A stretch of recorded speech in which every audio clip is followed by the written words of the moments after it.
You're right. Time for the National Assembly plenary sitting this afternoon, the 24th day of the month of June, the year 2026. This is a live broadcast of the National Assembly proceedings, streaming from the National Assembly chambers, Parliament buildings.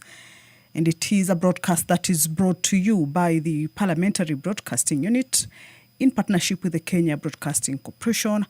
A warm welcome to you, and we are glad that you are joining us for these proceedings this afternoon. Currently on your screens, that is inside the National Assembly chambers, we can see members of the National Assembly have already begun making their way into the chamber, of course, to get ready for the business that is lined up for consideration this afternoon. And we shall take a glimpse at some of the priority business that the honorable members shall be looking into this afternoon. The members of the National Assembly are set to resume the consideration of the Fisheries Management and Development Bill number 29 of 2023, at the Committee of the Whole House stage. The consideration of this 211 clause bill already began. That is at the Committee of the Whole House stage, began on Tuesday, the 23rd of June, the year 2026, during the afternoon sitting. However, the business was not concluded. The House sought leave to sit again, and that particular business, the consideration of the bill clause by clause at the Committee of the Whole House stage, and also taking into consideration amendments that have been moved by the chairperson or the Departmental Committee on Blue Economy, and various members shall be considered.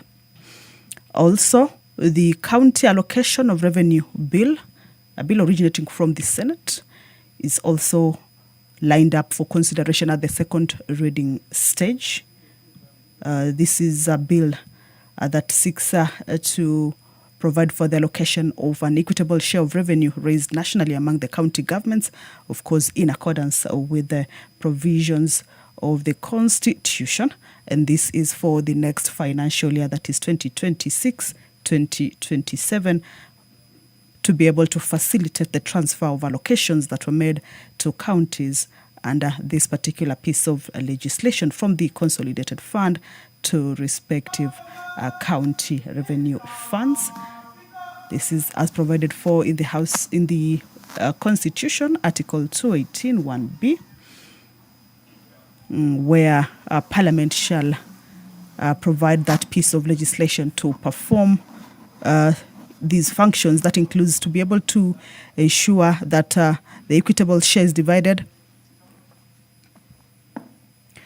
Honorable to all members, county governments among the Mr. 47 individual Speaker. counties, and also the distribution that is based on the revenue sharing formula as determined by the Senate every 5 years. Also, this afternoon, the members shall take into consideration a petition regarding the variation of boundaries for 3 specified forests. This is a petition that was made to Parliament by the Cabinet Secretary for Ministry of Environment, Climate Change and Forestry. Allow me to hand you over to this live broadcast brought to you by PBU in partnership with KBC. Good afternoon. Let us pray. Almighty God, who in your wisdom and goodness have appointed the offices of leaders and parliaments for the welfare of the society and the just government of the people, we beseech you to behold with your abundant favor us, your servants, whom you've been pleased to call to the performance of important trust in this republic.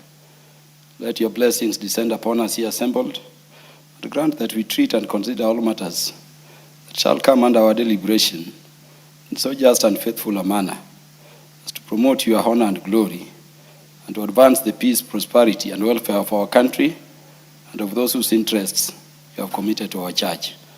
Amen.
Ring the quorum bell for 10 minutes.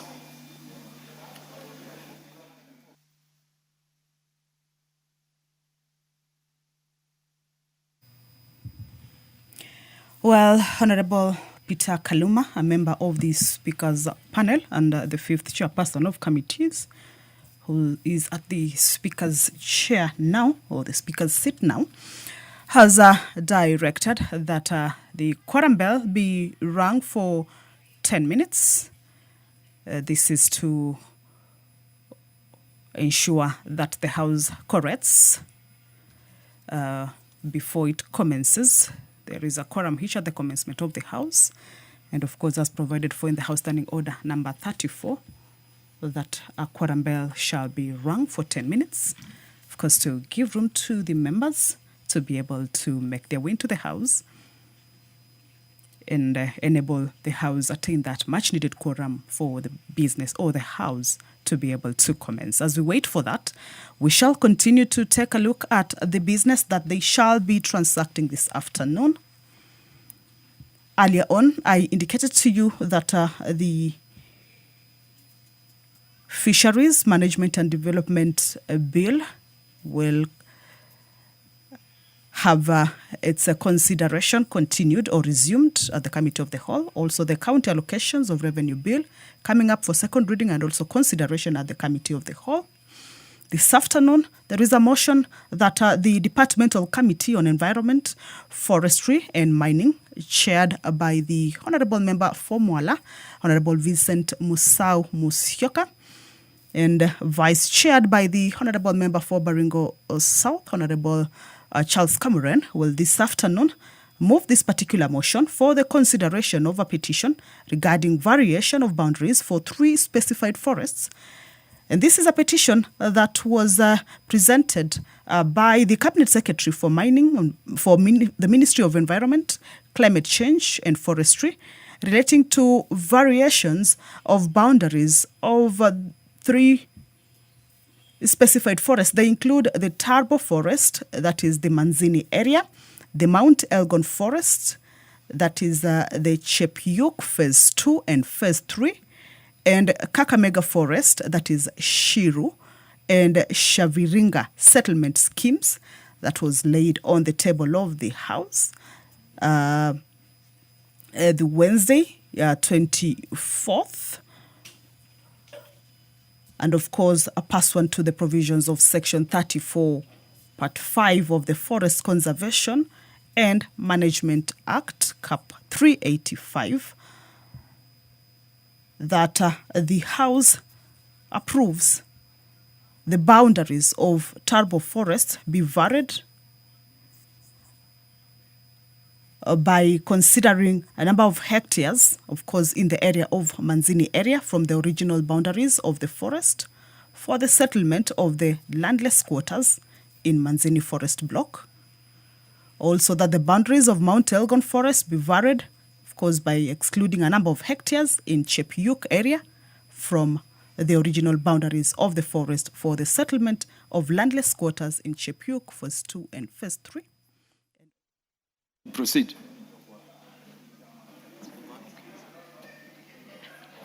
Order number 1, administration of oath.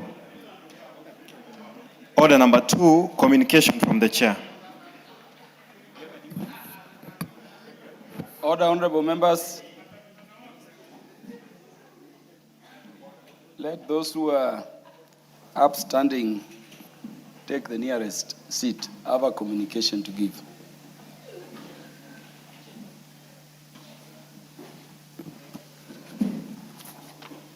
Yeah, honorable members, I wish to introduce to you a delegation of members of the Ethics Committee of the Assembly of the Republic of Mozambique, who are seated in the Speaker's row. They are Honorable Aliba Abalina, the chairperson and leader of the delegation. Honorable Juslino Rubao Buhale. Honorable Tendai Lazaro Zianifala. Honorable Nunes Ejiantij. Honorable Alexo Evaristo Siadad. and Honorable Christina Shalin Sevin. The delegation, accompanied by 2 staff, is on a visit to engage the National Assembly's Committee of Powers and Privileges to share experiences regarding management of conflicts of interest, parliamentary ethics and decorum, among others. Honorable members, on my own behalf and on behalf of the National Assembly, I welcome them to Parliament and wish them fruitful engagements during their stay in the country. I thank you.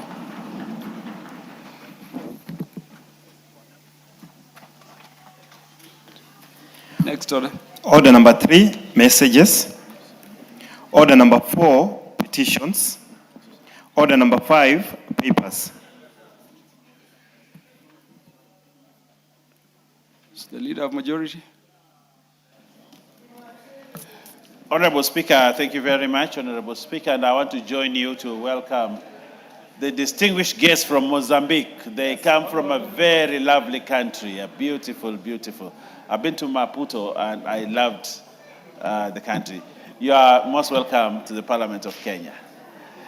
Thank you very much. I beg to lay the following papers on the table of the House today, Wednesday, 24th June 2026, in the afternoon sitting. 1.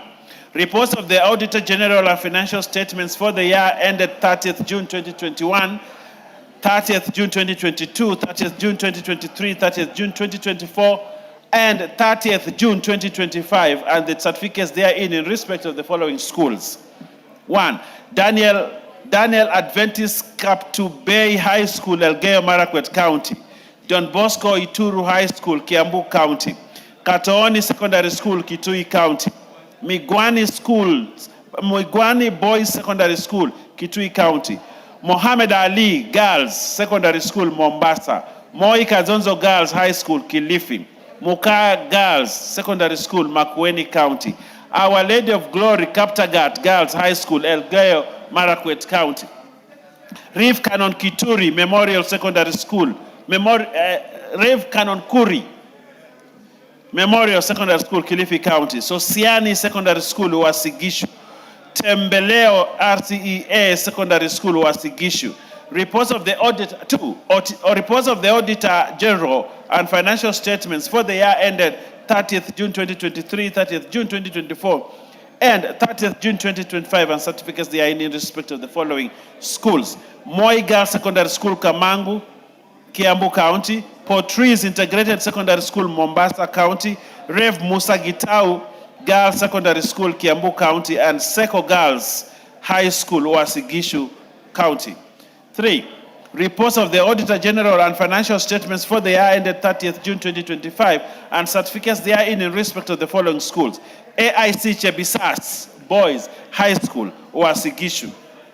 Kiambu High School, Kiambu. Mamangina Girls Secondary School, Mombasa County. Mangu High School, Kiambu County. Njonjo Girls High School, Laikipia County. Senior Chief Koinange Girls High School, Kiambu County. St. John's Girls High School, Kapteret, Nandi County. Thika High School, Kiambu County. And Uthiru Girls High School, Kiambu County. I beg to lay, Honorable Speaker. Thank you. Next order.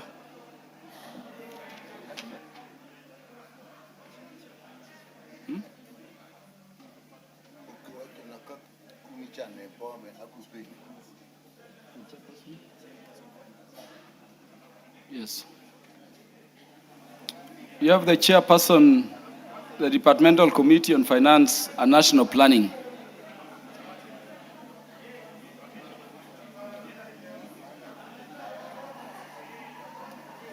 We'll skip it. It can be laid later on.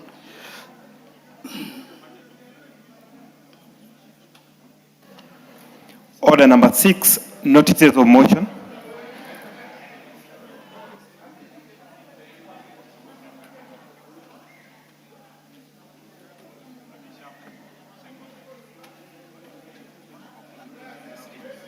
There? It has been approved.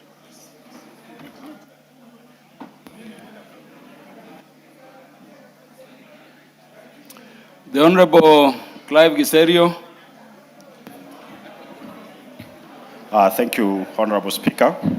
Honorable Speaker, I beg to give the following notice of motion that where that Kenya education sector has faced escalating infrastructure pressure culminating in overstretched facilities, particularly in boarding schools, concerned that despite the introduction of an online learner placement portal in December 2025 by the Ministry of Education to widen access and expedite transfers among schools, there continues to be inequitable outcome disproportionately disadvantaging rural learners who suffer digital exclusion, acknowledging that parental preferences of category 1, C1... Order, honorable members. Order. The consultations are too loud. The consultations are too loud. Thank you, Honorable Speaker. Parental preferences for category 1, C1, category 2, C2, schools owing to their improved infrastructure, including boarding amenities, causes over-enrollment in C1 and C2 schools. Recalling that during the inaugural admission of grade 10, learners into senior schools in January 2026 under the competency-based curriculum, some C1 and C2 schools invariably admitted learners at double or more of the approved capacity, noting that this tendency leaves most category 3 and category 4 schools severely under-enrolled, some below their viable enrollment capacity. Concerned that the current capitation model based on the number of learners per school is not only misaligned with actual school facilities, but also encourages over-enrollment by some schools in pursuit of higher capitation funding, observing that the resultant overcrowding in C1 and C2 schools has eroded the recommended teacher-to-student ratio of 1:40, fueled teacher burnout, diminished instructional quality, affected individual learner attention, overstretched facilities, and compromised learner safety in cases of emergency. Now, therefore, this House resolves that the Ministry of Education, in collaboration with other relevant government agencies and stakeholders, 1, recalibrates the educational capitation formula to reflect actual infrastructural capacity and ensure the schools receive proportional and equitable capitation so as to insensitivize enrollment diversification and achieve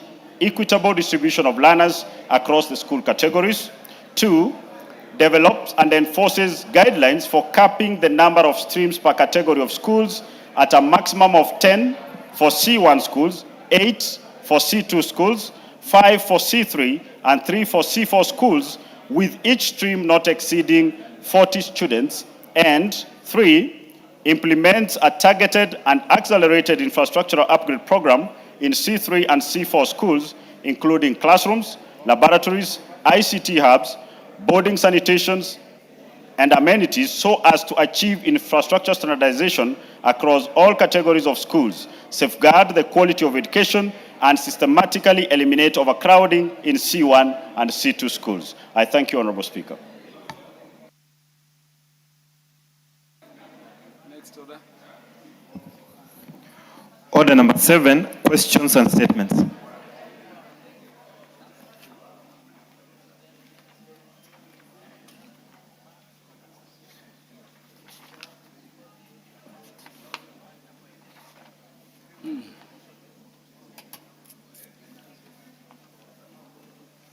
Are they here? I'm not seeing them. Okay. The Honorable James Koyo. Thank you so much, Honorable Speaker.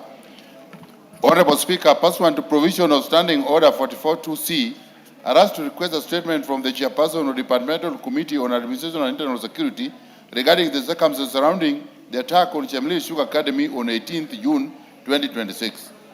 Honorable Speaker, on 18th June 2026, at approximately 11 a.m., a group of about 20 individuals armed with machetes, clubs, and other crude weapons forcefully entered Chemelil Sugar Academy on an assault. The assailants intimidated and assaulted security personnel, teachers, support staff, parents, learners, and other stakeholders, leaving several people with serious injuries. They were reportedly carrying petrol in plastic containers, suggesting an intention to set the school ablaze. The violent incident disrupted learning, endangered the lives and safety of learners, staff, parents, and the members of the surrounding community, and has raised serious concerns regarding the adequacy of security measures at the school and other educational institutions within Moroni constituency. Honorable Speaker, it is against this background that I request for a statement from the chairperson of the Departmental Committee on Administration and Internal Security on the following. 1. Circumstances surrounding the attack on Shemlil Sugar Academy, including the factors that led to the incident, the identity of those responsible, and the status of investigations undertaken by the relevant security agencies. 2. An indication as to whether the attack is linked to the operational transition of the school following the leasing of Shemlil Sugar Company to Kibos Sugar Company in 2025, and if so, steps taken to secure stability and sustainability of the premier educational institution. 3. Immediate security measures instituted by the National Police Service to safeguard the school, protect learners, staff, parents, and the surrounding community, and prevent the recurrence of similar incidents. And 4. Measures being taken by the Ministry of Interior and National Administration in collaboration with other relevant agencies to ensure that expeditious conclusion of investigations, apprehension and prosecution of all persons involved, and the restoration of safe and secure learning environment at Shemlil Academy. I demand, Mr. Speaker, that immediate arrest be done and the investigation be done without fear or favor. Whoever was involved here, however connected they are, they must be brought to books. I rest my case, Mr. Speaker. The Honorable Justice Keme.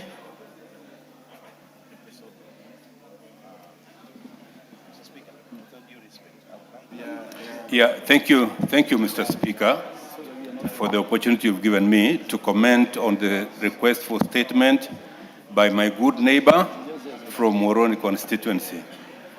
Shemlil Sugar Academy, Honorable Speaker, is a premier institution, not just in Moroni, but in Nyanza as well as Rift Valley.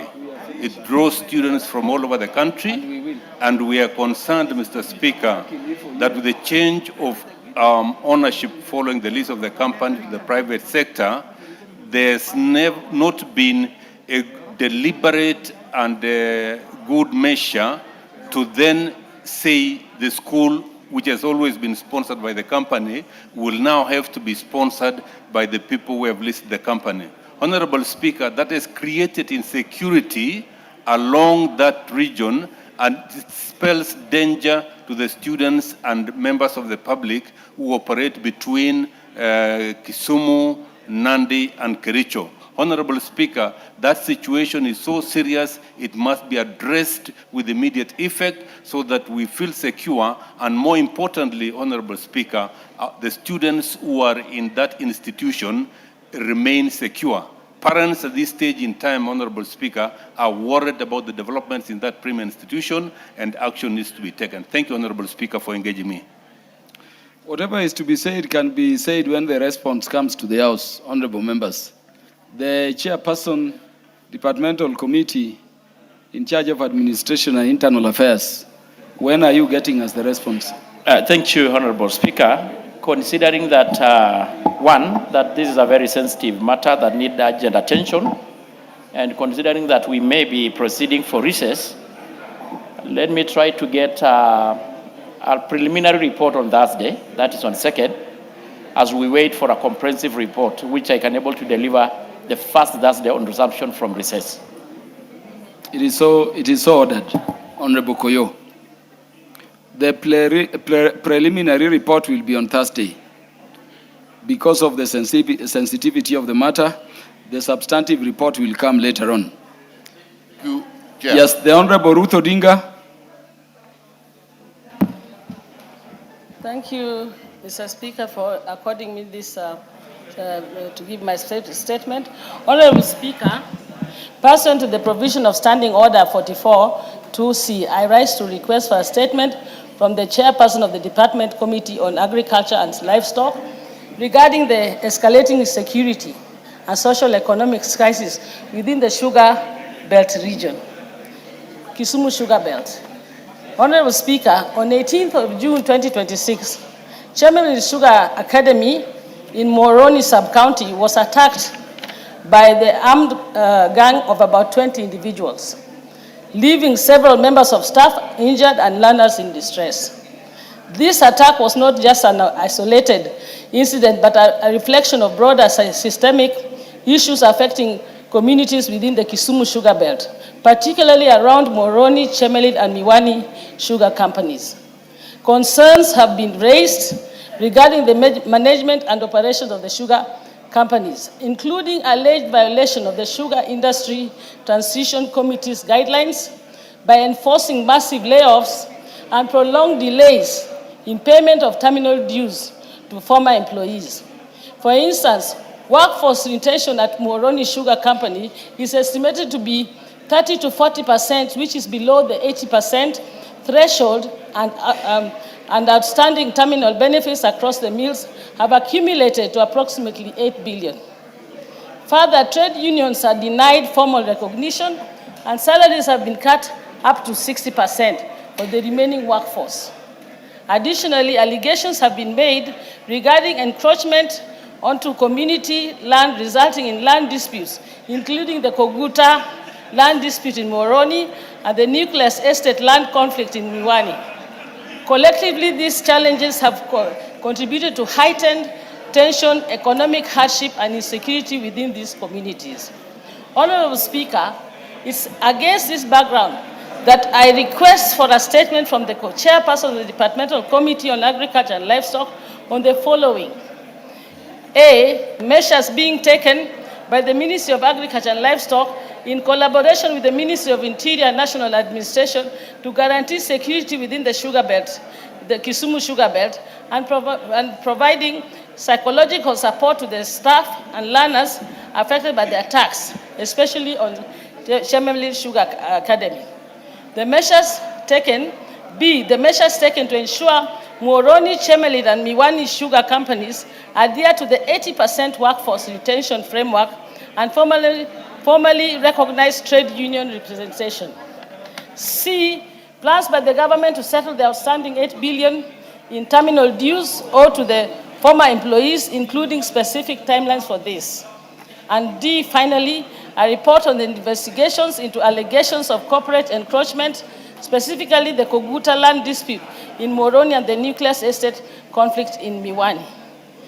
I would like this to be done because of the insecurity, and as has been said by the Chair of Security, that there is a big crisis, and we need it sorted as soon as possible. Thank you, thank you, Honorable Speaker. Chair, Departmental Committee in charge of Agriculture and Livestock. Yes, Honorable John Mutunga. Honorable Speaker, we can bring the response in 2 weeks. I didn't get you. Hello, Honorable Speaker. Response to that statement will come in 2 weeks' time. 3 weeks. 2. In 2 weeks. In 2 weeks' time, yes.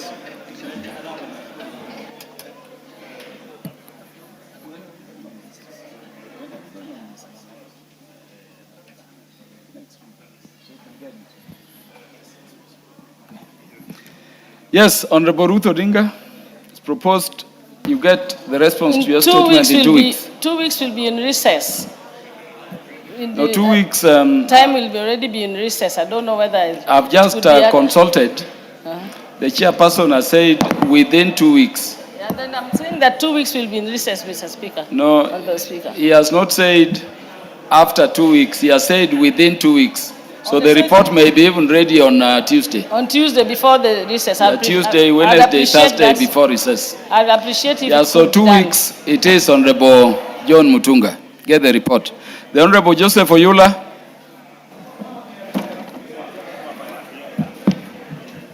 Thank you, Honorable Speaker, for giving me this opportunity to request for a statement regarding the state of emergency and trauma care services in Busia County. Honorable Speaker, pursuant to the provisions of Standing Order 44-2C, I rise to request a statement from the chairperson of the Departmental Committee on Health regarding the state of emergency and trauma care services in Butla constituency, Busia County. Honorable Speaker, 3 women, Ms. Margaret Akuku Ojuang, Ms. Caroline Awino Wewa, and Ms. Lillian Nasubo Adiedo, together with a minor, were involved in a fatal road accident and rushed to Busia County Referral Hospital, about 30 kilometers away. Regrettably, it is reported that despite some being unconscious, they waited for about 3 hours for medical attention and were subsequently referred, which is approximately 60 kilometers away, to Bungoma County Referral Hospital. Sadly, the victims succumbed while awaiting treatment. Honorable Speaker, this is not an isolated case of failure by counties to offer emergency care, but reflects a wider national weakness in the framework and capacity for emergency and trauma care. This includes inadequate staffing, insufficient equipment, long referral distances, and slow response systems that place the lives of Kenyans at risk of incidents and grief that can be avoided. Honorable Speaker, I therefore request a statement from the chairperson of the Departmental Committee on Health on the following: the policy measures being undertaken by the Ministry of Health in collaboration with the county governments to strengthen emergency response, reduce referral delays, enhance staffing, and improve health infrastructure nationally to enhance the provision of emergency and trauma care services. I thank you, Honorable Speaker. The chairperson, departmental committee in charge of health. Thank you, Mr. Speaker. We'll be able to get a report within the first week and we come back from recess. Honorable Yula, the first week after recess looks reasonable. That's okay. Yeah, so the report will be ready then and should be delivered, chairperson. The Honorable Daniel Carito, MP.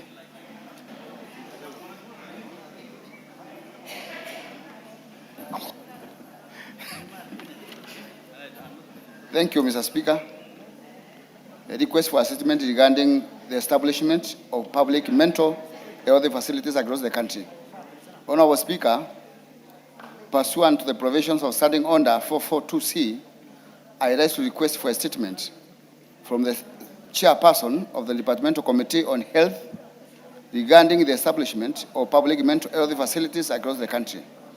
Honorable Speaker, mental health has become one of the most pressing public health concerns in Kenya, with an increasing number of Kenyans, particularly young people, battling depression, anxiety, substance use disorders, and other mental health conditions. Despite the growing demand for the mental health care services across access to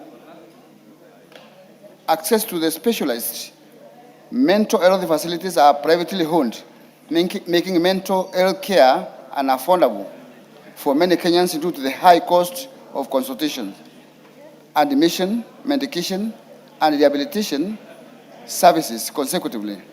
Many persons living with mental illness either delay seeking treatment or go without care altogether, exposing them to worsening health conditions, stigma, loss of livelihoods, and in some cases, preventable deaths.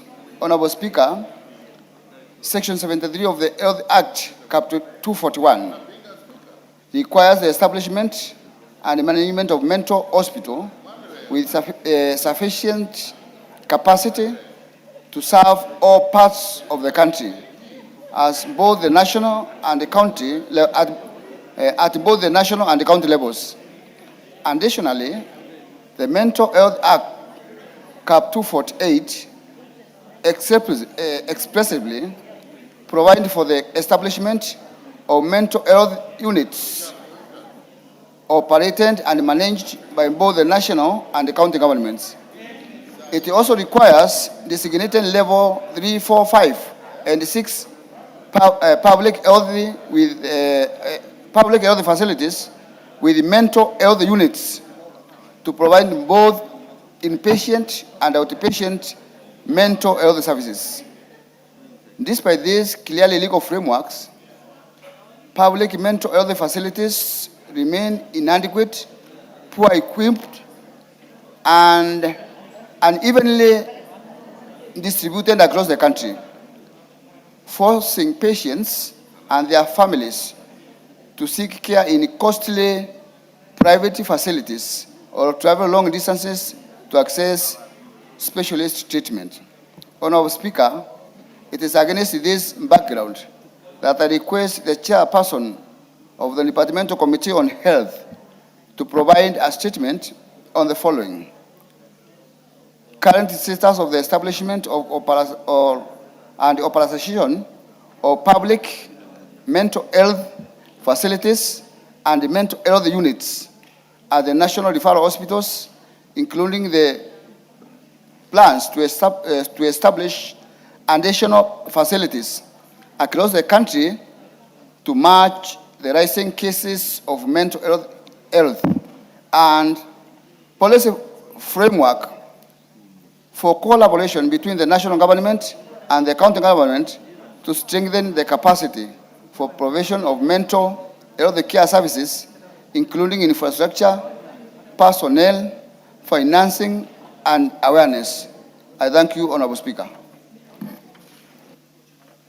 The Chairperson, Departmental Committee.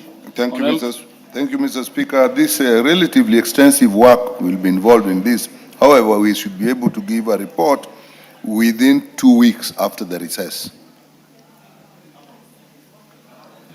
Honorable Daniel Gareito, the report or response from the committee will come within 2 weeks after recess. Thank you, Honorable Speaker. So directed. Now, there are responses to previous requests. The response by the Chair, Administration and Internal Security to the request by Honorable Mumina Bonaya. Chairperson, Administration and Internal Security.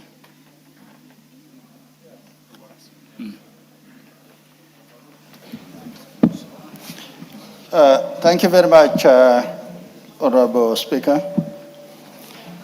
Honorable Speaker, the Member of Parliament for Isiolo County, Honorable Mumina Bonaya, requested to be apprised of the rising cases of insecurity and the reported incidences of femicide and other violent crimes in Isiolo County. The Honorable Member particularly sought to be informed, 1, on the status of investigation into the murder of Linda Nasi Acheng, Ms. Wendy Kendi, Ms. Hawo Kabir Omar, and Zulfa Gola Gimbe. 2, immediate measures being undertaken to enhance security in Isiolo County. 3, the long-term measures being put in place, including and community-based intervention. Honorable Speaker, on the investigation into the murder of Ms. Linda Nancy Acheng, Ms. Wendy Kendi, Ms. Hawo Kabiro, and Zulfa Gola, measures taken to apprehend the perpetrators is as follows. Murder of Ms. Linda Nancy Acheng. On 27 November 2025, Ms. Linda Nancy Acheng was found murdered outside the GK prison farm in Isiolo County. The incident was reported in Isiolo Police Station, Vido B 2327-11-2025. Preliminary investigation established that the deceased had visible strangulation mark. Her husband, Mr. Peter Orwa Obaji, and Mr. Festo Omolo Opio both of whom were the last persons seen with the deceased, were arrested. A search conducted at the residence of Peter led to the recovery of deceased identity card and mobile phone SIM card. On 28 November 2026, the two suspects were presented before the Isiolo law courts, where custodial orders were obtained to facilitate completion of investigation. A post-mortem examination conducted on 29 November 2025 established the cause of death as asphyxiation, secondary to manual strangulation. Upon completion of investigation, Mr. Peter Orwa Obaji was charged with the offense of murder, contrary to Section 203, as read together with Section 204 of the Penal Code. Mr. Festo Omolo Opio was recommended as a state witness.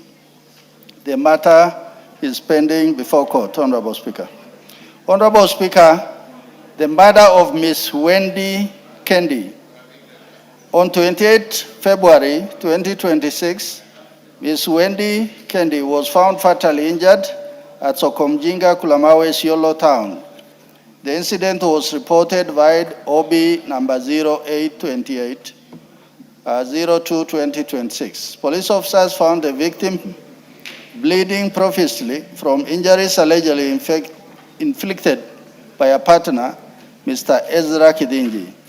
The victim was rushed to Isiolo Level 4 Hospital, where she was pronounced dead on arrival.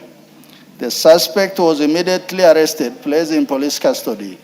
A postmortem examination established the cause of death as hemorrhagic shock resulting from multiple stab and slash wound.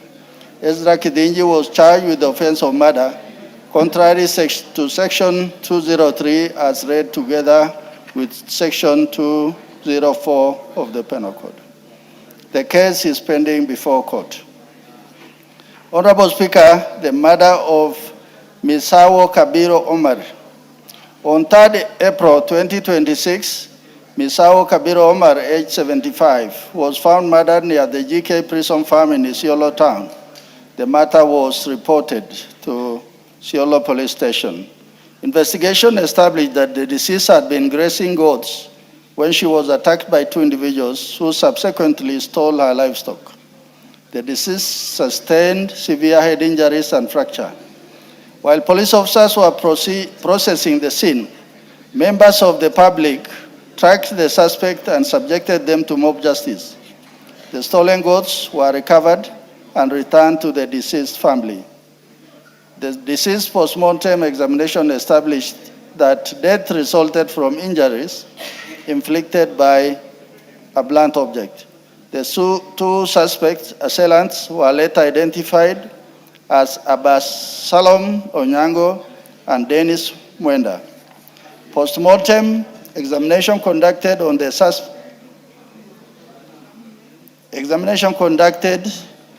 victim established that she died from injuries sustained. I'll take that again. Examination conducted on the suspects established that they died from injuries sustained during the mob attack. Investigation into the circumstances surrounding the murder of the deceased and the subsequent deaths of the suspect remain ongoing under DCI Isiolo under inquiry. Honorable Speaker, murder of minor Zulva Gola Gimbe. On 7th April 2026, the body of 6-year-old Zulva Gola Gimbe, who had been reported missing on 5th April 2026, was discovered in Rapsu, Isiolo County. Police investigation established that the child had left home for madrasa classes but failed to return. Following an extensive search, her body was discovered in a decomposing state on a farm within the Rapsu irrigation scheme. Postmortem examination established the cause of death as asphyxia secondary to manual strangulation. The Sub-County Criminal Investigation Office in Garbatula commenced investigation and has recorded statements from several persons of interest. However, investigation have yet to yield sufficient evidence. Immediate measures being undertaken to enhance security in Isiolo County. Honorable Speaker, the following measures are being undertaken by the department in Isiolo: intensifying both mobile and foot patrols in identified hotspots, fast-tracking investigations through timely collection and analysis of evidence, conducting intelligence-led operation, and 4, increased public awareness and utilization of the toll-free Fichua Kwadisi hotline 0800 722 203. The long-term measures being put in place, including and community-based intervention. Honorable Speaker, the following measures are being undertaken: ongoing multi-agency intelligence-driven operation at dismantling criminal networks. 2, continued voluntary and enforcement-based disarmament exercise. 3, expansion and modernization of forensic laboratory capabilities at the DCI. 4, strengthening community policing committees to promote collaboration. 4, regular county security and intelligence committee meetings. The ministry remains deeply concerned by the loss of lives resulting from these heinous crimes and extends its condolences to the affected families. Thank you, Honorable Speaker. Honorable Kipchumba Murkomen, EGH, Cabinet Secretary for Interior and National Administration. Honorable Speaker, I beg to submit.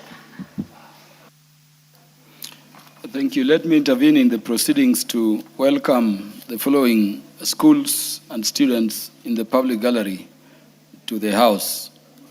We have in the public gallery Bicham School from Kajiado East, Kajiado County, Ndimu School from Bahati constituency, Nakuru County, Still One Rice from Ruaraka constituency, Nairobi County, Shalom Academy, Bomet Central, Bomet County, and university students from Uriri constituency, Migori County. They are all welcome to the National Assembly to observe the proceedings. The Honorable Mumina Bonaya. Thank you, Chair, Speaker, for the opportunity. Honorable Speaker, I wish to thank Chair Internal Security for the response, but I want to be specific on the cases that I presented in terms of the satisfactory answers that I've received. For the case of, Speaker, if you can allow me, for the case of Linda Nancy Acheng and Ms. Wendy Kendi and Ms. Hao Kabiro Omar, I would say the response has been satisfactory. However, Chair, for the case of the young girl, the 6-year-old girl, Zulva Golo Gimbe, I am disappointed with the response because there are things that we know, there are things that communities know that has not really helped in terms of arresting the suspect.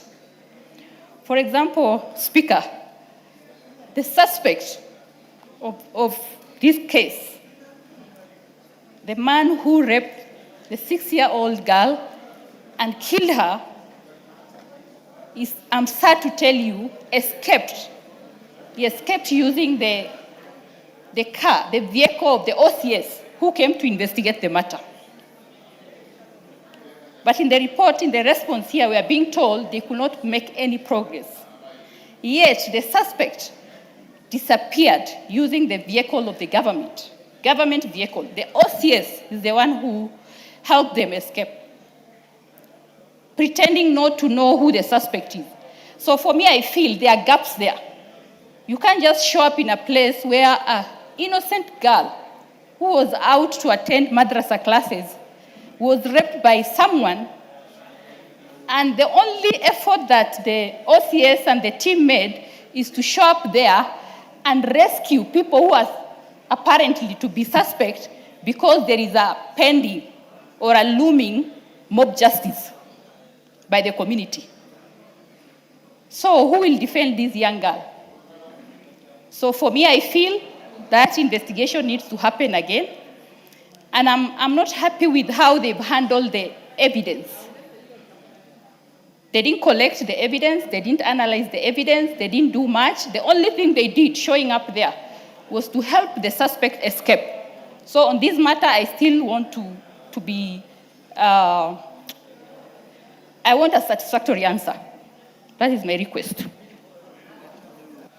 Honorable Didoras.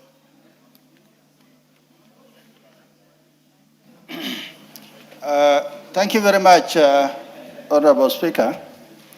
Honorable Speaker, I think what Honorable Mumina there is saying is very serious allegation.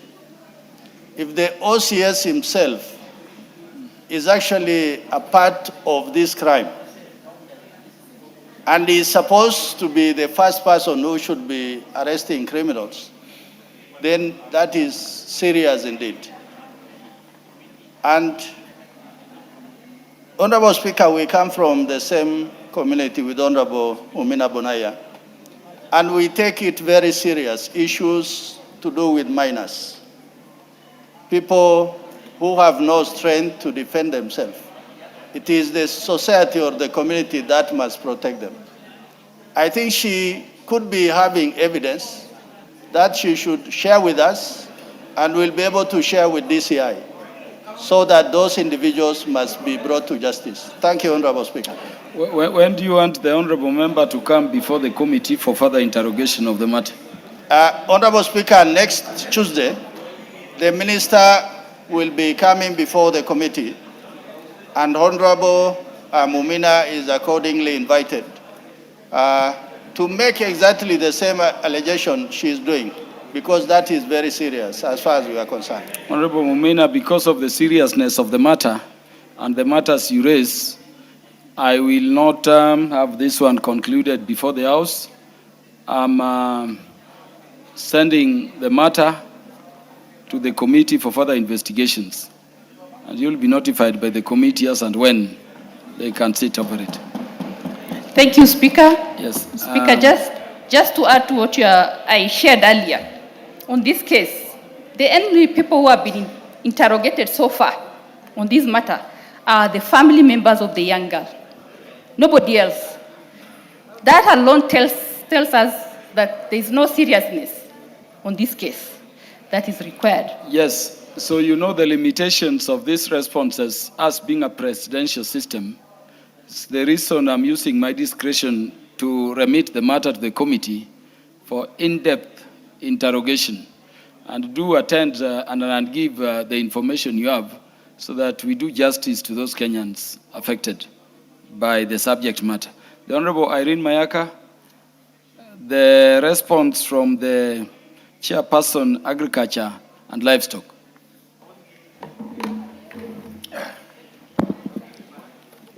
Honourable Speaker, pursuant to the standing order 44.2c, the Honourable Irene Mayaka MP requested for a statement regarding the invasive dodder weeds in Kenya. Honourable Speaker, I stand to respond to the request for a statement by the Honourable Member as per the response I've gotten from the Honourable, the CS Agriculture. Honourable Speaker, specifically, the Honourable Member wanted to know the immediate intervention that the Ministry of Agriculture has put in place to contain the spread of dodder weed, including the availability and approval of effective means of control, methods for affected farmers in Kenya. She also sought to know the measures undertaken to sensitize farmers and the general public on identification, prevention, and management of dodder weeds infestation, particularly in hotspot areas. And finally, she also sought to know the budgetary allocation that the ministry has made to Carefree, Cairo, and other relevant institutions for nationwide mapping of dodder winds infestation, identification of hotspot areas, research on sustainable control measures, and implementation of urgent interventions.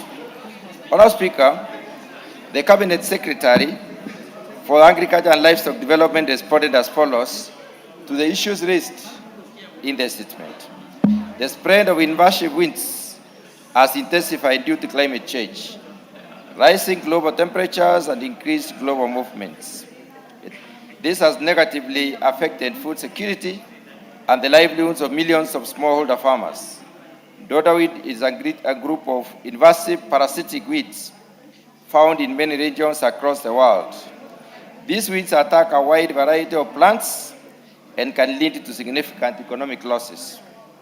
Honourable Speaker, in Kenya, the weed is spreading rapidly and has already been reported in about 12 counties, mainly in the eastern Kenya, western and the Rift Valley regions. It now poses a serious threat not only to trees but also to crop production, thereby endangering biodiversity and food security. The weed causes significant damage to crops like tea, avocado, maize, sugarcane, and bananas. On avocado, Honourable Speaker, the wind has been observed in Murang'a, Nyamira, Bomet, Bungoma, Busia, Embu, Kakamega, Kajiado, Kiambu, Kirinyaga, Nakuru, Nandi, and Nyeri counties. Honourable Speaker, dodderweed also infests ornamental plants, native vegetation, and trees, reducing the aesthetic appeal of the landscape. As dodder plant grows, they repeatedly attach themselves to the host plant, forming a dense network of intertwined stems that can completely cover a tree or a shrub with their thick yellow to gold, orange or green vines, and eventually kill the hosts. Dodderweeds are highly prolific seed producers, with each plant capable of generating several thousands of seeds in a single season. Honourable Speaker, while only about 5% of these seeds germinate the following year, the rest can remain dormant in the soil and stay viable for more than 20 years. Dodder seeds are mainly spread from host plant to host plant by vectors such as birds, animals, and humans during pruning, composting of infected material, improper disposal of infested plants material, movement of infected soil and equipment. Dodder seeds germinate or at close to the soil surface, typically without influence from the host plant. The emerging seedlings produces a slender twining stem that wraps itself around any nearby object or plant. Honourable Speaker, I now move to the specific concerns raised by the honourable member.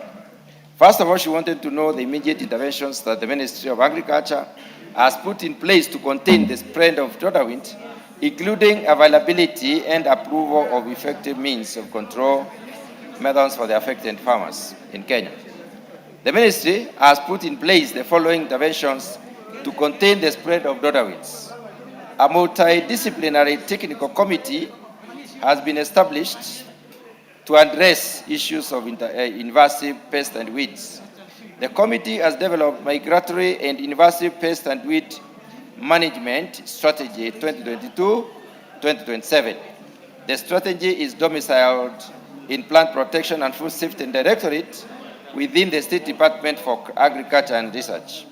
The strategy mission is to establish a system to support effective and efficient management of migratory and invasive pests and weeds for enhanced food and nutrition security in Kenya.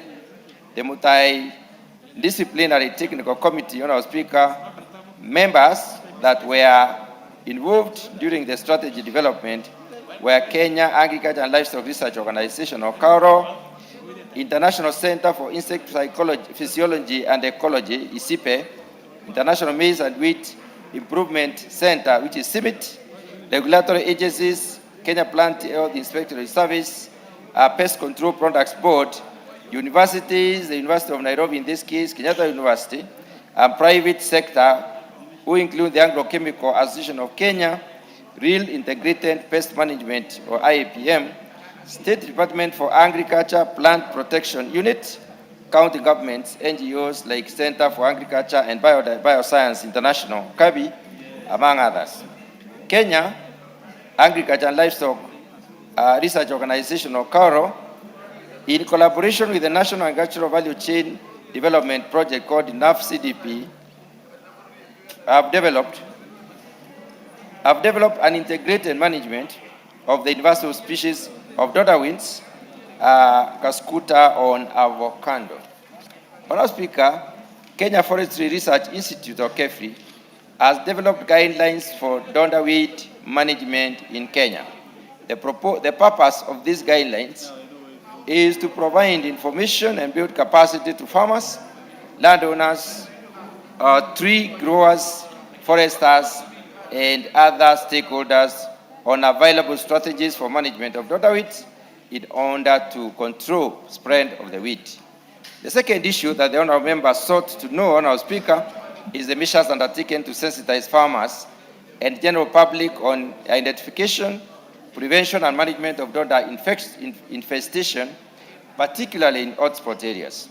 And the ministry's response as follows. The government, through the National Agricultural Value Chain Development Project, or NAFCDP, supports awareness creation and trains farmers involved in the avocado value chain across the major avocado producing counties in Kenya. The project counties for the avocado are Bomet, Bungoma, Embu, Kakamega, Kiambu, Kericho, Kirinyaga, Kisii, Machakos, Meru, Murang'a, Nandi, Narok, Nyambira, Nyeri, Uasin Gishu, and Vihiga. And Honourable Speaker, realize these counties also map very closely to the targeted strategic, prevention or control counties. In the integrated management of invasive species guidelines on dodderweed in avocado has been distributed to small-scale farmers in the avocado value chain to serve as a technical guideline for managing the invasive weed. Dodder can only be effectively controlled using an integrated management approach, as no single method has been proven to adequately manage the weed on its own. The integrated approach combines preventive, cultural, mechanical, and chemical methods that farmers and the general public use to manage dodderweeds. Biological control, Honourable Speaker, has to do with research which is underway in Kenya for dodder control using natural enemies or biocontrol agents. The third issue that the honourable member sought to know is the budgetary allocation that the ministry has made to KEFRI and KARO and other relevant institutions for national-wide mapping of dodder infestation, identification and hotspot areas, research on sustainable control measures, and implementation of urgent interventions. The ministry's response as follows. The ministry has not allocated budget to KEFRI, KARO, and other institutions for management of invasive weeds activities such as mapping dodder infestation, identification of the hotspot areas, and research. Thank you, Honourable Speaker. I beg to submit. Yes, the Honourable. Thank you, Honourable Speaker. Honourable Speaker, I think I just wanted to go on record that I reject that response in totality because it is extremely, extremely underwhelming. Honourable Speaker, as we have heard, this dodderweed is a weed that has affected up to 17 counties in this country. If you drive along on your way from Kisumu all the way to, as you drive along Sondu all the way to Kisii, Nyamira, you will see what the dodderweed has done. It has even affected the fences that people have put in their houses, as well as the fruits, especially the avocado fruit and the tea fruit. Honorable Speaker, in this response, the ministry is telling us that they have put in place extensive research personnel to undertake and find out what exactly is wrong with this weed. And then when it comes to budgetary allocation, they tell us that they have put no budgetary allocation for it. And yet, Honorable Speaker, especially where I come from, in Nyamira and in Kisii, the avocado fruit and tea are two extremely important cash crops. The same with the counties that have been mentioned. And Honorable Speaker, I just want to mention the counties once again so that honorable members can hear just how extraneous this particular weed is. It has affected the counties of Bomet, Bungoma, Embu, Kakamega, Kiambu, Kericho, Kirinyaga, Kisii, Machakos, Meru, Moranga, Nandi, Narok, Nyamira, Nyeri, Uasin Gishu, and Vihiga. Out of all these counties, 17 counties, and some of these counties are the counties that are the food basket of this country. How can the ministry say that they have not allocated any budget towards control and prevention of this particular weed? So, Honorable Speaker, I just want to state that this response is unacceptable and the ministry needs to get back to us and give us a better response than this. Thank you.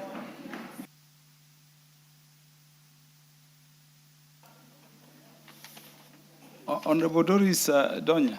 Yeah. Thank you, Mr. Speaker. I remember some times back, I asked a question before this House about the tea farmers in Kisii, Nyamira, and some parts of Rift Valley where they were receiving low tea bonuses. Part of it is because of this weed, Mr. Speaker, because they said parts of Nyanza, Rift Valley, we have low quality tea. We have found an answer to that, part of the answer, Mr. Speaker. Then the ministry is saying they have not allocated any budget. When I read through the response from the chair, they had said they always conduct some research. So which research are they going to continue doing when they have not allocated any money for this purpose? I find the answers from the Ministry of Agriculture fake. They take farmers for granted, Mr. Speaker. I get outstanding every day. I get an answer from the chair of agriculture. I'm just waiting for this year's budget, bonuses from the farmers, and then they will say we are going to conduct another research where the farmers are received a low bonus. Yet, when they think of doing an allocation to this ministry, they don't consider key things which affect the farmers. Remember, Mr. Speaker, tea helps in food security. Tea has employed many people in this country.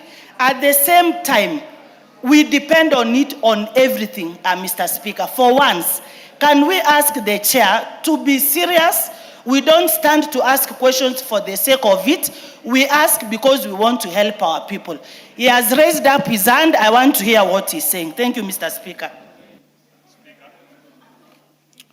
The Honorable Bukose. Thank you, Mr. Speaker. Mr. Speaker, I want to ask the chair to clarify whether daughter, which is also called cascata, this parasitic weed which the honorable member has raised, whether it has any beneficial results, because I was just Googling because I wanted to find out about it. And I have also seen it in the effects of my farm, Honorable Speaker. And they are talking here that it has key traditional and potential health benefits. And among them is reproductive and sexual health, where it improves impotence and other things. So I just wanted to seek the advice from the chair, because whether in the research, because you've talked about research, whether is it also beneficial, and is there a way that this can be harnessed for other benefits, because it is being used in other countries, Iran and other places. Thank you, Chair. Thank you. The Honorable Fatuma will have the last joyride on this one. We have a very long order paper, Honorable Members. Thank you, Honorable Speaker. Honorable Speaker, I also want to give my voice to this because I also come from Migori County, where a little bit part of Kisii, coming towards Migori, we do grow tea. Honorable Speaker, the chair has just said that they don't have allocation in the budget for money to deal with this problem. But Honorable Speaker, in his response, he has mentioned that they have a committee that is called MATE that is supposed to deal with this situation, that they are sitting every day. I don't know what they are doing, but they have allocation, they have budget to take tea, to take mandazi, to take Keringet mineral water, to sit on nice red seats. Honorable Speaker, they are paid to sit. They have a budget for that, but they don't have a budget to do what is necessary on the ground. So why don't they disband this organization that they call a committee? And if I may read for you, Honorable Speaker, it's a very large committee. It comprises of Kenya Agriculture Livestock Organization, International Center of Insect Psychology and Ecology, International Maize Wheat Improvement Center, I don't know what, international, sitting to drink tea and do nothing. So, Honorable Speaker, I beg the chair, please, I am sorry to say this, but in your smile, you should really be ashamed of this response. Because in your area, they grow tea, they grow coffee. How do you bring such a statement into this house, even avocado, and convince us that there's no money in the budget? Where were you when they were doing the budget? Because where you sit in your village, this problem is there. Where were you when the budget was being done as a member of parliament? In your committee, you have 15 members. I am sure in this country where they come from, they grow tea, they grow avocado, they grow everything that is being affected here. Where were they? Sorry to say, but shame on them.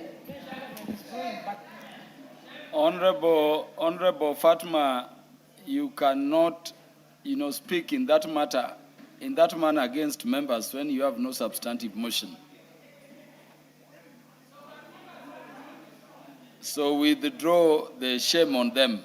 More so as a chair of a committee yourself. Honorable Speaker, yes, I withdraw. But Honorable Speaker, you will find that there were Munyoros who are against the budget who decided not to sit when this issue was being discussed. So once again, not shame on you, but I'm sorry for your ignorance. Now, is that parliamentary? Yeah, your regret for the ignorance of any member is acceptable. So long as you, don't withdraw. That one I'm told is parliamentary. The Honorable John Mutunga, your response, or the response coming from the ministry is not sufficient. Honourable Speaker, I first of all would like to address my colleagues on the content of this response. Honourable Speaker, it is extremely wrong for Honourable Mayaka to rise and pick the list that is targeted at control as the one that is affected. Yet the report is here with her. Honourable Speaker, I refer to the point number 2, the first paragraph. She has read the counties that are targeted by the NAF CDP, or what we are calling the National Agricultural Value Chain Development Project. Those are the ones, the counties that are targeted by this particular project for control, not the affected. So that's the wrong premise. Honourable Speaker, on the other hand, I would like to respond to the Honourable Donya. Honourable John Donya likes speaking to the gallery. Honourable Speaker, in this House made a determination that our committee and anybody else, any other member who is interested in joining the committee to do the inquiry on the tea bonus amounts, or rather the determination of the bonus, joins that particular committee. We formed the committee, which was an expanded committee. We divided the members by 2. We agreed that those Honorable John Mutunga, are you still on the Doda weed? Yes, Honorable Speaker, Honorable Donya has brought up another issue, which I need to respond to because she is extremely ignorant. Don't go to issues which are not related to the matter. But, Honorable Speaker, when a honorable member stands here and brands another member ignorant, before they even know what the content is, and they have been involved in a process, and on the first day of outing, they were already convinced that they do the wrong things on their side. So who is ignorant here? It is the honorable member who actually on the second day of the outing was already convinced. She left the team.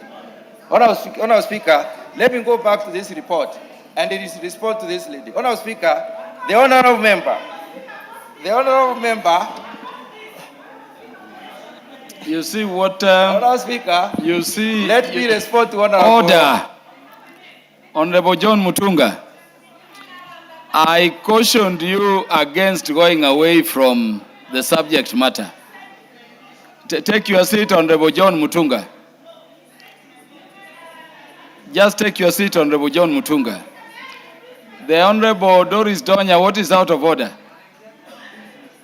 Mr. Speaker, the chair has mentioned Donya 4 times, more than even taking that time to allocate the budget. I'm not the one who came up with the statement that there is no budget which has been allocated.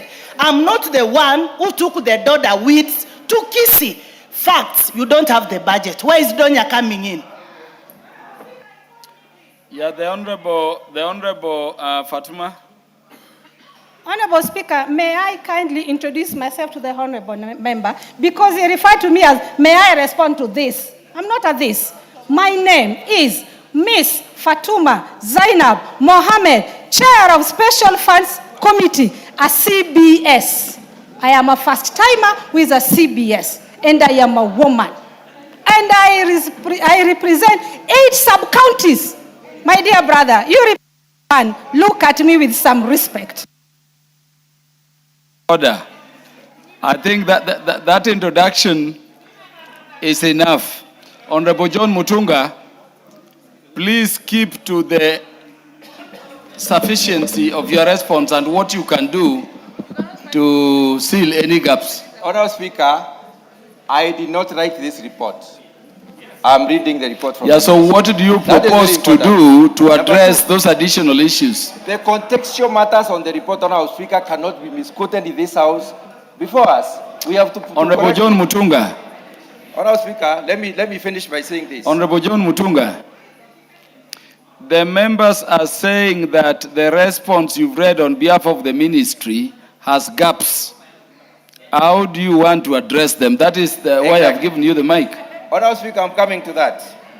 The ministry on one hand has said they have a multi-agency control team, technical committee, which is addressing this. On the other hand, they say there is no. What is out of order, Honorable John Kiari? Mr. Speaker, I want to thank you. And the issue being addressed here is a national issue that is a catastrophe for agriculture. However, Mr. Speaker, understanding this, I think it would be more in order and along our parliamentary procedures that this goes back to the ministry so that this burden is not occasioned upon the chairperson who himself is only just relaying a message to this House, Mr. Speaker. I know, Mr. Speaker, you can put it appropriately where it belongs. I thank you, Mr. Speaker, for this opportunity. The Honorable Dr. Otiende Amolo, Senior Counsel, what is out of order? Thank you, Mr. Speaker. Mr. Speaker, may I advise my colleague, Honorable John Mutunga, that as said, this is a national issue, but it appears to be a national issue that is of particular concern to our lady colleagues. And so, as you are getting the answer, please advise the ministry that you do not want to suffer the wrath of the women members of parliament. Yes. Honorable Mutunga, did you note the concerns of Honorable Pukose, which you've not addressed also? I'm addressing the concern of Honorable Pukose, Yeah, Speaker. so address the House in terms of how the responses which are not in the report will come to the House, or what you want to do to secure that the response is satisfactory. Thank you, Honorable Speaker. Honorable Speaker, I note that the report is insufficient, especially indicating that there is no budget. When already there is a committee formed that is doing some work, and we have research institutions, the National Research System, and the other centers which are international and helping Kenya. So, Honorable Speaker, I think that is a contradiction. On the issue that the Honorable Pukose Are you raised, saying it is a contradiction, or you are going to seek clarification from the ministry? we will seek clarification, Honorable Speaker. Okay. Honorable Speaker, on the issue that the Honorable Pukose raised, Donda wheat is also called Cuscuta, Honorable Speaker. And Cuscuta, Honorable Speaker, is important because it is used in the medical, for production of highly valued medical products like antioxidants, anti-inflammatory, and hepatoprotective, with hepatoprotective properties. Honorable Speaker, what I'm trying to say here is that it is also useful, and that is why we are conducting research. Honorable Speaker, research is not just about finding whether they are weeds or not. Research is finding whether these weeds are useful and whether they can be commercialized. And as we do look at that, we also look at the preventive measures in those farms that are likely to be infested by this weed. So, Honorable Speaker, there is a lot of work that needs to be done. We cannot conclude this matter. How long do you need to bring a substantive response on those gaps you mentioned? Honorable Speaker, may I propose that I bring the response on the second week after the recess? So, Honorable Member, second week after recess, there will be a more substantive response to those additional issues you've raised. Speaker, Honorable Speaker, Pukos. Honorable Speaker, there is an issue that an honorable member in this House indicated that we do not know how to allocate budget. Honorable Speaker, I would like to address that as the chair of the committee. Honorable John Mutunga, I took note of that. It is a non-issue. It's a non-issue. Let us go to the next response, which will be by the Chairperson, Defense, Intelligence and Foreign Relations Committee, to the statement request by Honorable Caroline Ngelechei. But before you do, Chairperson, I want to allow the Honorable Mark Ogola Nyamita to welcome the university students from Uriri, Migori County, together with all visiting students to the House to observe proceedings. Thank you, Chair. You'll allow me to break procedure a bit, Chair, on that issue, even as Mutunga goes to seek further engagement with the Ministry on Agriculture. Mr. Speaker, Dr. Pukose is just not a member of this House. He's a medical doctor. And I understand the concerns of the ladies, especially when Pukose says the particular weed can cause impotence in men. And you can see how our women colleagues are very concerned about this. So I want to urge, Mr. Speaker, that Honorable Pukose be given time. Honorable Mark Nyamita. Thank you, Mr. Speaker. The weed was not causing impotence. That's what the weed, according to Dr. Pukose, is treating impotence. Oh, okay. So the excitement of the female members could be more positive than on the negative side. Oh, in that case, then they need to give feedback very quickly so that we can allay the fears of our female colleagues, Honorable Speaker. Mr. Speaker, let me take this opportunity to welcome a group of university students. Some of them are graduates in agriculture and they might help in that particular research. To this particular House, I am indeed honored that they are here. Mr. Speaker, as you might be aware, in this coming election of next year, I will not be seeking votes to come back here, but to go to a higher seat. So I did invite the young men, some of them who have graduated and some who are still in school, to come and see where I sit, because maybe one of them might be here the next time, Mr. Speaker. And also for them to witness that members of parliament here, do a great job. So I take this opportunity to welcome all the students and those who are in school and those who are not there. Karibuni sana to the 13th parliament. Thank you. Thank you very much, Mr. Speaker.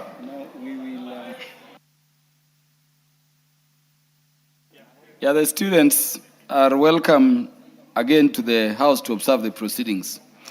The Chairman, Defense, Intelligence and Foreign Relations Committee. Is there a way you can go straight to the specific responses? Noted, Honorable Speaker. Honorable Speaker, this is a response to a request for statement by Honorable Caroline Ngelechei, MP, regarding the circumstances surrounding the death of Mrs. Sheila Jipkorir Tanui in Australia. Honorable Speaker, Honorable Ngeleche MP, pursuant to Provisional Standing Order 44-2C, requested for a statement from the Cabinet Secretary for Foreign and Diaspora Affairs regarding the circumstances surrounding the death of Ms. Sheila Chepkorir Tadui in Australia. The committee specifically sought clarification on the following. One, a report on the investigations being conducted by the Australian law enforcement and forensic authorities into the death of Ms. Sheila Chepkorir Tadui, including the steps taken to secure all available CCTV footage, witness statements, and forensic evidence to establish the actual cause of her death. Two, the measures been taken by the Government of Kenya to engage Australian authorities to ensure a thorough and transparent investigation into the circumstances surrounding the death of Mrs. Sheila Chepkorir Tadui and to guarantee the family's access to all relevant findings and evidence. And three, the support and consular assistance being extended to the family by the Kenyan High Commission Australia, including measures to facilitate the dignified repatriation of Ms. Tanui's remains and the provision of appropriate support to the family. Honorable Speaker, on the investigation being conducted by Australian law enforcement and forensic authorities into the death of Ms. Sheila Chepkorir, the Ministry of Foreign and Diaspora Affairs states that the Government of Kenya, through the Kenya High Commission in Australia, has maintained close contact with the relevant Australian authorities since being notified of the incident. The ministry further states that the matter was reported to the Day Street Police Station in Sydney, New South Wales, immediately following the incident. Investigations commenced thereafter under the competent Australian law enforcement authorities, led by the Australian police officers who visited the scene and initiated the investigation. The ministry has been informed by the Kenyan High Commission in Australia that investigations remain ongoing and that the coroner's office is yet to finalize and release its official report. The Australian authorities have assured the Kenyan High Commission that all relevant investigation procedures are being undertaken in accordance with the Australian law, including collection and examination of relevant forensic evidence, retrieval and examination of available CCTV footage, recording and assessment of witness statements, and analysis of all relevant information necessary to establish the circumstances and cause of death. Honorable Speaker, for the measures being undertaken by the Government of Kenya to engage Australian authorities and ensure a thorough and transparent investigation, the Ministry states that the Kenya High Commission in Canberra has maintained continuous engagement with the New South Wales Police Force and other relevant Australian authorities regarding the progress of investigation. The Ministry further states that the Ministry, through the State Department for Diaspora Affairs and the Kenyan High Commission, continues to monitor the developments and follow up with relevant authorities to ensure that the family receives timely updates regarding the progress of investigation. Honorable Speaker, on the support and consular assistance being extended to the family, the Ministry states that the Government of Kenya remains committed to supporting the family during this difficult time. Key interventions undertaken include maintaining regular communication with the family and keeping them informed of verified developments concerning the case and issuing a support letter to facilitate the visa processing for the deceased brother to travel to Australia and assist the family during this difficult period, and providing counseling and psychological support services to the family members through the State Department of Diaspora Affairs. I submit and thank you, Honorable Speaker.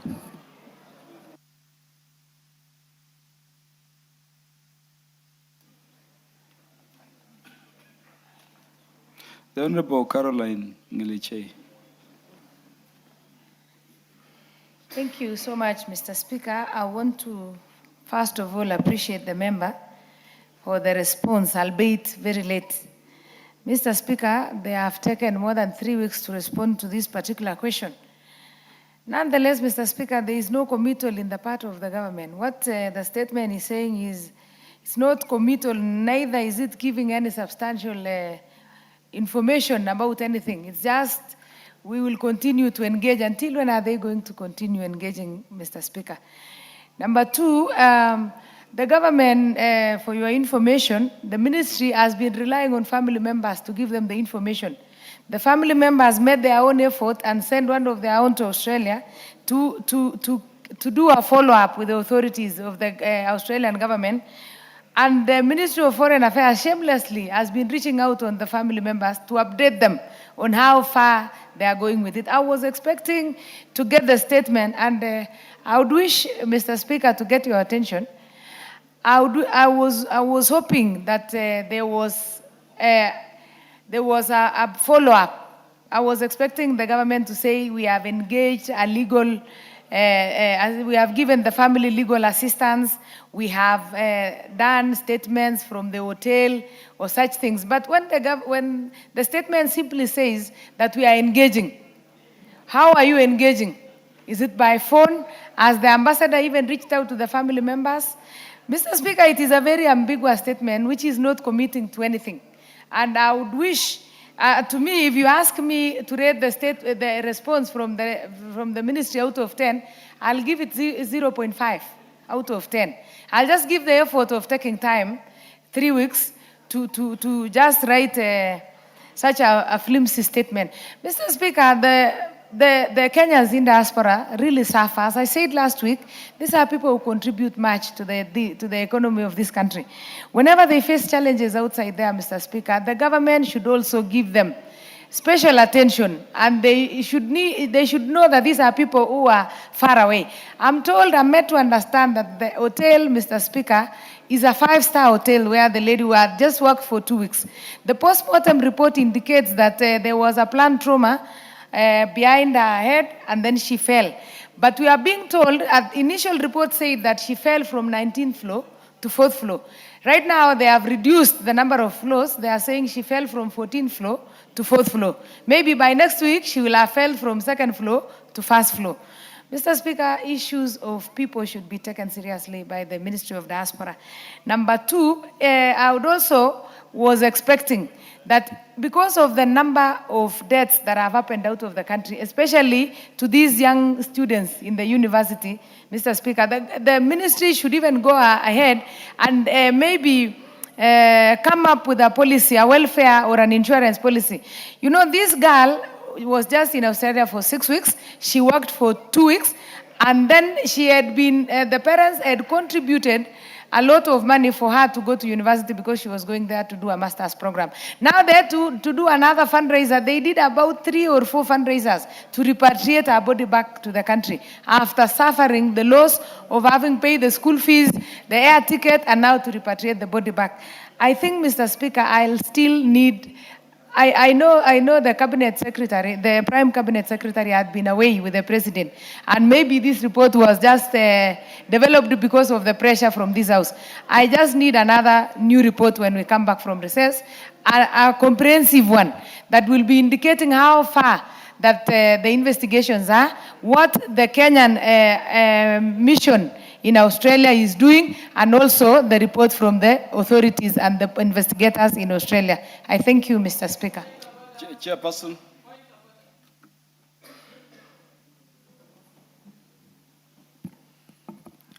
Thank you, Honorable Speaker. And I've noted the concern of Honorable Ngeleche, and I'm sure issues of especially support to Kenyans is very key.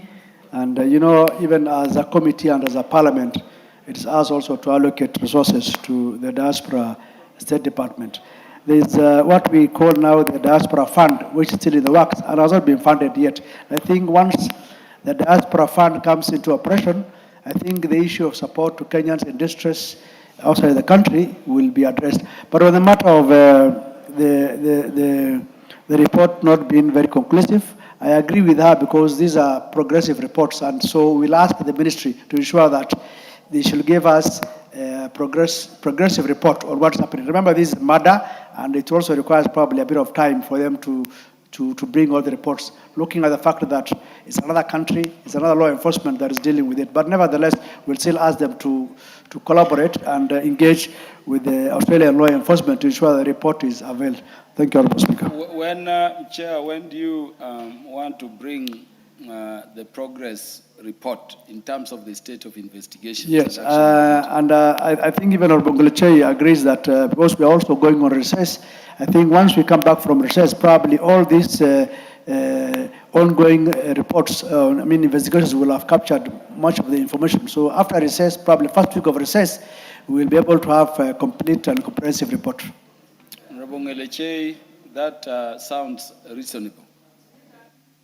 Because the investigations are continuing, the chair is undertaking that there will be a progress report before the House, which can be, debated as we go along on this sensitive matter. The first week when we come from recess. That's okay, Mr. Speaker. Yeah.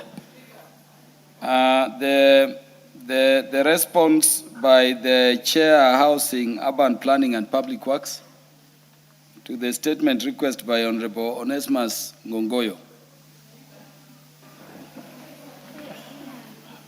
Thank you, Honorable Speaker. Honorable Speaker, on 8 June 2026. Yeah, Honorable Millie Odhiambo, what is out of order? Thank you, Mr. Speaker. Mr. Speaker, I'd actually wanted to comment on the Australian case because it was raised with us when we were in Australia last month. And the case of the girl who died because they were saying that she had committed suicide, but every evidence pointed to a possibility of murder. I know I'm in the committee and I've raised it with the committee, but the other issue that was raised by the Kenyans resident in Australia was the high number of Kenyans who are dying there. So I think I would request, even though the vice chair has left, but because I sit in the committee, I think I'll bring it up when we discuss, that we need to look at it globally. A lot of young Kenyans are dying. Yeah. So we need to look at what is causing that. Yeah, thank you, Honorable Millie. And luckily, Honorable members, in both of the two issues, they will come back to the House after recess. So I hope we will engage in greater detail then. Yes, Chair. Thank you, Honorable Speaker. Honorable Speaker, on 8 June 2026, the member for Kajiado North constituency, Honorable Onesmus Ngongoyo. Is Honorable Onesmus Ngongoyo in the House? Okay. Onesmus and could MP, you go to the specific responses so that we save on time? The MP requested for a statement from the chairperson of the Departmental Committee on Housing, Urban Planning and Public Works regarding the collapse of a building under the construction at Ole Nairi area, Kajiado North constituency. Honorable Speaker, in the statement, the own member sought to establish, among other things, number one, a report on the circumstances that led to the collapse of the 8-story building at Ole Naira area on 8 May 2026, including the copies of approvals granted for the project, whether MS Coastlink Building Works Limited was registered at the time of the collapse of the building, and whether the construction complied with the approvals and the NCA standard. Number two, an explanation on how the collapsed building had risen as high as 8 stories at the time of collapse, yet the area is within a flight path zone restricted to 4 stories and actions taken for violation. Number three, the steps taken to resettle tenants and homeowners who moved as a result of the collapse and support being extended to families of the deceased workers. Number four, the measures being taken to restore the access roads in Ole Nairi destroyed during the clearance of rubble from the site of the collapsed building. Number five, the measures in place to ensure that construction workers across Kenya are covered by adequate occupational safety and health protections and compensation frameworks. Honorable Speaker, the committee received a response from the Ministry of Lands, Public Works, Housing and Urban Development, through the Clerk of the National Assembly, which I now wish to convey as follows. Regarding a report on the circumstances that led to the collapse of the 8-story building at Olenaira area on 8 May 2026, including copies of approvals granted for the project, whether MS Coastlink Building Works Limited was registered at the time of the collapse of the building, and whether the construction complied with the approvals and NCS standards, the State Department informed the committee that it received reports of the collapse of a residential building under construction located in Ololua area on the outskirts of Ngong on the morning of 9 May 2026. The State Department further informed the committee that the developer had submitted an application to the county government of Kachato on 20th February 2025. An approval was subsequently granted via form PLUBADC/8 under registered application number PKN 044/25 on 26th February 2025. In addition, NEMA flight license number NEMA EIA/PSL/39046 dated 10th April 2025 approved the construction of an 8-story building comprising a basement and ground floor parking area with the first to 8 floors each containing 5 3-bedroom units and associated amenities on plot RN number Ngong/Ngong/107078 Ngong Municipality. The project was also registered by the National Construction Authority under the project registration number 4618315711767, valid from 25th April 2025 to 25th April 2027. The State Department established that the parties involved in the project were Mr. Matthew Kipkoech Keter as the developer or client, and Force Designs and Building Solutions Limited as the contractor, and not Coastlink Building Works Limited, as indicated in the request for the statement. The contractor was registered with the National Construction Authority under registration number 830585/B/0324, category Building Works NCA3 with a valid license. The State Department further informed the committee that the developer had engaged engineer Ngugi Jacob Kipe, registration number A4926 as the project engineer, and architect Maimba Kahara, registration number A2107 as the project architect. However, the engineer subsequently withdrew his indemnity on the project fired letter ref number JK02/250606 dated 6th June 2025, while the architect formally withdrew from the project fired letter ref MK2425 dated 30th January 2026. The State Department also informed the committee that an inspection conducted on 30th June 2026 established that the project was proceeding without the supervision of the project consultants. Consequently, the National Construction Authority issued suspension of works, order number 197588. Regarding the cause of the collapse, the State Department indicated that investigations undertaken since 8 May 2026 revealed that the collapse resulted from structural deficiencies, poor workmanship, and non-compliance with approved designs.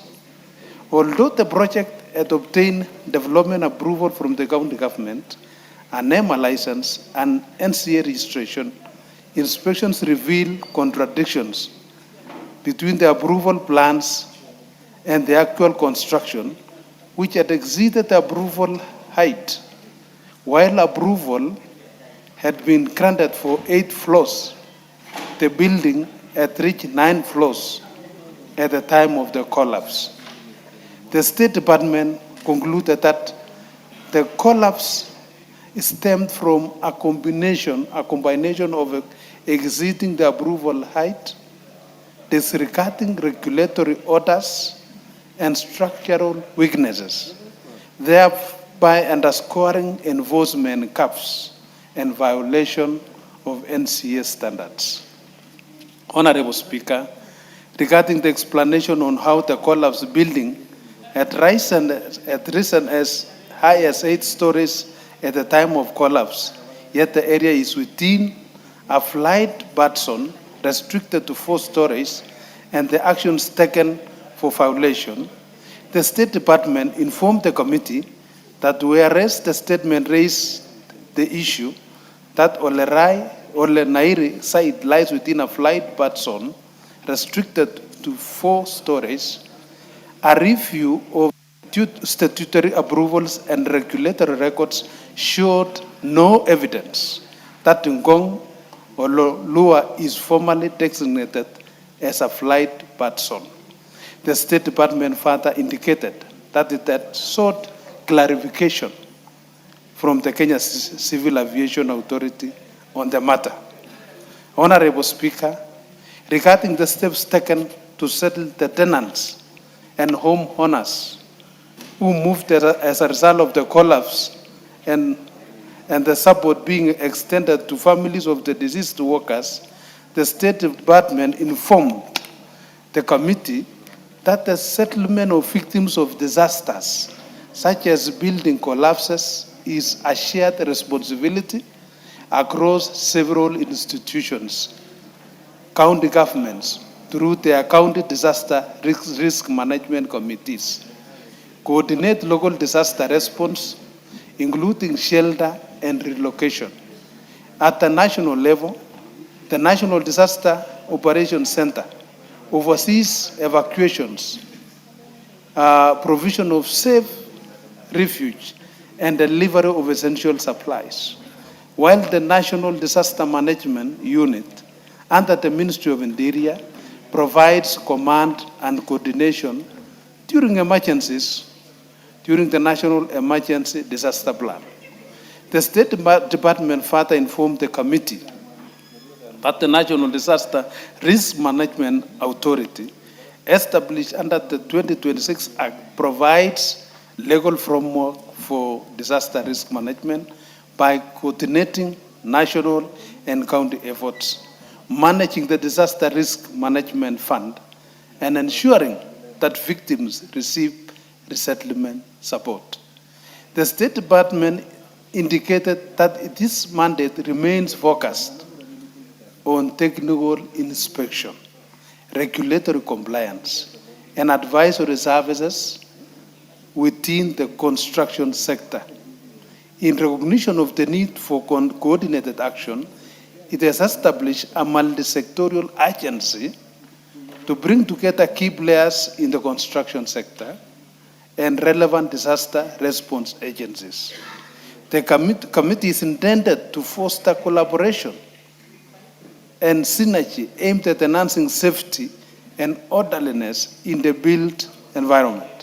The State Department further informed the committee that it is in the process of gazetting the committee to provide it with statutory authority and enable it to address cross-cutting issues such as resettlement in a structured and legally backed manner. The State Department also informed the committee that it continues to experience significant financial constraints in executing its coordination mandate, particularly in responding to building collapses and undertaking continuous inspection aimed at identifying and addressing structural deficiencies before collapses occur.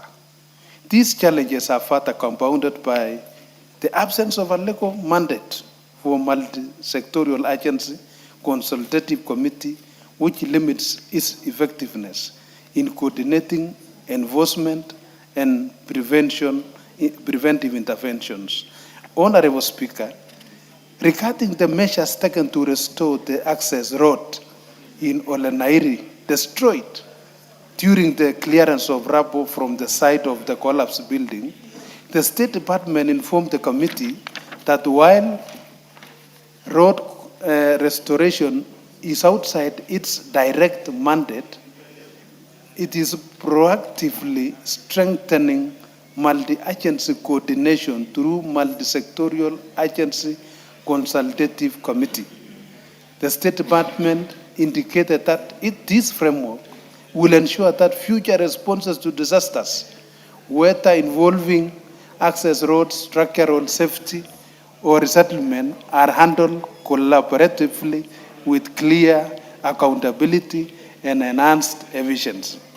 Honorable Speaker, regarding the measures in place to ensure that construction workers across Kenya are covered by adequate occupational safety and health protection and compensation frameworks, the State Department informed the committee that Occupational Safety and Health Act, Cap 236A, provides the legal foundation for workers' protection in Kenya, and it is enforced by Directorate of Occupational Safety and Health Services under the Ministry of Labor.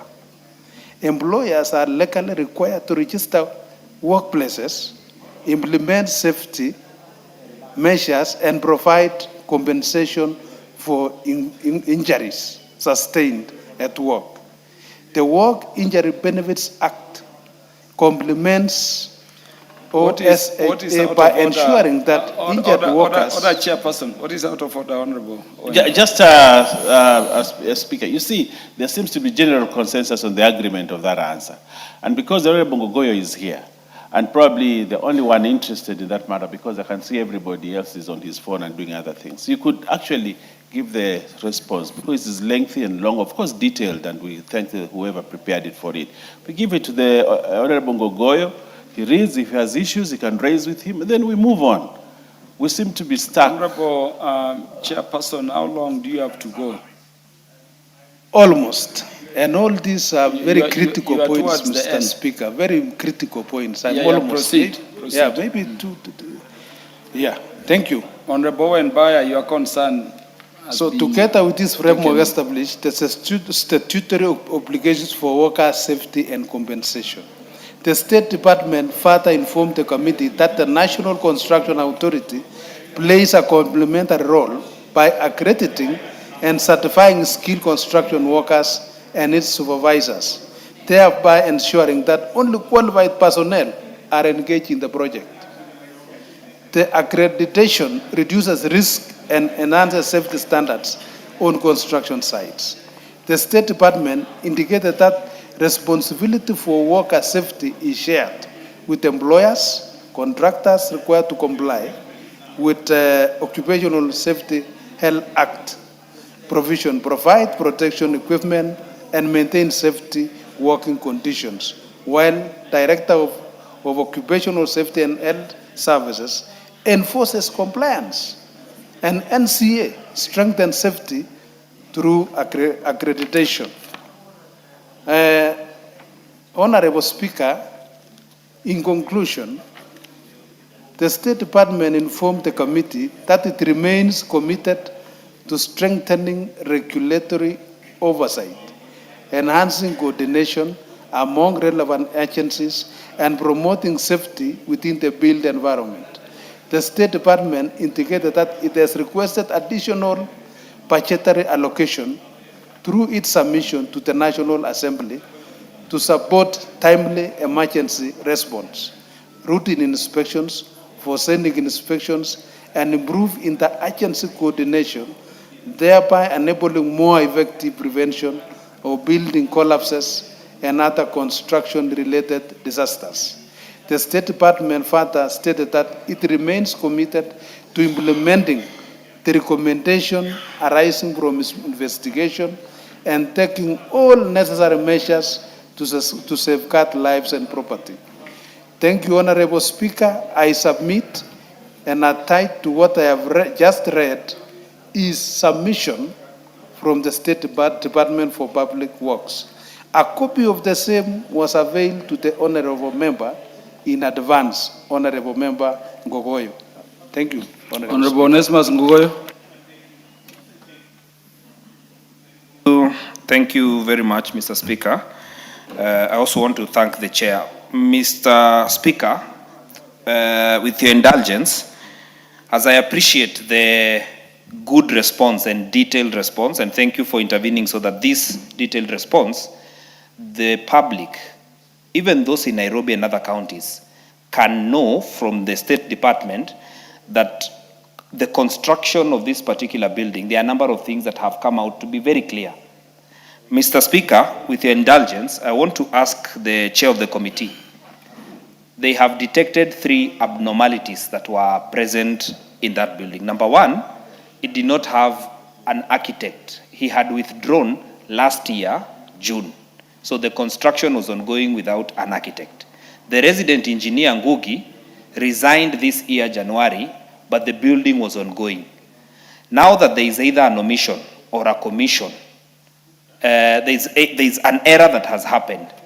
What is the State Department doing to prosecute whoever was ongoing without an engineer as required by law and an architect as required by law? What is the State Department doing? Because the DCI say they are waiting for a report from Public Works. Have you forwarded the same to DCI so that they can go on with this? I also want to register my appreciation that even on a number of issues that were not in the State Department for Public Works, like disaster management, you have said that the co-shared responsibilities, you have deficiencies in mitigating some of the problems that have come there, and that one I have noted very well. In this case, because the response is detailed, I just want to know from you, have you forwarded the same information to DCI? And anybody who doubts that statements provide answers in this parliament or in the public, this statement is an example of what a good working committee can do. And I want to thank the new chair for bringing in this good response on time. On that one answer, I'd request, Mr. Speaker, you allow him to respond to me. The Honorable Chair. Thank you, Honorable Speaker. I want to say that I have noted the concerns of Honorable Ngogoyo, and his concern, I want to say, is very genuine, very genuine. And I also want to thank him because he's very concerned about his constituents. So, Honorable Speaker, I want to be on record that I'll bring more clarification concerning that the first week after recess. Thank you. I'll get in touch with the ministry. I think we will leave it at that, but also to alert members that the proceedings of the House are public. And the DCI, in terms of their investigations, should be observing the proceedings and should know what to do in terms of the investigations or further investigations they want to take. Yeah, what is out of order, Honorable Bukose? You know, Honorable Speaker, Honorable Ngogoyo thanked the committee. This report has also come from the ministry. He should also thank the ministry and the government by extension that is doing a good work. Yeah, that one goes under what Honorable Tiendamolo would call judicial notice, as the report has come from a government ministry. Yeah, so let us go to the next response. Yes, Honorable Ngogoyo. Why you see me insisting on this response? 4 lives were lost, not of residents of Kajiado North. One came from Bomet, one came from Navakolo. They were just simple painters painting a house, and it crashed on them. Those 4 lives must be accounted for by this National Assembly. Yes. We must be accountable. That's why I'm insisting, let it be on public record that the ministry did its work. It is a contractor who had his own work that ended up bringing the lives of 4 individuals down. Yeah, it is already on record. And the chair also informed that you already have a copy of the report. So there are some things you can do to help with the investigations without, being publicly on record, really. Yeah, the response by the Chair, Transport and Infrastructure Committee to the statement request by Honorable Peter Masara. Thank you, Chair. Honorable Speaker, I'm Is wondering whether Honorable Peter Masara is Masara in the House? And if he is not, Well, if he's in the House, as per tradition, please table the response. Table the but response. Honorable Speaker, I think for the record of Parliament and this House, I would state that I think we had shared the response with Honorable Masara. It's about the bridge, the Migori Bridge. And I think it will be in order because to table this report, but to let them know that the works have been contracted and the contractor will be on site as soon as possible. I may now table the report. No, Thank you. I want for once to review the direction I've given on that.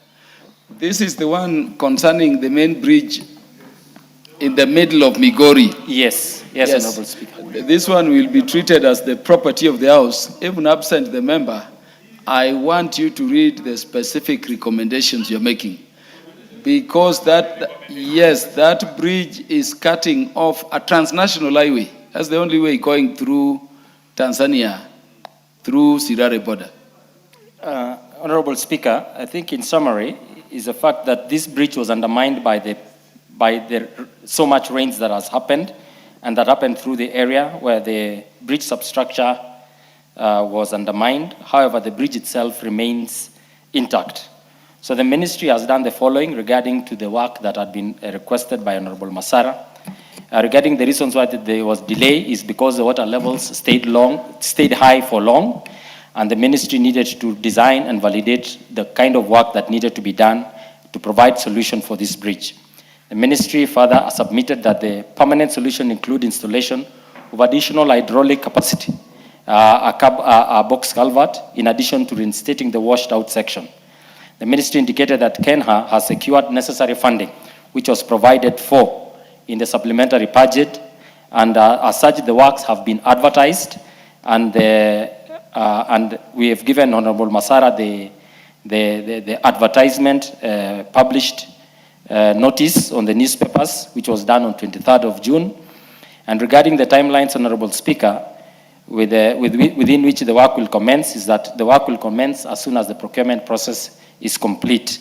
The ministry is further submitting that the duration of construction will be 6 months, with a defects liability period of 12 months. Regarding the measures put in place to ensure that the safety of motorists and pedestrians and other road users pending completion of the rehabilitation works, the ministry submitted that Kenya will install warning signs, barricades, and traffic management measures on the affected bridge.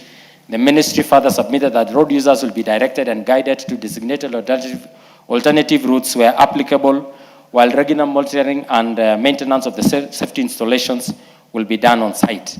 Honorable Speaker, the ministry also submitted that the contractor will ensure the safety of the public is maintained throughout the construction period until the bridge is reopened. So in summary, Honorable Speaker, funds have been secured, the procurement process has begun. As soon as it is complete, these works will be done. The contract period will be 6 months after when the works finally commences. Thank you, Honorable Speaker. And just to notify the House that Honorable Masara is back to the House. Yeah, the Honorable Francis Peter Masara. Yeah, what do you have to say to the response from the ministry? Thank you, Mr. Speaker. First, appreciate the response as per the chair. But Chairman, I'm not satisfied. Migori Bridge is the gateway to Tanzania. Migori Bridge connects Suna West and Suna East, the CBD of Migori County, the headquarters of South Nyanza. Mr. Speaker, for the last 6 months, there's no business going on within the town. When you want, the people are, I'm sure the people of Migori now are listening to the response. 2 months plus 6 months is 8 months. That will be 1.5 years when the town is closed. Mr. Speaker, this is not going to be fair to the people. More so in terms of security. that bridge as it is now, it is close to using Maram. And remember, a person who want to move to the other side goes, travel extra almost 13 kilometers round. You were in Migori the other day for the committee work, Mr. Speaker. You saw how it was a big problem. Therefore, I'm requesting the ministry or the government, if possible, let the military, the KDF be deployed to repair that bridge so that the people of Migori and the traders and any other activity which needs that bridge can go on. Mr. Speaker, waiting for 2 months for procurement, if you don't get a contractor, you will wait for another 2 months. When the contractor is on the ground, mobilization, and what? You don't want to tell me we'll suffer until next year during election when we still don't have a bridge. Mr. Speaker, if it is possible, let this be treated as an emergency. Let the KDF team be released to repair that bridge before the next, because if we leave it for the next 2 months, we'll have September rains. They'll be raining until November. And then we'll have another rain next year, and you can't predict when the rain will, as the men were saying, this time around, there will be a lot of rain, but it is unpredictable. So now that there is dry spell, can it be done within the next 3 or 4 weeks, or 1 month or 2 months with our KDF, so that the people of Migori can enjoy the services of that bridge? Thank you, Mr. Speaker. The Honorable Dr. Otiende Amolo. Thank you, Mr. Speaker. Mr. Speaker, let me come to the assistance of my brother, Honorable Masara, because he says he listened to the response and is not satisfied, but he was not here part of it. So I want to confirm that even the part when he was not here was still not satisfactory, Honorable Masara. Because, Mr. Speaker, I have used that route in recent times, and it is true that it takes you more than an hour, actually, to go around that bridge. And I think that is of high inconvenience, not just to the people of Migori, but to this country, because it's the gateway of trade with the Republic of Tanzania. But, Mr. Speaker, let me also say that I heard the chair use the word that the bridge has been undermined for long. Those were the words that were used. And I'd like the chair to, in further clarification, explain what that undermined means. You know, as a veteran protester, and some of us here have been veteran protesters, we know that for long, that Migori Bridge was our tool of protest. and if that is so, we want it reinforced in such a manner that in the unlikely event that in future it has to be used as a tool, it will not be undermined. But let it be a lesson also to those who are planning to protest even tomorrow, that even as we protest, let us try not to interfere with the infrastructure. But, Mr. Speaker, lastly, I want to thank the chair for that very brief summary.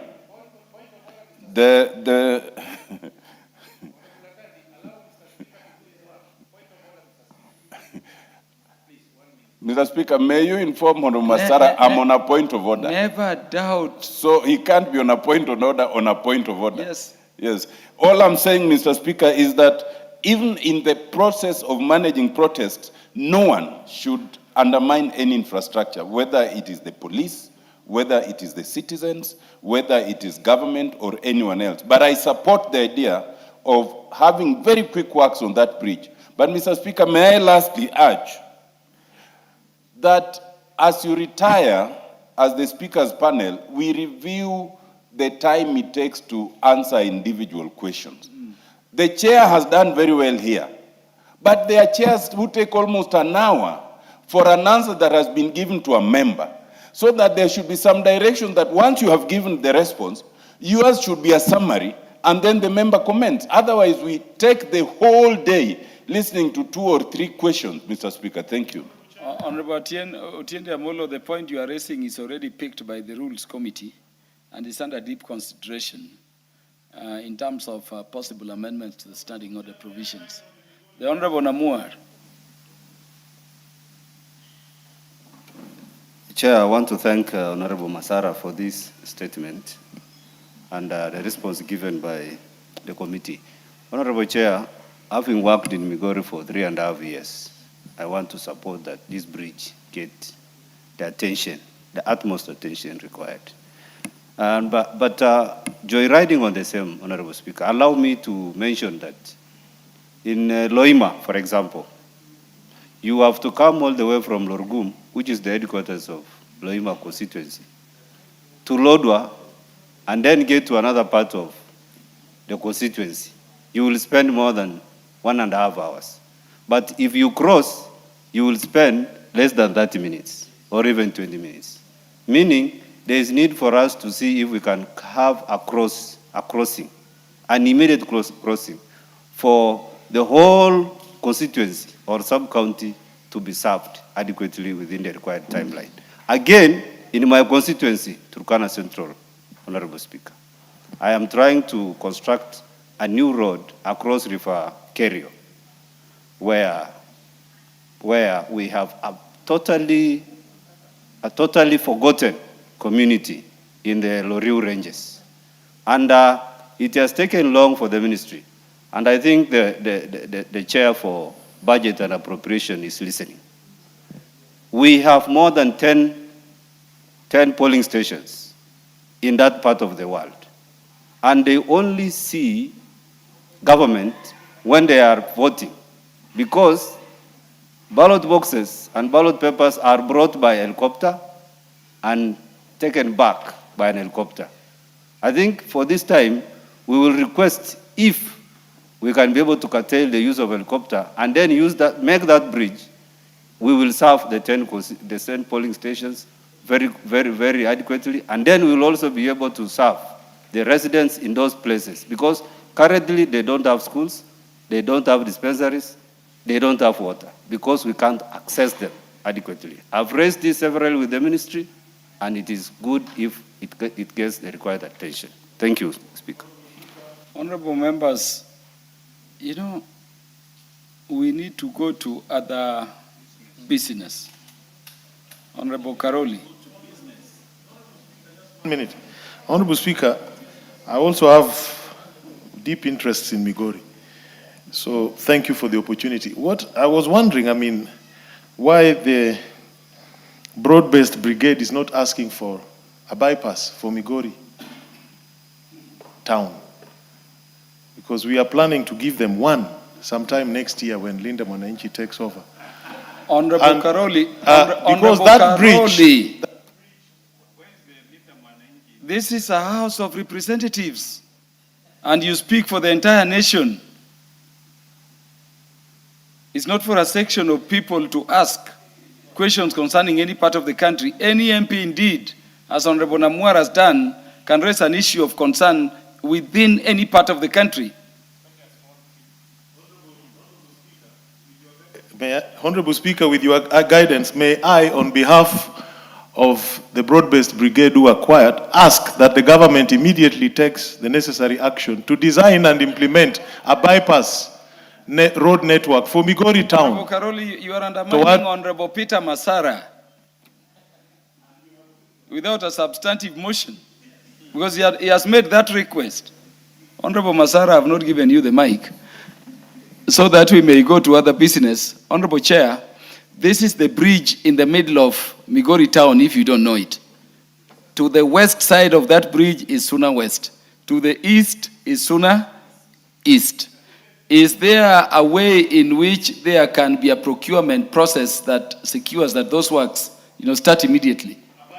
Honorable Speaker, the procurement of the work has commenced. So the only thing that we can do is what to do in the matter of its urgency. Number two, Honorable Speaker, the suggestion by Honorable Masara that this be moved to defense will subsequently remove this idea from Transport and Roads and Transport Committee to probably defense. So I do not know how we'd want to go forward with it, but the commitment that the ministry gave is that the works have been advertised. As soon as the bids are received, it will be prioritized for evaluation for works to commence as soon as possible. Honorable Peter Masara. And funding has been provided. Yes. You know the minister concerned, the CS Chirchir. He's a man of his word, and he's a man of expedition and efficiency. Let us trust the ministry under the guidance of the House through the committee to expeditiously, take the matter as a matter of, national interest. Next order.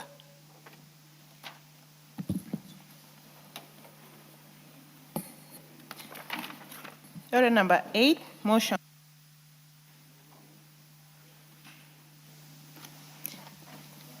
Order number 8, motion. Report of the Committee of the Whole House on the Fisheries Management and Development Bill, National Assembly Bill number 29 of 2023. Question to be proposed. Yeah, honorable members, I now put the question that this House do agree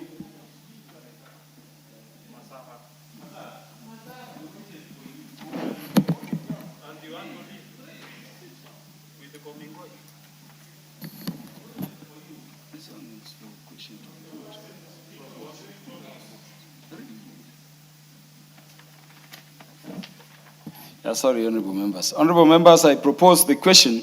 This House do agree with the report of the Committee of the Whole House on its consideration of the Fisheries Management and Development Bill, National Assembly Bill number 29 of 2023, up to clause 39, and seek leave to see it again. Is it the mood of the House that I put the question? Honorable members, I therefore now put the question. This House do agree with the report of the Committee of the Whole House on its consideration Fisheries Management and Development Bill, National Assembly Bill number 29 of 2023, up to clause 39, and seek leave to sit again. Will as many as are of that opinion say aye? Aye. Will as many as are of the contrary opinion say nay? The ayes have it.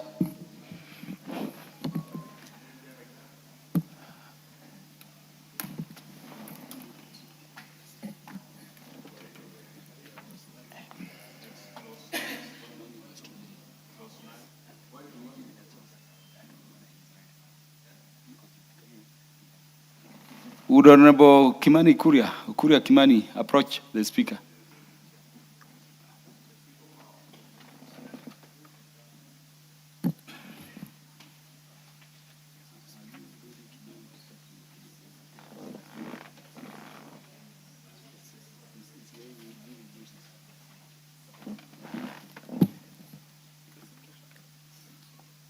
Yes.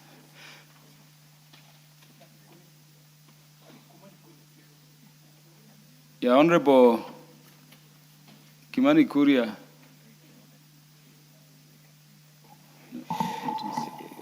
Honorable Speaker, I think with time we'll have to be very careful how you pronounce our names, Kuria Kimani and Kimani Shongwa, because when you said Kimani Kuria, the majority party was running back to the I've noted. Wondering what the business. Very many lapses on Honorable Kimani Kuria. Let us do some procedural step here before you. Can you read, can you go back to order number 5? Order number 5, papers. Yes, Honorable Kimani Kuria. Honorable Speaker, I beg to lay the following papers on the table of the House today, Wednesday, the 24th of June, 2026.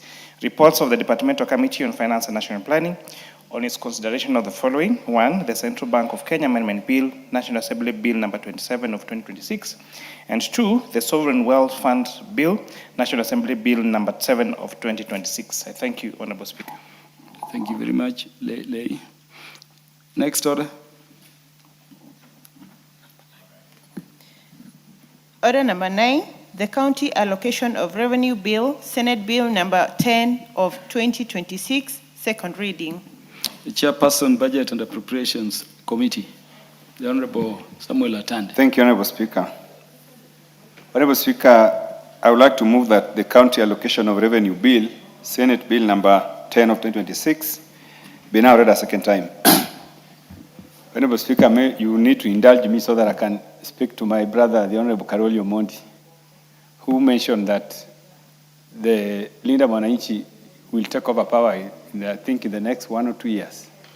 I wanted to remind him that this presidential candidate was suspended by the ODM party and is currently partyless.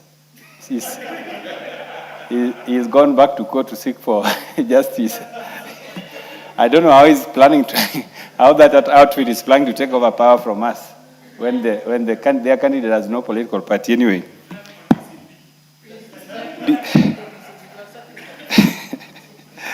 Thank you.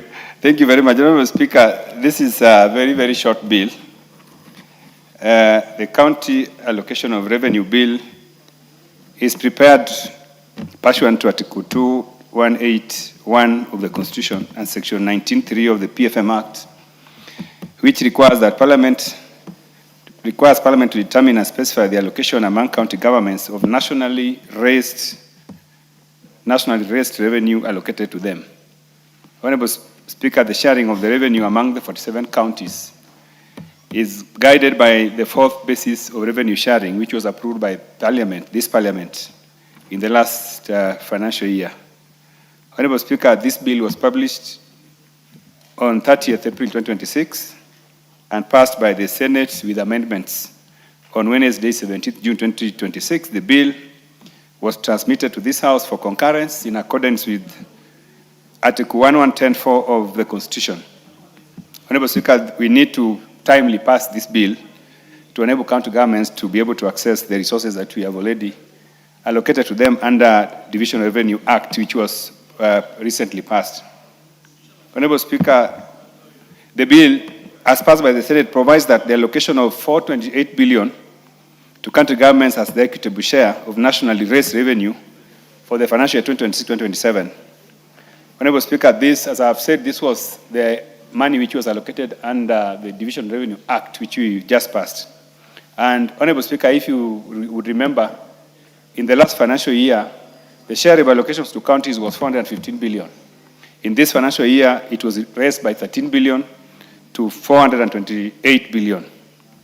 Honorable Speaker, the sharing of these revenues among counties is guided by the fourth basis for revenue sharing, which comprises three components.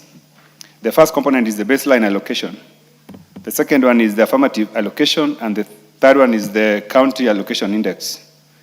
Honorable, the baseline allocation is the allocations which were given to counties in the financial year 2024-2025, which was 387.425 billion. The affirmative allocation, Honorable Speaker, is to take care of about 12 counties which are basically disadvantaged because of three fundamental factors. One, they are either very small, and therefore they will not be able to benefit from the geographical index factor. Also, their population is also small, so they will not also be able to benefit from the population index factor, which is a factor for sharing of the county revenues. And thirdly, also in terms of the county allocation index, which I've just mentioned, they were not favored with that allocation as well.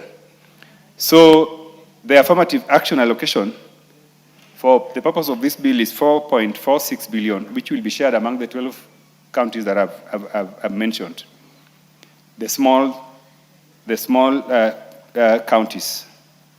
Honorable Speaker, this bill also guides and gives the specific allocations based on the approved fourth basis of revenue sharing. The first schedule of the bill, Honorable Speaker, sets out the distribution of the equitable share among the 47 counties under the three allocations I've mentioned. The baseline allocation of 387.425 is reflected in column 6 if you have the bill, while the affirmative allocation is reflected in column D. The balance of the equitable share above the ring-fenced amount for the two consecutive components totals to 36.115 billion and is distributed through the county allocation index and reflected in column F of the bill. Honorable Speaker, the total allocation due to each county government comprising the three components is presented in column G of the first schedule of the bill to the bill. Honorable Speaker, I don't know whether I need to just mention to members what each county is going to get, but if you have the bill, Honorable Speaker, you will see that Baringo County is going to get a total of 847,626,854,000,000. The county that's going to receive the smallest allocation, according to this bill, Honorable Speaker, is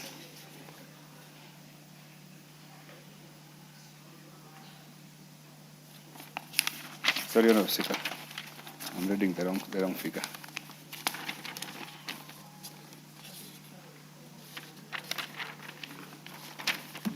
Honorable Speaker, also to mention that this bill has also given ceilings for recurrent expenditures for both county governments and the assemblies. Honorable Speaker, in the past it was realized that some countries spend more resources on recurrent expenditures opposed to development. And therefore, this bill has also given specifications on how much you can spend on recurrent expenditure as well as development. Because the focus needs to be more on development, Honorable Speaker. This has also been reflected in the expenditures for the county assemblies. In the past, some county governments were undermining county assemblies.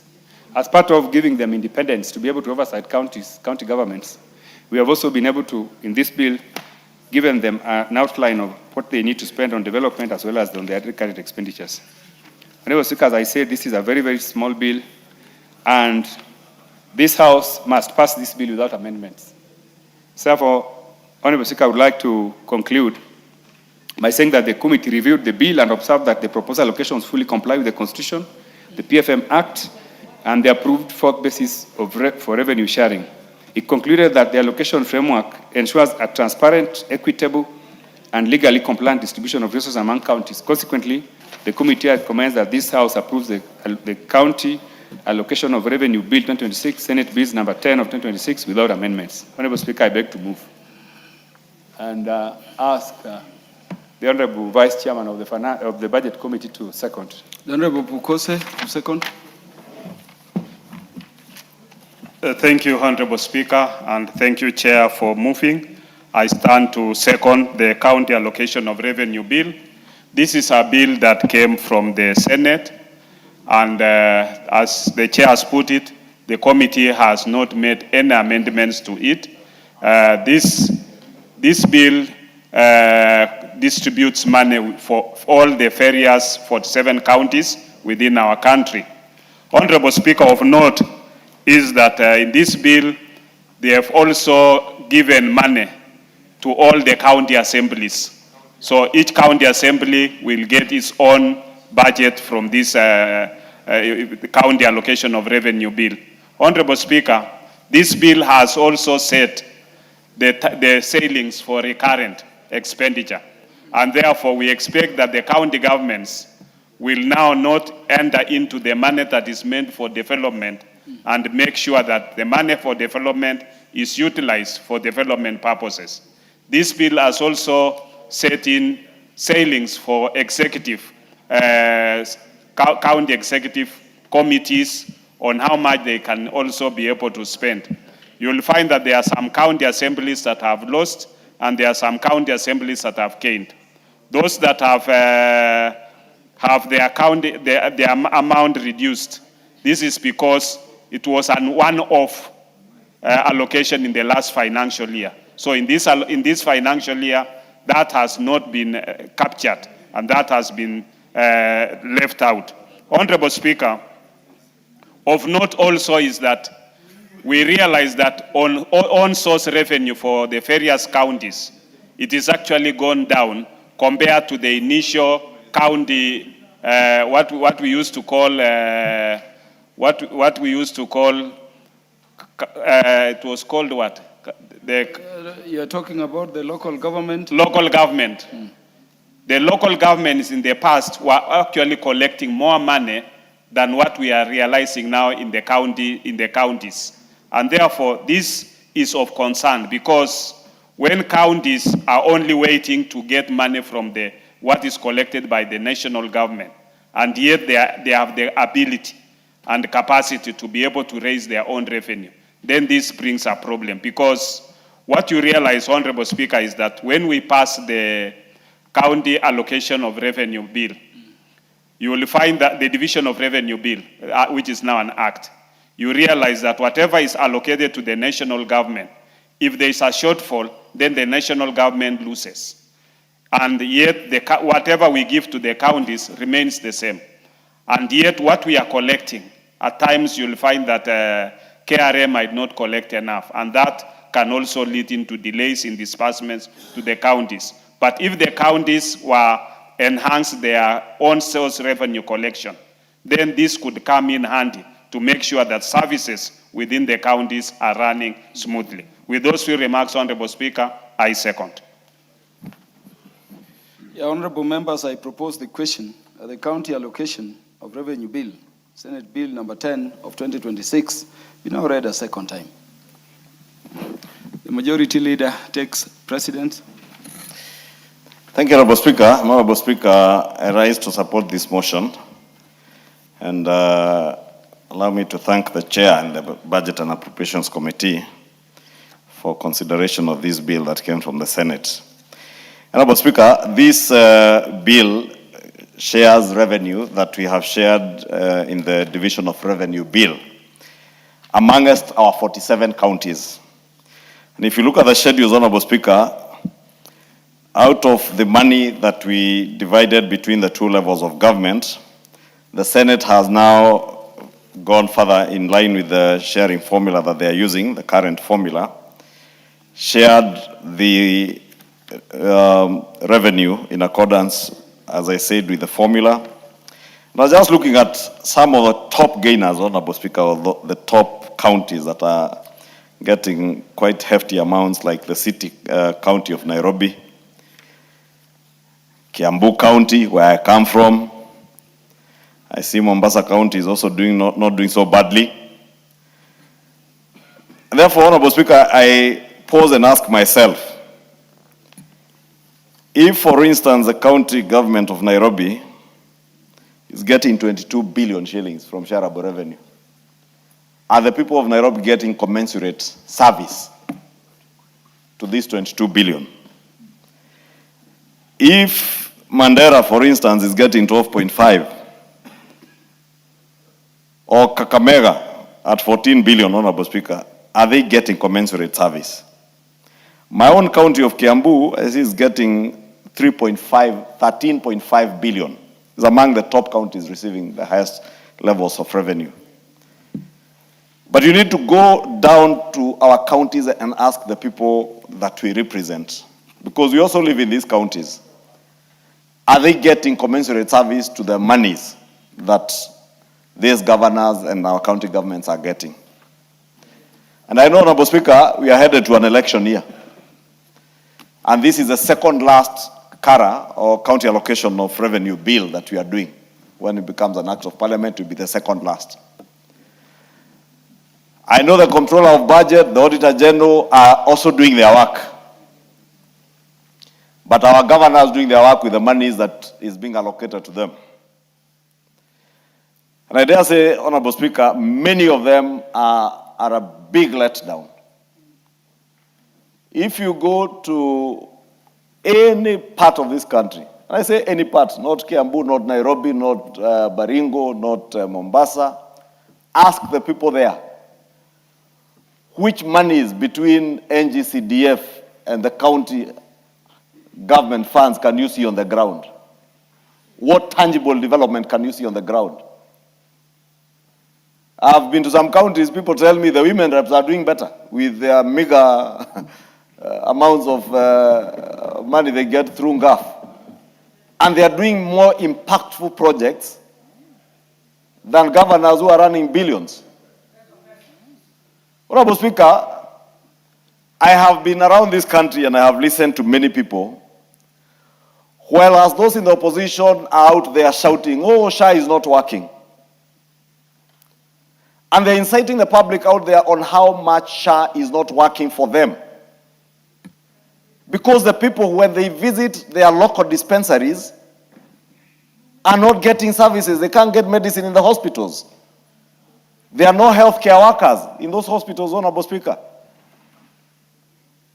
I've listened to horror stories of healthcare workers telling me they are on their third month without pay in some of our counties. In my own county in Kiambu last year, healthcare workers down their tools for months. And the governor there felt nothing, heard nothing, saw nothing bad, even as children died in hospitals. It took the Council of Governors intervention. And I remember sitting with the Council of Governors leadership in charge of the Health Committee, I sat with KMPDU and we prevailed on the Council of Governors to mediate between KMPDU and the county government of Kiambu to at least get health services working back in Kiambu. Last week I saw the member for Thika, Honorable Alice Nganga, storm into a hospital in Ruiru to rescue mothers, I think close to 20 mothers, who are being held in that hospital on account of pending bills or unpaid bills. Honorable Speaker, why are mothers being held against their will with their young babies, exposing them to danger and risks of even contracting infections in a hospital? And those of you who are parents know, children are very easy to pick up all manner of infections. So children are born, newborns, but they are being held in a hospital because the mothers have not been sorted on their bills. And I saw the naysayers asking, are they now telling us that SHA is not working?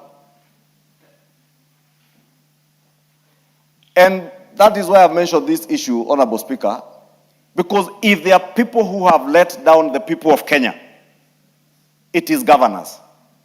If there are people who are sabotaging the working of SHA, is governors.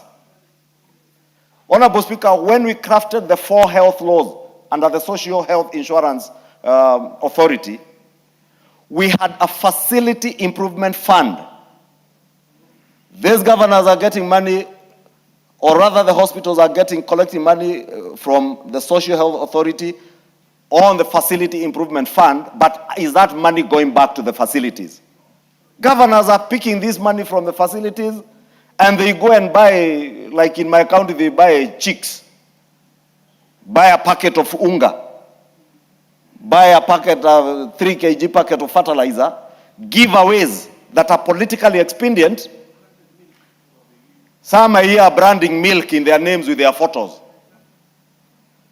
But this is the money you are collecting out of the facility improvement fund, instead of taking that money back to the facility to be able to improve the facility, because that was the intent of that law. We developed the facility improvement fund to make sure that a dispensary in Ruiru does not have to wait for money to come from Kiambu. Or Mbagathi Hospital does not need to wait for City Hall to send money to them. They should have the money at that local level, so that if there are bandages that have run out of the facility, or Panadols, paracetamols, they simply procure at the local level, and there are guidelines in the regulations up to what amounts you can procure at the local level. And we made sure that there were regulations that have been done pursuant to that facility improvement fund, Honorable Speaker. Look at the procurement. In our last estimates this year, we have just allocated to KEMSA 21 billion shillings to make sure that KEMSA is adequately capitalized for these county governments and all other hospitals to be able to procure medicine from KEMSA. Are counties procuring and paying? Talk to KEMSA. They don't. Do they have money? Have they collected money from the Social Health Authority? Yes, they have. Are they offering health care services to the people of Kenya? They are not.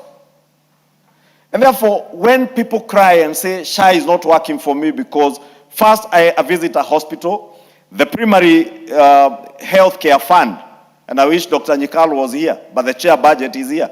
He will tell you the primary health care fund now has 19.1 billion shillings. For what purpose, Honorable Speaker? Why are we allocating from our national revenues 19.1 billion shillings to primary health care facilities? So that, Honorable Speaker, pursuant to the provisions of Article 43 of our Constitution, any Kenyan who falls sick in any part of the country can visit a primary health care facility, a dispensary, a level 1, level 2, level 3 facility, get treated, and so long as that facility is SHA enlisted, and the patient is also enlisted in SHA and has paid his premiums, you get free treatment, and you don't need to pay anything. But where I say governors are letting us down in the county governments, they never inform the public. They do not want the public to know. They do not want the public to know that the government has allocated 19 billion shillings to pay healthcare for them, because they also want to steal from the same public by charging them again. Honorable Speaker, this is the most evil thing any human being can do to another. When you take your child who has high fever at night to your local dispensary, and you are being told without 700 shillings for consultation, then another 900 shillings for drugs that are not even available, you are being told to go and buy outside the hospital in a pharmacy that belongs to the pharmacist or to the county executive or the chief officer in charge of healthcare. We are doing very unjust things to our people, Honorable Speaker. Then the same people go and tell the people out there, oh, SHA is not working. It is not SHA that is not working. It is your theft that we can't satisfy. It is their greed we can't satisfy, Honorable Speaker. If we allocate 19 billion shillings to the primary healthcare fund, that money must go to ensure that the people of Kenya access healthcare at the primary level without payment. And it is not just in public hospitals, Honorable Speaker, even in private hospitals that are SHA enlisted. And it is good we tell the people of Kenya that so long as you are enlisted and registered with SHA, and the hospital that you visit is also enlisted, so first make sure you are registered, you have paid your premiums in SHA, then the hospital that you visit is SHA enlisted. You should get care for primary care without payment, because we have provided for that. And when we did the Primary Health Care Act, Honorable Speaker, you remember, we said that it would be compulsory for us as a house that represents people in our constituencies, in our counties, to allocate money to the Primary Health Care Fund. We have done that as members of the National Assembly. We must now ask our senators. It is not enough to just call governors to the Public Accounts Committee in Senate and harass them at the gate, chasing them, I don't know to do what with them, and throwing punches. That is not the work of any senator. It's actually unbecoming for any senator to be chasing a governor on the road there, like, let me... Whether you are a senator for Nairobi or for Kwale or for wherever or for Kiambu, your work is to oversight and make sure that the primary health care fund monies are being utilized to treat people in your county for free, especially in those county hospitals. Make sure that the facility improvement fund is being utilized to improve the facilities down at the local level, Honorable Speaker. Because the facility improvement fund is for all those county hospitals, Honorable Speaker. We have allocated money, shareable revenue here, which is being shared.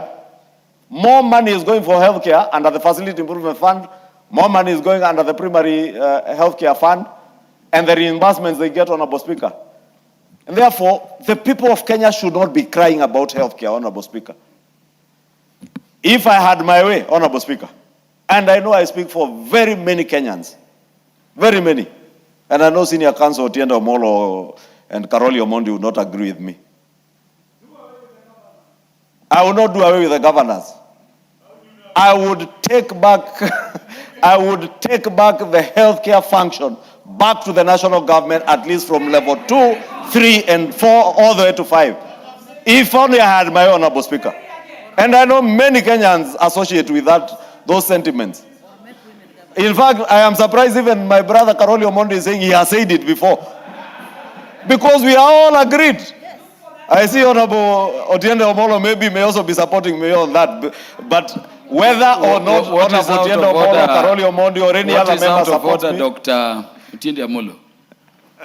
Thank you, Mr. Speaker. Mr. Speaker, I have listened, as I usually do, very carefully to the Leader of Majority, as he's spewing a lot of wisdom, much of which I agree with, but there are 2 points to be made, Mr. Speaker, and I rise under Standing Order number 87.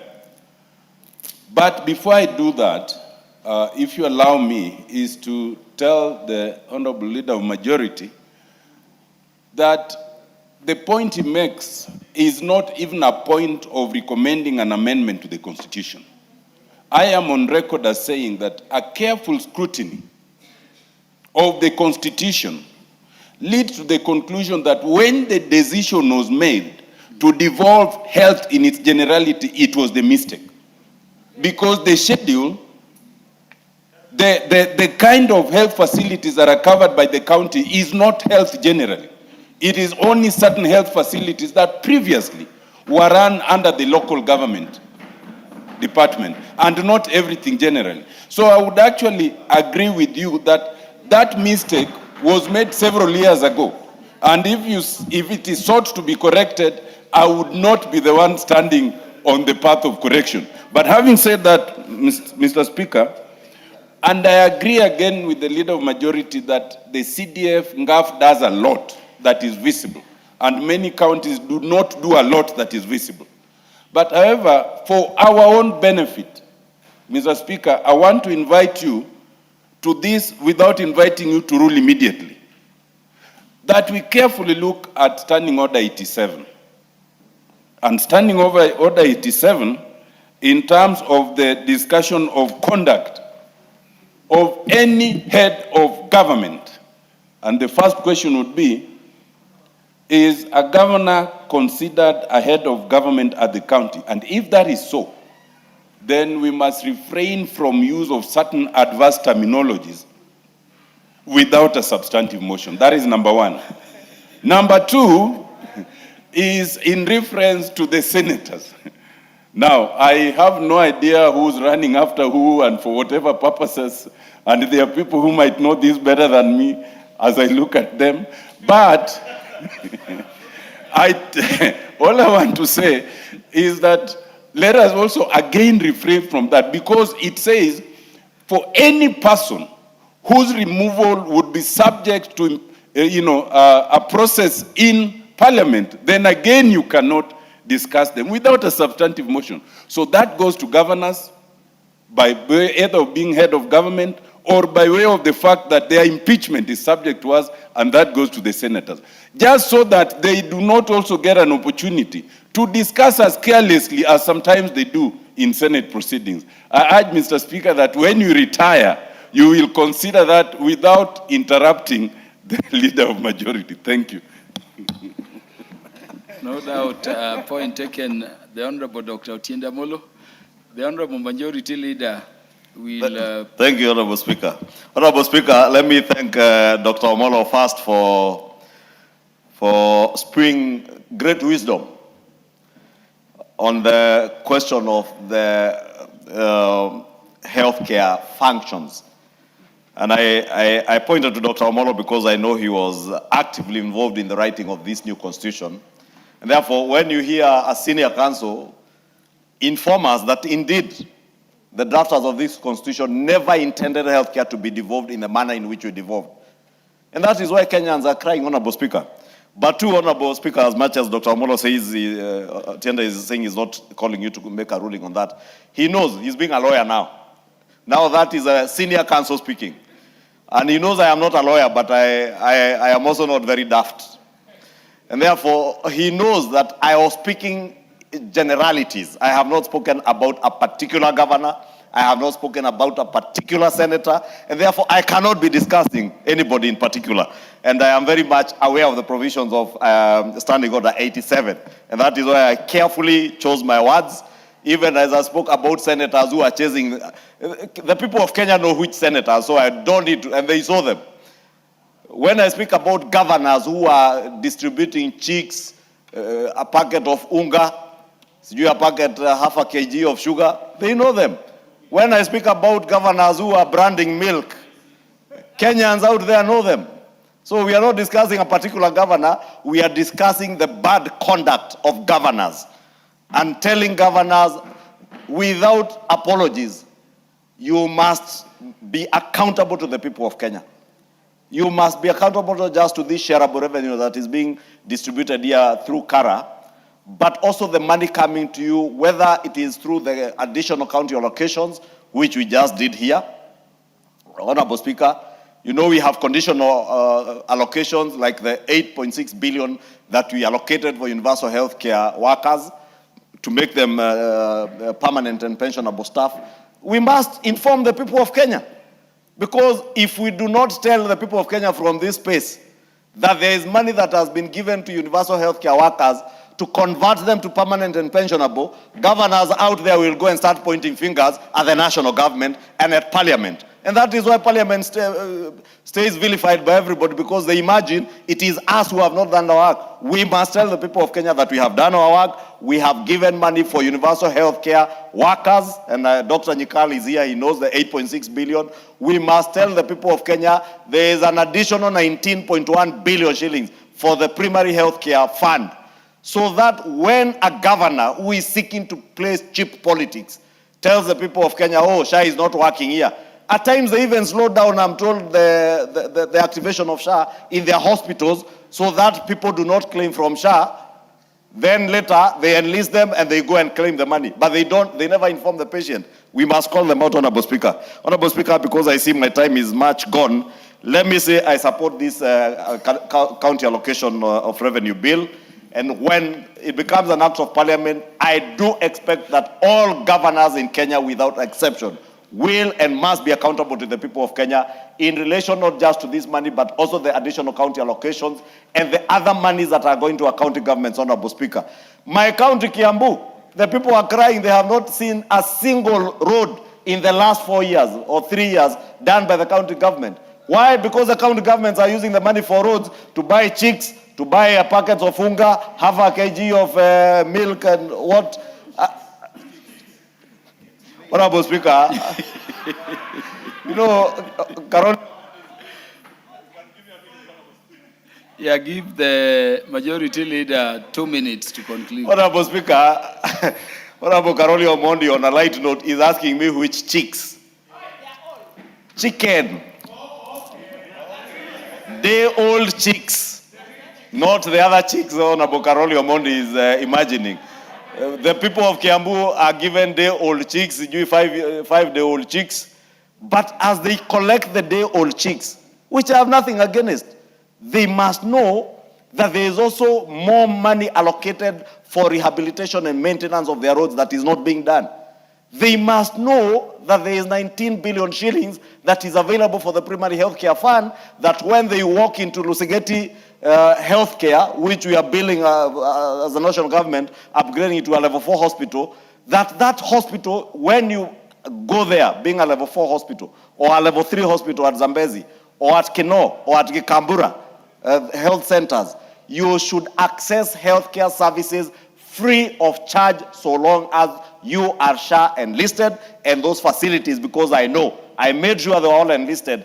People must not be charged, but they are being charged and the governors are still claiming this is the money. Then they come and try and attempt to bribe the people of Kenya for political expediency. I want to tell the people of Kenya, those who bribe you with your own money for your drugs, for your healthcare facilities, when the time comes, deal with them as you ought to deal with them. But for us, before Honorable Tiendo Ombolo stood on a point of order, I was saying our Senate must hold our governors to account. They must hold them to account.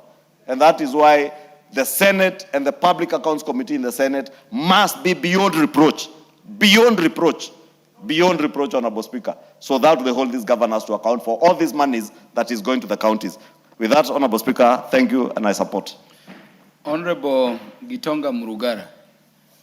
Honorable members, this is a very short bill. Thank you very much. What has been said by the majority leader, I think we should be expediting so that we take the matter to the committee. Absolutely. We are in total agreement, Mr. Speaker, sir, that this is a very short bill. The Senate has done its work, which was to now let us know what happens to the 428 billion, which we allocate to the counties. And the schedule clearly shows it, that what each of these counties is getting, including my own county of Tharaka Nithi, that is getting a total of 5,213,759,236. I stand to support the bill, but again, not without emphasizing that This is a lot of money that we are taking to the counties. The idea of devolution was one of the best ideas we came up with as Kenyans, because we were saying, let's take development to the rural areas. But it is said every time and again that we actually devolved corruption. We actually provided money to characters, I'm sorry to use the word, or to officers known as governors, so that they have a pass from which they can draw money for use, which use is not for the benefit of Kenyans. As we speak today and as we go into the next financial year, my county will be having about 5.3 billion. Another 1-point-something billion is going to come from conditional grants and other monies that are allocated to counties. So it will have about 7 billion. Question we repeat is, let's go to Tharaka Nithi today, look at what CDF has done in the 3 constituencies and what the county government has done. In fact, it will be a shame because they have not done anything. When you ask them, they talk about recurrent expense, that is 60%, and development 40%. Even that 40% is nowhere near what CDF is allocated. When you go to their collections, the says Honorable Pukose talked about, they collect revenue from the markets and everywhere else. I can assure you, I'm told, some counties have as many as 50 accounts to which that money goes, paid in some dubious way, which has control by governors or their stooges or wherever it is. I know some of us are aspiring to go to counties, but this mentality with the governors, where they just use money meant for citizens the way they want, is abhorrent. We must frown against it and we must condemn it. As we support this, Senate must wake up.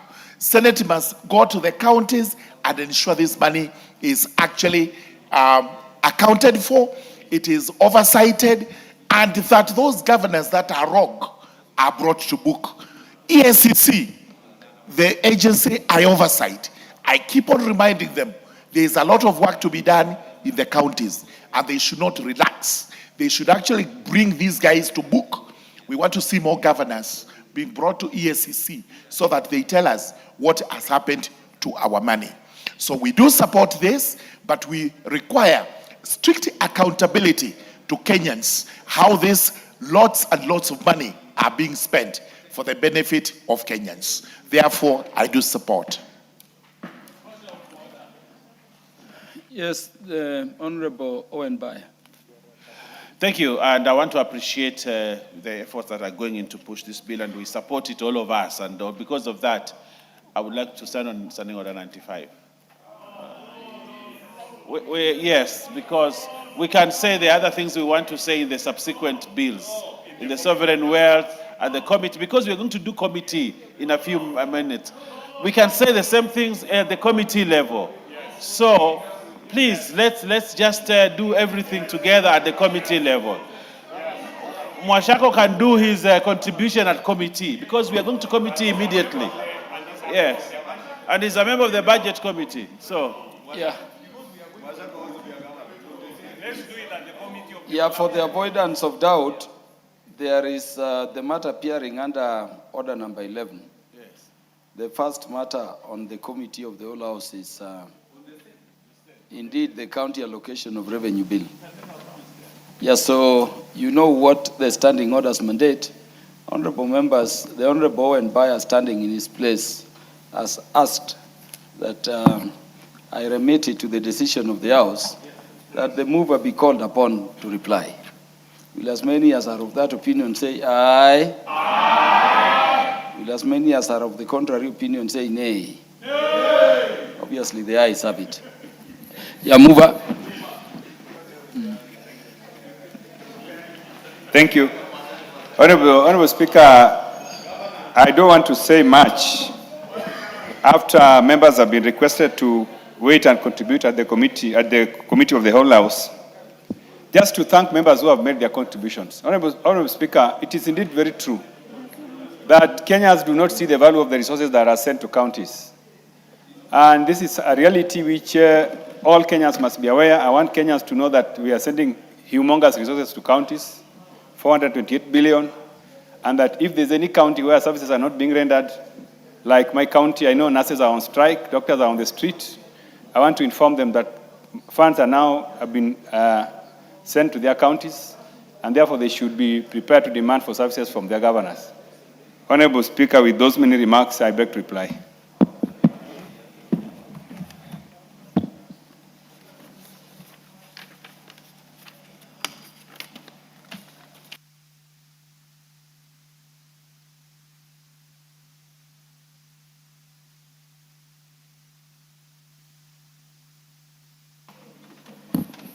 Yeah, honorable members, I put the question for your decision that the county allocation of revenue bill, Senate Bill number 10 of 2026, be now read a second time.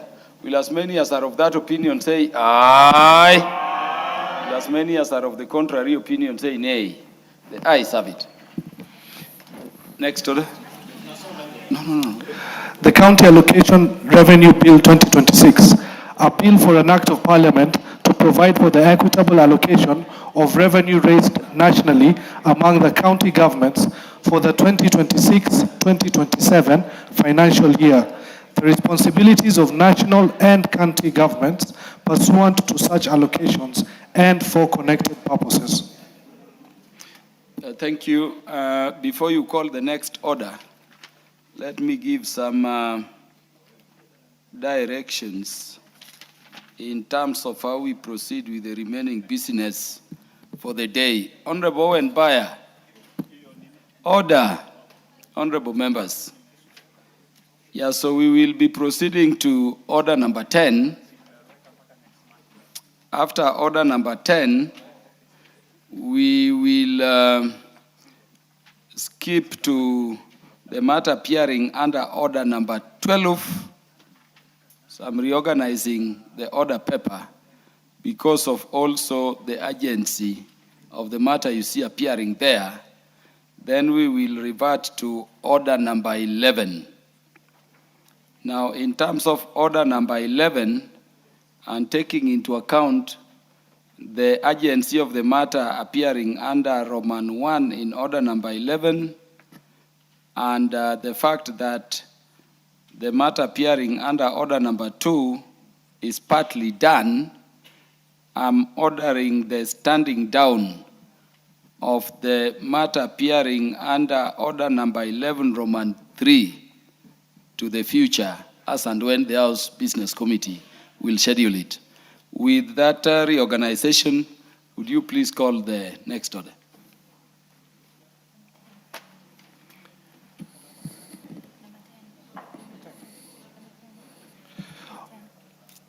Order number 10, motion. Consideration of petition regarding variation of boundaries for 3 specified forests. Yeah, the Chairperson, Departmental Committee on Environment, Forestry and Mining. Honorable Speaker, I beg to move that, taking into consideration the findings of the Departmental Committee on Environment, Forestry and Mining in its report on the consideration of a petition by the Cabinet Secretary for Ministry of Environment, Climate Change and Forestry relating to the variation of boundaries for Turbo Forest, Manzini area, Mount Elgon Forest, Chepuk Phases 2 and 3, and Kakamega Forest, Shiro and Shaviringa settlement schemes laid on the table of the House on Wednesday, 24th June 2026, and pursuant to the provisions of Section 34(5) of the Forest Conservation and Management Act, Cap 385, this House, A, finds that the petition by the Cabinet Secretary for the Ministry of Environment, Climate Change and Forestry. Honorable Chairperson, I see some people are asking again the order of business. For clarity, Honorable Millie Odhiambo and the others I see asking, we are now on order number 10, which is the consideration of the petition regarding variation of boundaries for 3 specified forests. the one being moved. After that, we will go to order number 12, which is the consideration of the Sovereign Wealth Fund Bill, National Assembly Bill number 7 of 2026. After that, we will revert to order number 11, and we will start with the committee of the whole House, one on the county allocation of revenue bill, which is very brief, there are no amendments, and then we will go to the fisheries management and development bill. And for the convenience of the House, I've stepped down the consideration at the committee of the whole House of the public participation bill, National Assembly Bill number 44 of 2025, to the future. So it is out of the order paper for today. You may proceed, Honorable Member. Thank you, Honorable Speaker. I will resume. Let me just repeat. A finds that this House, A finds that the petition by the CS for the Ministry of Environment, Climate Change and Forestry relating to the variation of boundaries for Turbo, Manzini area, Mount Elgon, Chepuk, phases 1, 2, and 3, and Kakamega Forest, Shiru, and Shavringa settlement schemes provide sufficient grounds for the variation of the boundaries of the specified public forests. And B, approves, 1, that the boundaries of Turbo forests be varied by excluding 1,241.5 hectares in the Manzini area from the original boundaries of the forests for the settlement of the landless quarters in Manzini Forest Block. 2, that the boundaries of Mount Elgon Forest be varied by excluding 4,647 hectares in Chepuk area from the original boundaries of the forests for the settlement of landless quarters in Chepuk Phase 2 and Phase 3, and 3, that the boundaries of Kakamega Forest be varied by excluding 94.99 hectares at Shiru and 36 hectares at Shaviringa from the original boundaries of the forest as compensation for beneficiaries who surrendered land to government to establish public institutions and government offices. Honorable Speaker, this particular petition is of great consequence and importance because it really serves justice to many of the people who have been waiting to be settled. For your information, Honorable Speaker, some of the people who are supposed to be beneficiaries of this particular petition surrendered their own private lands to government. And 50 years down the line, the areas where they were settled, they are yet to own legal documents to show ownership.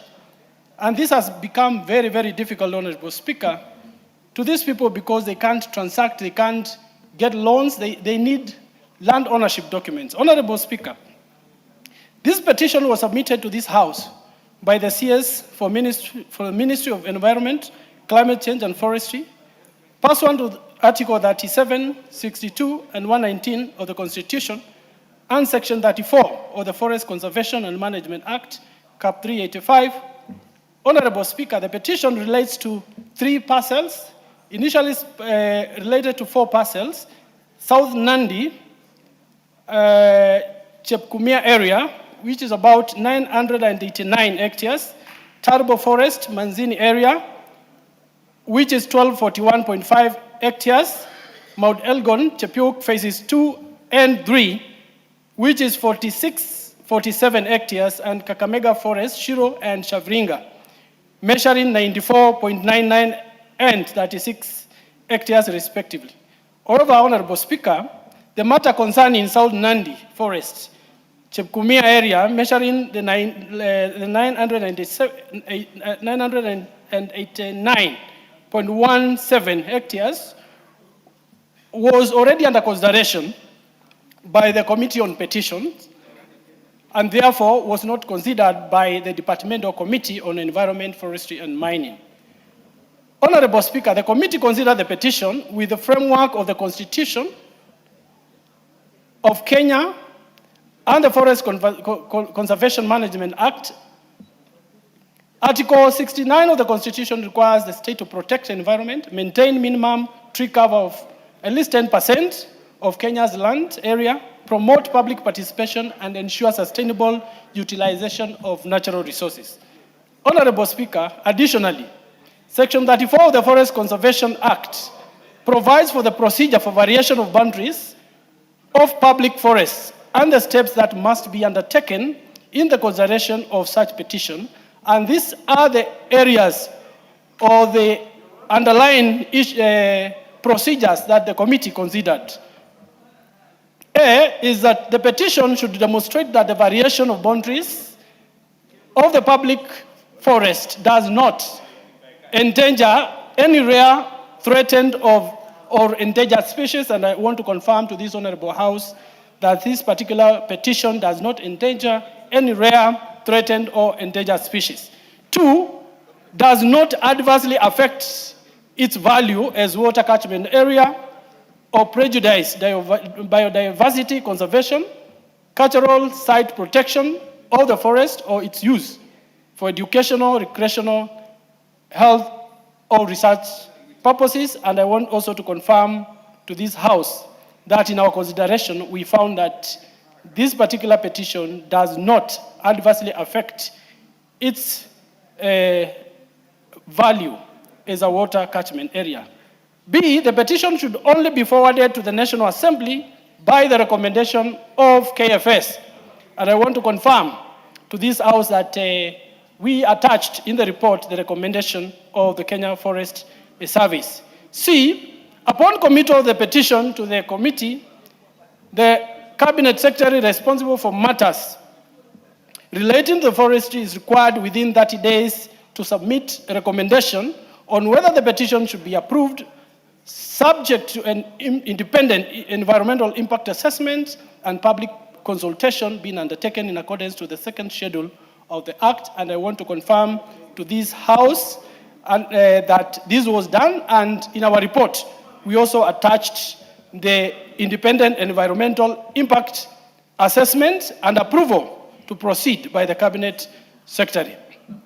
Number 6, Honorable Speaker, in the consideration of this petition, the committee undertook stakeholder engagements and inspection visits to establish the facts on the ground. The committee engaged with the Ministry of Environment, Climate Change and Forestry, the National Land Commission, and the State Department for Lands and Physical Planning. Further, the committee undertook inspection visits in Chepuk Phase 2 and 3 of Mount Elgon, Manzini Block of Turbo Forest, and also Shiru and Shavringa areas of Kakamega. Honorable Speaker, having considered the petition and the stakeholders' comments, the committee made the following observations. That 1, public forests are constitutionally protected and any variation of boundaries must comply with environmental laws, public participation requirements, and sustainable development principles, ensuring that remaining forests are protected. 2, that the affected areas arose from government-led settlement initiatives aimed at addressing landless squatters, settlements, resettlements of former forest workers, historical land challenges, etc. Although allocations were undertaken through official processes, Honorable Speaker, many beneficiaries remain without formal title documents due to absence of formal degazettement. 3, that Honorable Speaker, the affected areas are largely occupied already by original settlers and their families. Population growth has increased pressure on land, creating challenges relating to tenure, security, and administration. 4, that there is need for verification and harmonization of beneficiary records to prevent irregular allocations and future disputes. And 5, that the petition had complied with the provisions of Section 34 of the Forest Conservation and Management Act that provides on the procedure to be followed for the variation of boundaries of public forest. And therefore, Honorable Speaker, based on the analysis of the grounds set for this petition, the findings from the site visits, the engagements with the government agencies and stakeholders, and having reviewed the relevant provisions of the Forest Conservation and Management Act, CAP 385, The committee finds that the petition provides sufficient grounds for the variation of the boundaries of the specified public forests and recommends that the National Assembly approves, 1, that the boundaries of Turbo Forest be varied by excluding 1,241.5 hectares in the Manzini area from the original boundaries of the forests for the settlement of landless quarters in the Manzini forest block, and 2, that the boundaries of Mount Elgon forest be varied by excluding 4,667 hectares in Chepuk area from the original boundaries of the forest settlement and landless quarters in Chepuk phase 2 and phase 3, and 3, that the boundaries of Kakamega forest be varied by excluding 94.99 hectares at Shiru and 36 hectares at Shaviringa from the original boundaries of the forest as compensation of beneficiaries who surrendered land to government to establish public institutions and government offices. And as I conclude, Honorable Speaker, I really must thank this administration. We have had many, many administrations. This is the first kind of petition before this committee. And many administrations have shied away from this emotive matter of settling our landless quarters. I want to commend this administration for taking this direction so that we can settle these people, and also urge that because we still have quite a number of pending similar issues or petitions that are 50 years down the line not yet been considered, that these other petitions also be considered actually, so that we have a holistic approach to settle all the affected people in the country. With those many remarks, Honorable Speaker, I beg to move and request the Honorable Emathe to second. Honorable Emathe.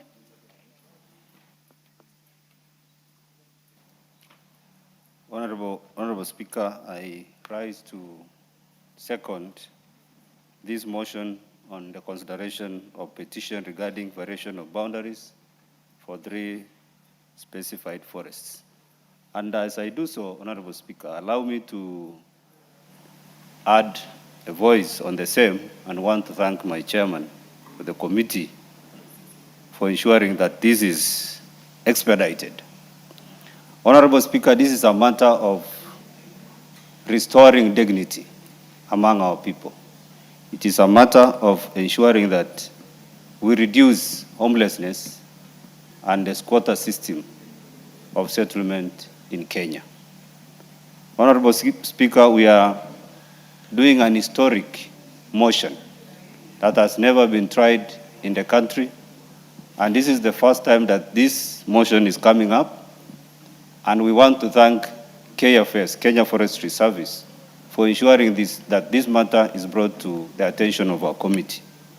Honorable Speaker, this is a matter that began in the year 1939, especially for the resettlement of the Elgonyi Ndorobo.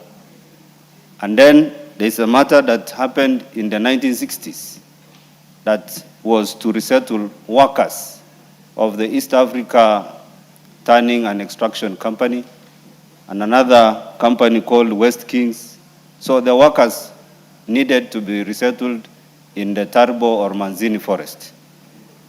Honorable Speaker, the other matter came up in the year 1992, which was relatively a compensation or a movement of persons from their good neighbors and relatives to another place called Shiru or Shaviringa forest. Honorable Speaker, as we discuss all these matters, I want to agree that these areas be gazetted because of the reasons that these areas, as we visited, are fully occupied. There is permanent settlement in these areas. Second, we have government projects, schools, water, hospitals, and even administration offices. In these areas also, Honorable Speaker, you will find that we have government installations, meaning that if we can be able to assess when this matter began, we will be defeated to say these people are refused to have titles. Number 3, Honorable Speaker, these people, because they don't have titles, they could not be able to get or to construct decent housing. They could not even be able to access financial services. All those years, meaning, Honorable Speaker, that if the titles are issued to these people, development of our country will be able to be ignited or accelerated in one way or another, even as we look at moving everyone to Singapore. Therefore, Honorable Speaker, as I second, I want to say that this move goes in tandem with our mantra as Parliament that we are working for the welfare of society and the just government of the people. I second, Honorable Speaker. Thanks. Honorable members, I now propose the question, which is that taking into consideration the findings of the Departmental Committee on Environment, Forestry and Mining in its report on the consideration of a petition by the Cabinet Secretary for Mining, Secretary for the Ministry of Environment, Climate Change, Forestry, relating to variation of boundaries of Turbo Forest, Manzini area, Mount Elgon Forest, Chepkut phases 2 and 3, and Kakamega Forest, Shiru, Shaviringa, settlement schemes, laid on the table of the House on Wednesday, 24th of June 2026, and pursuant to provisions of Section 34(5) of the Forest Conservation and Management Act, Cap 385. This House, A, finds that the petition by the Cabinet Secretary for the Ministry of Environment, Climate Change and Forestry relating to variation of boundaries of Turbo Forest, Manzini area, Mount Elgon Forest, Chepuk, phase 2 and 3, and Kakamega Forest, Shiru, Shaviringa settlement schemes, provide sufficient grounds and the variation of boundaries of specific public forests, and approves, and B, approves, Roman 1, that the boundaries of Turbo Forest be varied by excluding 1,241.5 hectares in the Manzini area from the original boundaries of the forest for the settlement of the landless quarters in Manzini Forest Block. Roman 2, that the boundaries of Mount Elgon Forest be varied by excluding 4,647 hectares in Chepuk area from the original boundaries of the forest for the settlement of the landless squatters in Chepuk, phase 2 and phase 3.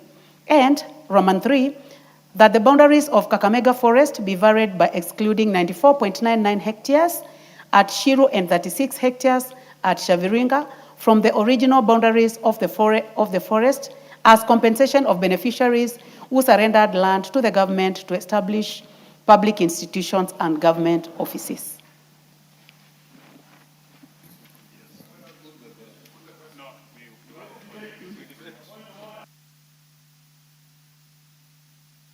Yes, I'll give you a chance to make some comments, honorable members, and I will start with the Honorable Dr. Okose. What is out of order, Honorable? No, I mean, Honorable Speaker, I think understanding order number 1, we have an obligation to proceed with matters that are only constitutional.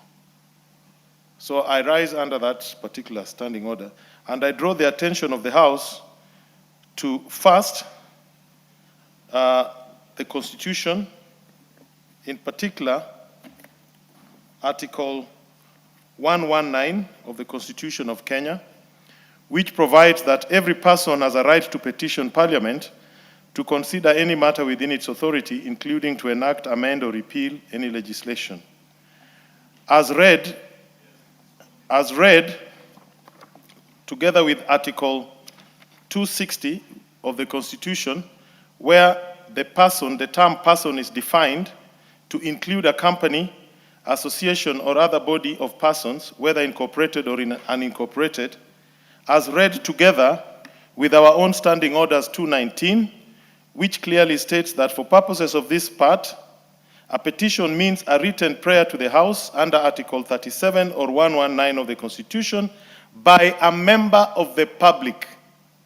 It is the first time that a department of the government is making a petition to this House, and the Constitution and our own standing orders do not allow it. So we cannot entertain the petition. It is unconstitutional, it is illegal.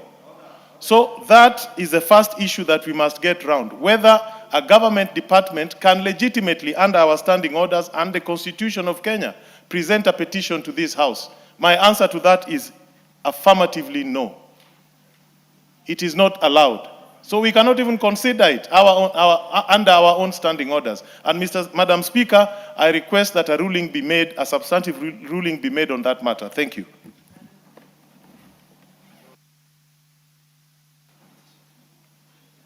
Well, yes, Honorable Eshongwa, Majority Leader. Honorable Speaker, you know, I was keenly listening to the member for Suba South to hear what is unconstitutional.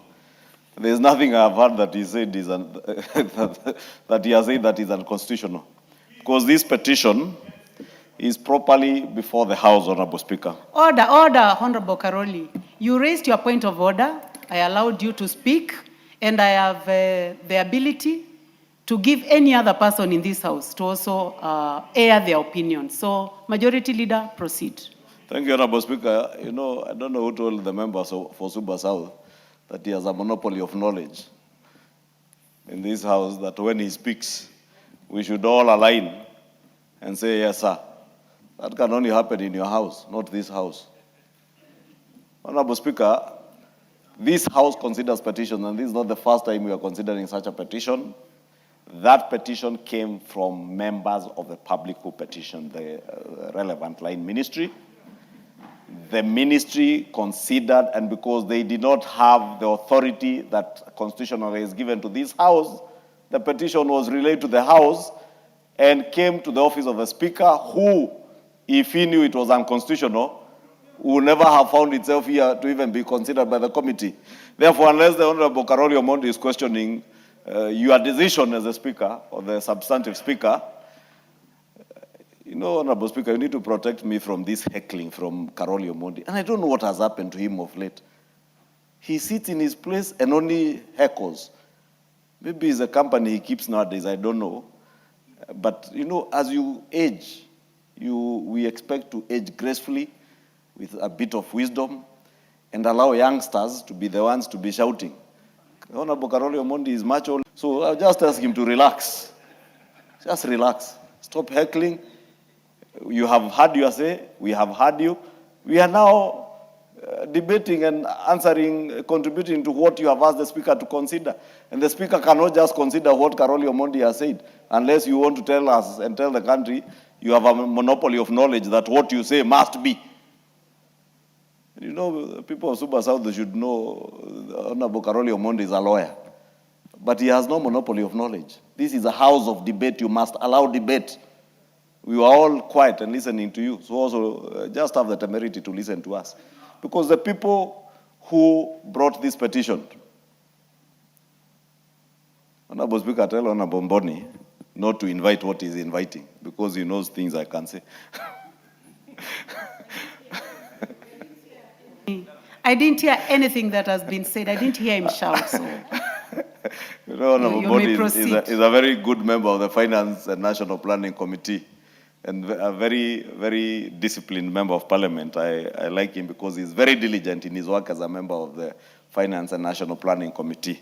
That even last week you saw he had very well read and understood the provisions of the finance bill. Unlike others who are just shouting from their places, like I'm talking about people shouting from their seats, oh, oppose this, oppose that, clause 169, clause what? Honorable Speaker, what was I saying? I was saying this petition is properly before the House. The Speaker, the substantive Speaker, considered when the petition was sent to the National Assembly, because the people who sent it to the ministry and the public, Honorable Speaker, we may not, the public are laymen like many of us. They are not lawyers. And they may not know that a ministry does not have the constitutional mandate to consider such a petition. So they will petition the relevant line ministry. The line ministry will consider the issues and appreciate that the ministry cannot do anything without the input of the National Assembly. And that is how that petition found itself to the National Assembly. The substantive speaker considered it, read it out, committed it to the relevant departmental committee, which is chaired by the Honorable Kawaya, the member for Mwala. And when it was presented here, Honorable Speaker, pursuant to Section 34 of the Forest Conservation Management Act, the relevant departmental committee has considered it. Members of this House have considered, they have tabled a report, which was tabled some time back, and we should now be debating in second reading the substance of this petition and asking ourselves, are those people who have suffered many years of injustice, many years of injustice, Honorable Speaker, do they warrant to remain landless in this country, in a country that 63 years later, we say we are independent? Many people, Honorable Karoli Omondi, went to the forest, leave alone these wannabe Mau Mau, these fake Mau Mau you hear here, inciting everybody to go and burn things around. Those are fake Mau Maus. The real Mau Mau went to the forest to fight for land. And people lost lives. Blood was shed. That is why we were taught in primary school about the colors of the flag of our republic. That red stood for the blood that was shed by many Kenyans who sacrificed their lives so that we may get land as a primary factor of production. And therefore, it would be very unfair that the people in Kakamega, some who gave their land, where they owned ancestral land, to allow institutions of learning, to allow government offices to be built to serve the people, and were promised to be settled, and they have since settled in parts of these areas, Honorable Speaker, that we now tell them, okay, you gave your land, now go to hell. We can't. We must be responsible leaders who consider such petitioners, appreciate that they are Kenyans who deserve and who must get an opportunity to be heard. Honorable Speaker, I have moved to the debate on this matter because I thought you may take your seat briefly. Honorable Karoli, you cannot be raising points of order on other points of order. And I would like to rule this way, that there is nothing unconstitutional. There is nothing unconstitutional because, first of all, this matter was processed in the right way. And there is a whole legal department in this parliament that checks any matter any petition that is brought. So it was properly processed. It was relayed to the relevant departmental committee. These members of this committee have visited the ground. They must have done a lot of public participation by engaging the communities. And now we are here, we are discussing the report, and I would like this to continue. Number two, from my own experience, for your information, I've been a chair for Lands Committee for 5 years in this House. And this is not the first time a petition of this nature has been brought. This House passed a petition concerning the committee ANMA. And this House ruled that that place be gazetted to be occupied by community members. So based on my own experience, I believe that you are wrong to say that this is the first time that a matter like this one has been brought. So for that reason, I would like people to continue with the debate, and I had given an opportunity to the Honorable Dr. Pukose to proceed. Thank you, Honorable Speaker.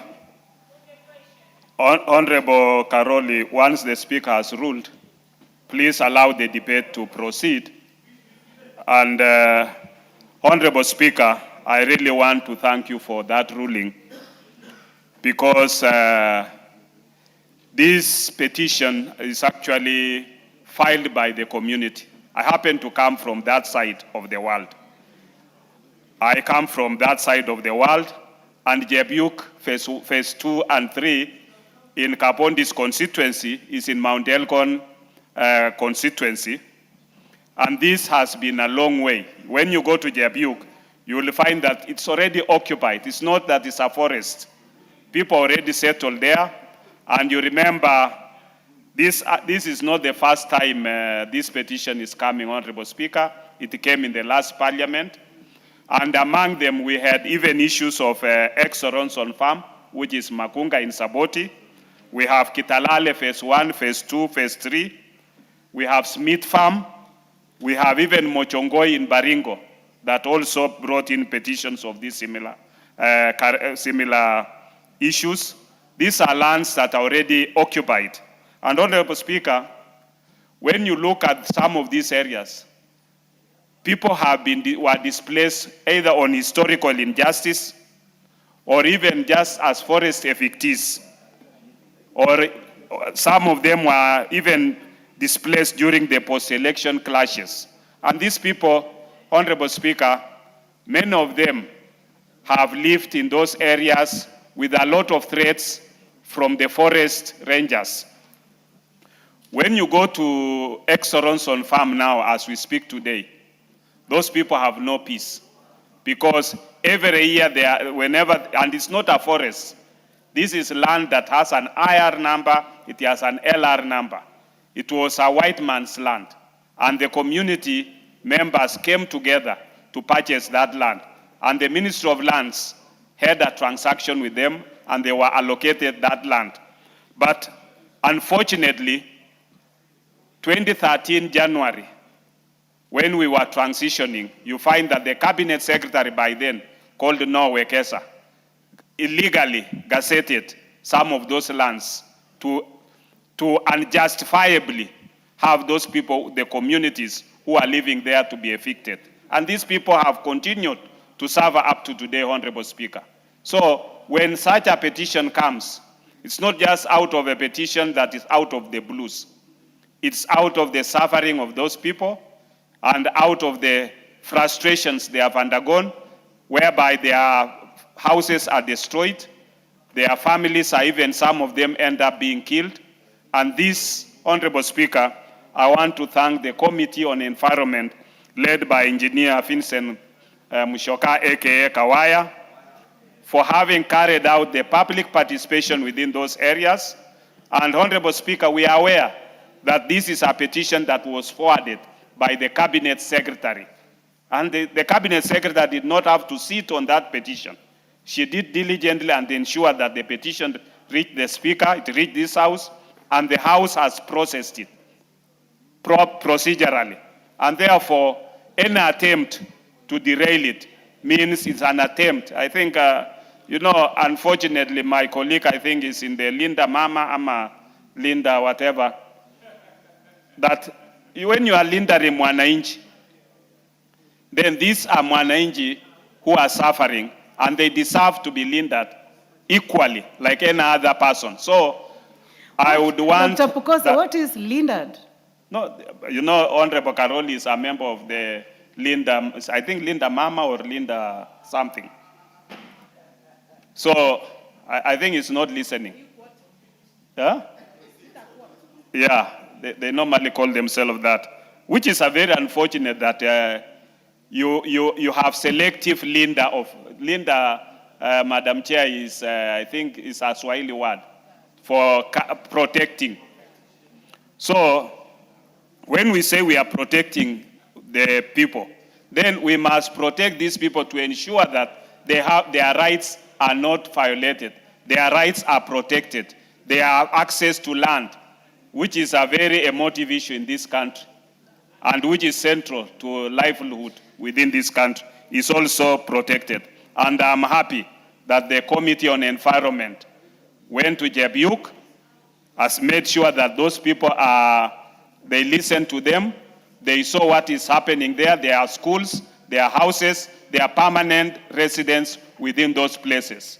There are government institutions within those places, and therefore, this is to regularize their settlement. With those few remarks, Honorable Madam Speaker, I support. Thank you very much, Dr. Before we go to the Majority Leader, for the benefit of the Honorable Karolio Mondi, if he is listening, I've been able to get hold of the Forest Conservation and Management Act. Cap 385, he's not listening, but I can just put it for the record, that any person may petition the National Assembly for variation of boundaries of a public forest. And when you go down to sub-article 4, it says, the Cabinet Secretary shall, within 60 days of the petition being committed to the relevant committee, submit a recommendation on whether the petition should be approved, subject to A, B, and downward. So I would like to make reference to that and encourage the House to continue the debate. Majority Leader. Honorable Speaker, you are so right that I can't even begin. I was just going through the same act as you are reading. And the Forest Conservation and Management Act, Section 34, is what should guide such a petition. And this petition came to the House pursuant to the provisions of this section. And this is an act of Parliament. Forest Act. So if anything would be unconstitutional, then it would be the act of Parliament enacted by this same House, Honorable Speaker, years ago. And as you have rightly said, Honorable Speaker, the Act says that any person may petition the National Assembly, as you have said, for the variation of the boundaries or even for revocation of registration of a public forest or a portion of a public forest. Therefore, the petitioners were right, because any one of them would have done it. They never needed even to do it as a group.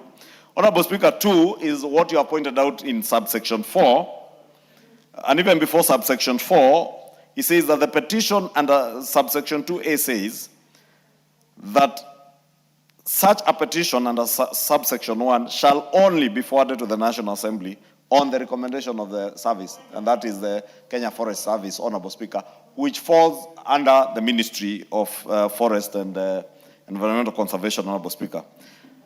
The petition made under this subsection will be considered in accordance with the provision of the Petitions to Parliament Procedure Act and our standing orders of the National Assembly. That is what the committee has done pursuant to these provisions of the law. Subsection 4, Honorable Speaker, which you have alluded to, is that the Cabinet Secretary shall within 30 days, did the Cabinet Secretary conform with that? Yes, the Cabinet Secretary did that. Within 30 days of the petition being committed to the relevant committee, submit a recommendation on whether the petition should be approved or not. And the Cabinet Secretary did, and the Chair has alluded to it, give the Ministry's recommendations as to the provisions of this subsection 4. And what is made subjective by that subsection 4 is, 1, whether the petition being subjected to an independent environmental impact assessment, which the committee's report ably captures. 2, whether public consultation had been done in line with what we were debating 2 weeks ago, public participation, because is a mandatory provision in our constitution that there must be public consultation being undertaken in accordance with the second schedule. That has been done, Honorable Speaker. Honorable Speaker, going to the substance of what the petitioners say. For those who know Manzini, for instance, and the Chair had alluded to it, it is a town. There's no forest. It is a town where people have settled. So unless you are telling us, just like Honorable Speaker, you remember in the 11th Parliament, this House considered such a petition from the people of Kamite Anima. Unfortunately, yours truly, the Speaker, was the chair of the Lands Committee in this House. And Honorable Speaker, you remember, you tabled a report in this House which was adopted. And in fact, you should be now asking the Ministry and KFS why they are yet to act on Kamite Anima, because this is a place where people have settled, where there are public institutions, public schools, public government offices, administrative offices. People have built their homes, but the land was still classified to have been part of what was then Kamite Forest, which no longer exists, Honorable Speaker. And therefore, this petition, Honorable Speaker, that's why I say, speak to certain rights that Kenyans have. The right to own property. And we cannot deny the people of Kenya the right to own property, Honorable Speaker. And as I said, if you look at the people for Kakamega and the member for Navakholo, will tell you Many of those people were moved because they had to create room for establishment of government institutions. Are we then telling them that they cannot be settled anywhere else, Honorable Speaker, where they have settled now around Shiva, it's called Shivan, Shavilinga. These Western names, Honorable Speaker, are a bit difficult. I therefore say, Honorable Speaker, I rise to support this petition, and I thank the committee for having considered, because they have been considerate of the rights of other Kenyans who have rights to own property, a right to have shelter over their heads, and the people of Western Kenya must have that right and they must enjoy it. Give him a minute, please. Give the majority leader 1 minute. Honorable Speaker, I was just finishing by saying the people of Kakamega have a right like all other Kenyans, and we must protect the people of Kakamega. We must protect the people of Uasin Gishu in Manzini there to own and be able to have shelter over their heads and be able to live decent livelihoods like the people of Kikuyu do, like the people of Suba South do. And we must live in a country where we feel each other's pain. When the people in Western Kenya live in pain, I must be able to feel that pain. Somebody from Suba South must be able to feel the pain of the people of Western Kenya, the people of Kakamega who are living without shelter today, Honorable Speaker. You must feel the pain of people of Manzini, Honorable Speaker, who cannot take bank loans today because they have no title deeds. I associate myself and fully support the committee, and I rise to support this motion, Honorable Speaker. The Honorable Janet Citiene. Thank you, Honorable Speaker, for giving me this opportunity to be able to add my voice to this debate, because I come from Manzini.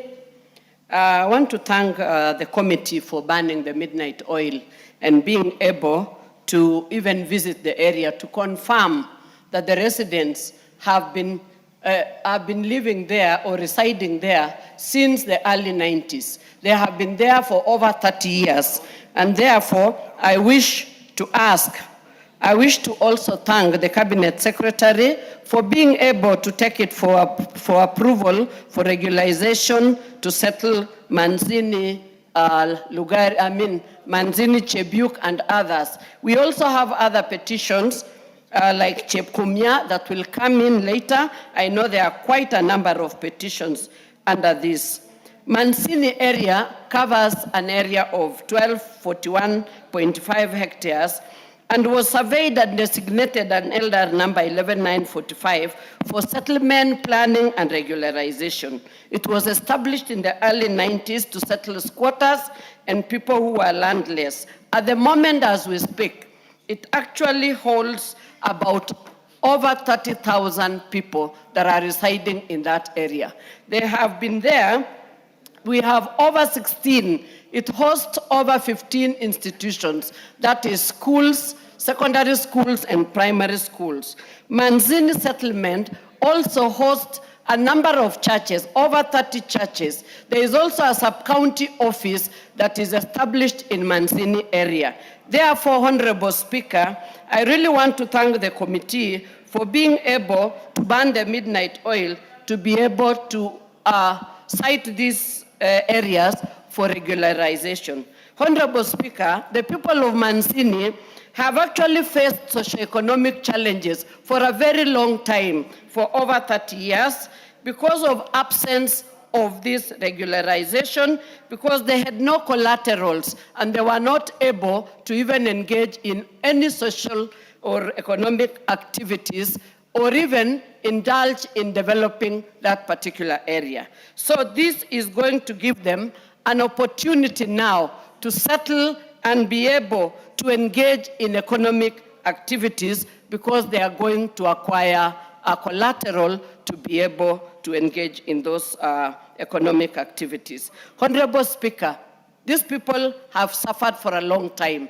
30 years is not a short time to have a landless person not having a collateral to be able to engage in economic activities. Many of them have had families that have grown exponentially for 30 years, and some of them have even subdivided the land. Some of them have passed on, those that acquired that land at that time in the early 90s, and therefore this is coming in a right time to be able to settle those squatters so that they can also live like other Kenyans and engage in economic activities and develop their areas, grow even cash crops, and be able to earn a reasonable income to be able to grow the economy, just like the other residents of this country. So, Honorable Speaker, I really wish to support this motion and support that even the other areas that have such challenges be considered in future so that all people that are landless and are able to be settled. Thank you, Honorable Speaker, for giving me this opportunity, and I want to thank the committee once more for being able to visit this site and realize that this is an area that has been settled. Not a single tree is existing there except that were planted by the residents of Manzini area at that, since the time they have settled in that area. Thank you, Honorable Speaker. And for purposes of information, is that this petition was here even in the last term, last parliament. I still remember it was brought to this house, but because of the expiry of the EIA, it was stepped down. So this petition has been here long enough. It was in this house in the last parliament, the 12th parliament. So thank you, Honorable Speaker, for that opportunity. Honorable Wangwe, let me hear from the... Thank you, Honorable Speaker. Let's hear a voice from Kakamega. Thank you, Honorable Speaker. Indeed, I want to confirm that I come from Kakamega County, my sub-county being Navaholo sub-county. Thank you, Honorable Speaker. Honorable Speaker, on the onset, allow me to appreciate the Honorable Kawaya, the chair for this committee, for this very, very good motion he has brought to the House. Honorable Speaker, I just want to support but put a claim, a suggestion, Honorable Speaker, that this is a wonderful position with two questions, Honorable Speaker. Are there trees in this land? The answer is no. Is there settlement in this land? The answer is yes. There are people, there are Kenyans who are staying there, Honorable Speaker. But they are staying there, Honorable Speaker, without title. They have nothing to present should you call upon them to say, what do you own? So what we are doing, Honorable Speaker, we are just saying that we have to formalize, give these Kenyans a title to where they own, a title to what they hold on, Honorable Speaker. And most of it, Honorable Speaker, is not individual. These are institutions. Institutions, for instance, issues of schools, issues of hospital, churches, and administrative units, Honorable Speaker. But I want to take one direction, Honorable Speaker, to address the issue of Turbo. My good neighbor here, the Honorable Nabina Bwera, a very responsible member of Parliament, Honorable Speaker, whom I want to really applaud for the efforts he has made. Honorable Chairman, I have a point of order from the Honorable Member for Kericho, the Honorable Kemei. What is out of order? Thank you, Honorable Chair, Speaker, for giving me this opportunity. Having listened to the members, I stand on and our Order 95. I request that the mover be called upon to reply. It is like everybody else is supporting. Thank you, Honorable Speaker. Well, I can put that to test. Can I give Wangwe, let me give Wangwe a chance to conclude. Thank you, Honorable You Speaker. have a balance of like about 3 minutes. Yes, Madam Speaker. Honorable Speaker, without usurping your powers, Honorable Speaker, this motion going without the voice of Lugari, the custodian of our forest, where Honorable Speaker would want to say something about, will not be very good and fair for him, Honorable Speaker. Honorable Speaker, I just want to say that the chair for the committee, Honorable Speaker, should take possession of the request of the people of Lugari, especially the Mautuma settlement scheme, Honorable Speaker. In the year 2002, and the member for Lugari is here, if you give him chance, he'll have to say so. In the year 2002, Honorable Speaker, in the year 1992, Honorable Speaker, the scheme called Mautuma Settlement Scheme was suggestively given to the people of Lugari. Those are 34 years from today. Honorable Speaker, these people are now living as squatters. The institution, the schools there, Honorable Speaker, we have about several number of schools, and the member can count for us. We have several churches, administrative units. There is no forest, Honorable Speaker, in Mautuma today. I want to implore my colleague, the Honorable Member, Mheshimiwa Kawaya, that should our petition land on your desk, expeditiously put it to us so that we pass in a similar way so that the people of Mautuma can also have the same. And why should I speak about Mautuma, Honorable Speaker? My people from Navaholo and Lugari, they are neighbors.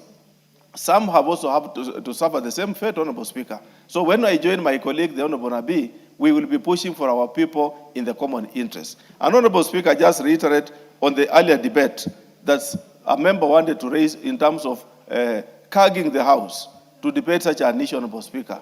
Article 95 is obsolete, Honorable Speaker, to resolve any issue.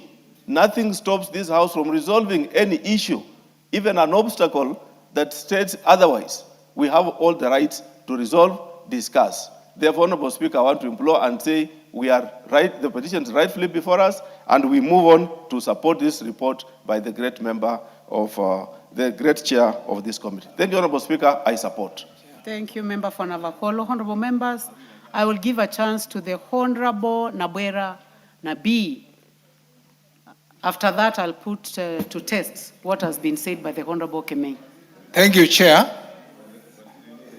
Chair, Tarbo Forest, which is mentioned here, is partly in Wasingishu and partly in Kakamega. Half of the forest is in my constituency, Lugari. Madam Speaker, in 1992 June 7th, the then President of the Republic of Kenya, President Daniel Toroitich arap Moi,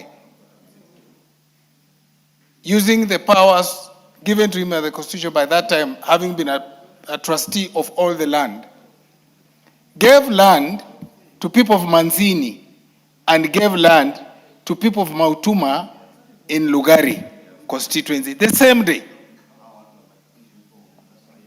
Honorable Speaker, the people of Manzini for 32 years have been living as squatters simply because the then systems that were there did not regularize the land so that the land would be moved from forest and people be given the titles. The same fate befell the people of Lugari. Honorable Speaker, the people of Jebuk have suffered for years. The people of Shivinga and Shiru in Kakamega have suffered the same fate. Madam Speaker, as we debate this issue, as I support this issue wholeheartedly, I'm putting it to the chair, and I've spoken to him personally, that he processes the petition of the people of Mautuma Central, which houses 7 primary schools, 2 secondary schools. It houses Amin Stadium.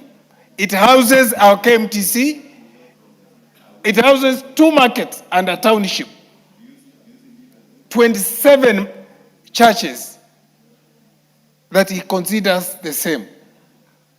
Honorable Speaker, one of the things that the broad-based government promised the people of Kenya is to treat people equitably. And it is on that basis that I support this petition and request the chairman of the committee to look at all the petitions so that people are treated equally before going into the next election. Thank you, Honorable Speaker. The Honorable Kapondi. Madam Speaker, I want to thank you for this opportunity to add my voice. This debate wouldn't have been concluded without the voice of Mount Elgon. Madam Speaker, This is a historical issue. It is about historical injustice. And what we need to understand, if I may put you to the historical context, the people who resided in Kitale before the colonialists, when they were displaced in 7 different directions. There are those ones who left to Uganda, there are those ones who left to West Pokot, there are those ones who left to Narok. And Madam Speaker, the Elgonji Dorobo were displaced to what is currently known as Chep Kitale. Madam Speaker, the government of Kenya in 1971, the reason why I'm saying it's a historical issue, from 1971, when this settlement was created, the gazettement has not been done. It was partially done in 1989, which considered only phase 1. But phase 2 and phase 3, Madam Speaker, to date, has remained an eyesore. Madam Speaker, one reason why Mount Elgon is what it is in terms of failure to realize the necessary development is because Chebiuk remains an integral part of Mount Elgon. It has remained a sore wound. Without it being sorted out, the entire Mount Elgon has witnessed the conflicts that it has witnessed because the issue of Chebiuk phase 2 and phase 3 has not been resolved. I wish, Madam Speaker, that my friend Karoli Omondi was part of this committee on environment to have visited. I wish he was part of that committee that went for public participation. There is nothing, absolutely nothing, that you talk about a forest.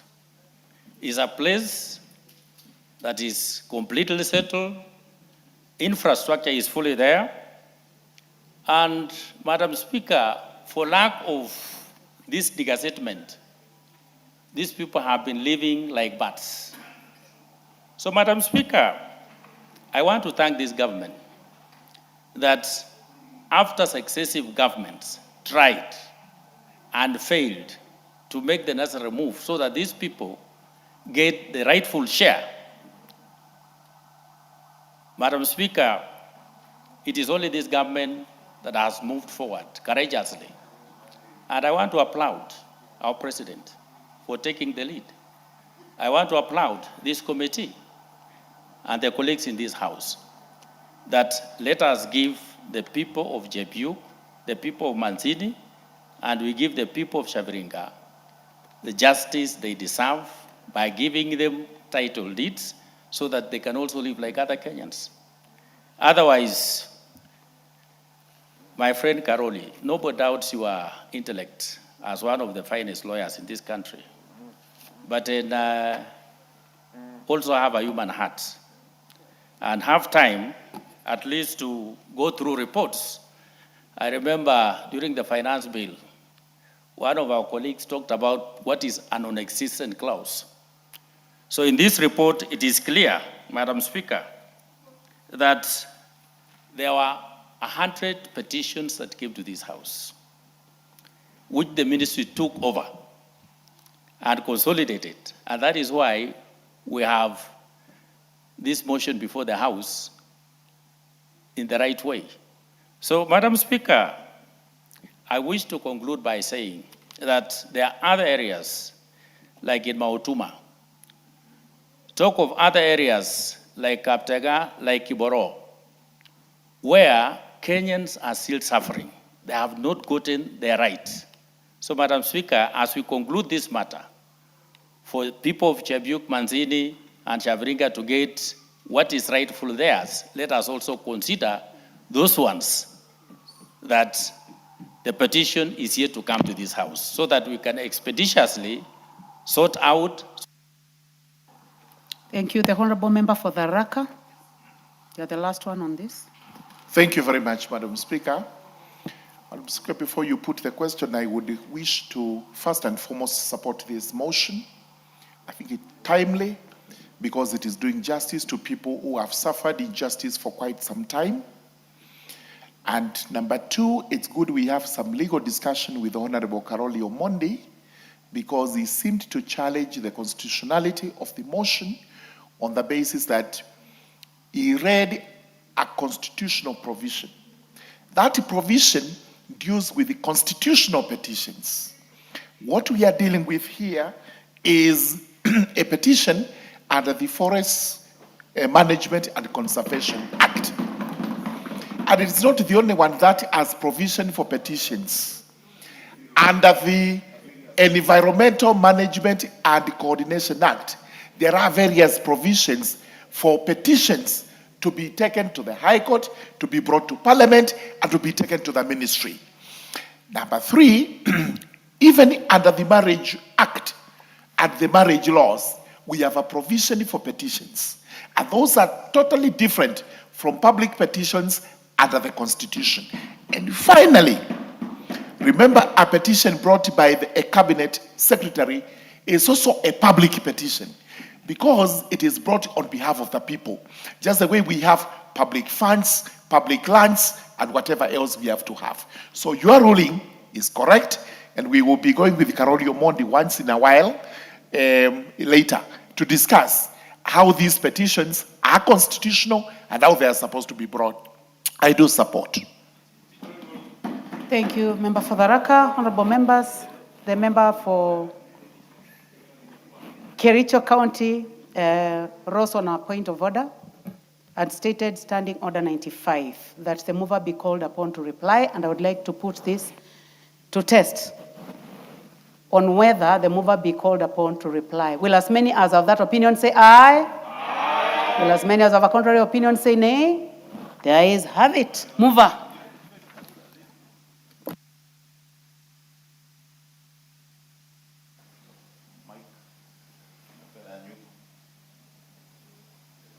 Give the mic to the Honorable Kawaya. All right, Vincent thank you. Musyoka. Honorable Speaker, allow me to donate just 1 minute to Honorable Kimani Kuria, then I will do reply in 1 minute. You can't. When the mover has been called to reply, The mover cannot donate a minute. Yes, you cannot. So when someone raises Understanding Order 95, Yes. you do not have the... All I right, know you want to be kind to your colleague, but I really the wanted to standing be kind orders to do him. not allow you to do that. Just go ahead and Honorable reply. Speaker, thank you, and I want to appreciate members for the contributions and in support of what is actually right. Honorable Speaker, we should never make it a habit of trivializing everything, especially on small issues that the law knows no cure. And for this particular matter, Honorable Speaker, the most important thing is the content. It is important to note that the people of Shaviringa, these are people who donated their very, very own land to government. And they have been frustrated over years. After donating their own land that they owned, this is not government donating land to them. They surrendered their own land. They have been frustrated over the years because where they were settled, because government, for instance, on this particular case, wanted to build public facilities. It is right, because we have taken their property to settle these people and give them the relevant documents. Honorable Speaker, the matter of other petitions or other pending similar matters has also been raised. And let me also say that during the consideration of this particular petition, this is a fairly emotive matter. And there are so many similar petitions that are yet to be considered. And we've been in discussions with also the relevant other stakeholders to see how we can expedite the other petitions so that other Kenyans and consolidate them. For instance, the Mautuma case that has just been mentioned, this ought actually to have been together with the Manzini because it is the same area. And we regret the omission, and we will expedite as soon as this petition comes before the House, because the Forest Conservation and Management Act, as it is, sets out clearly the procedures of disgazettement on of any public land, and that and other petitions that some of which have also been actually considered by the cabinet will be expedited as soon as they come before the committee. And with those many remarks, Honorable Speaker, allow me to reply. I beg to reply. Honorable members, I now put the question that taking into consideration the findings of the Departmental Committee on Environment, Forestry and Mining in its report of the consideration of a petition by the Cabinet Secretary for the Ministry of Environment, Climate Change and Forestry relating to variation of boundaries of Turbo Forest, Manzini area, Mount Elgon Forest, Chepuk phases 2 and 3, and Kakamega Forest, Shiru, Shifaringa settlement schemes laid on the table of this House on Wednesday, 24th June 2026, and pursuant to provisions of Section 34(5) of the Forest Conservation and Management Act, Cap 385, this House, A, finds that the petition by the Cabinet Secretary for the Ministry of Environment, Climate Change and Forestry relating to variation of boundaries of Turbo Forest, Manzini area, Mount Elgon Forest, Chepuk phases 2 and 3, and Kakamega Forest, Shiru, Shaviranga settlement schemes provide sufficient grounds for the variation of the boundaries of specified public forest, and B, approves Roman 1 that the boundaries of Turbo Forest be varied by excluding 1,241.5 hectares in the Manzini area from the original boundaries of the forest for the settlement of the landless quarters in Manzini Forest Block. Roman 2, that the boundaries of Mount Elgon Forest be varied by excluding 4,647 hectares in the Manzini area from the original boundaries of the forest for the settlement of the landless quarters in the Manzini Forest Block.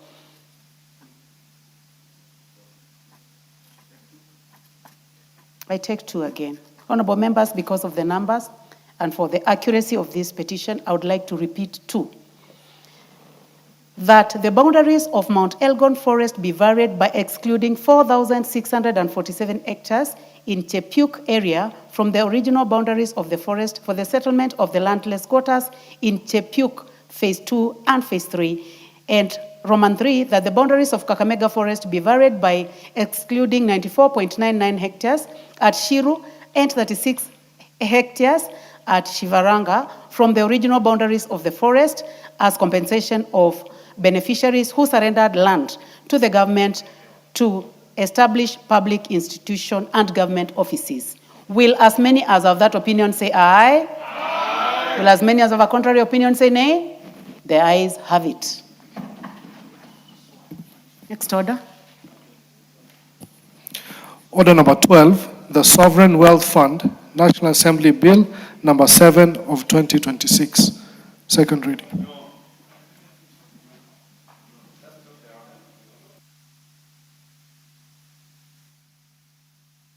Chair budget, I heard you, but that is as per the reorganized order paper by the Speaker. Thank you, Honorable Speaker. Honorable Speaker, I rise to move that the Sovereign Wealth Fund Bill, National Assembly Bill number 7 of 2026 be now read for a second time. Honorable Speaker, allow me first to thank the Chair and the members of the Committee of Finance and National Planning who took this this bill through the public participation phase, and they engaged the public last month when many of us were on recess, and the Finance Committee took a lot of their time to consider this bill and take it to the public through public participation.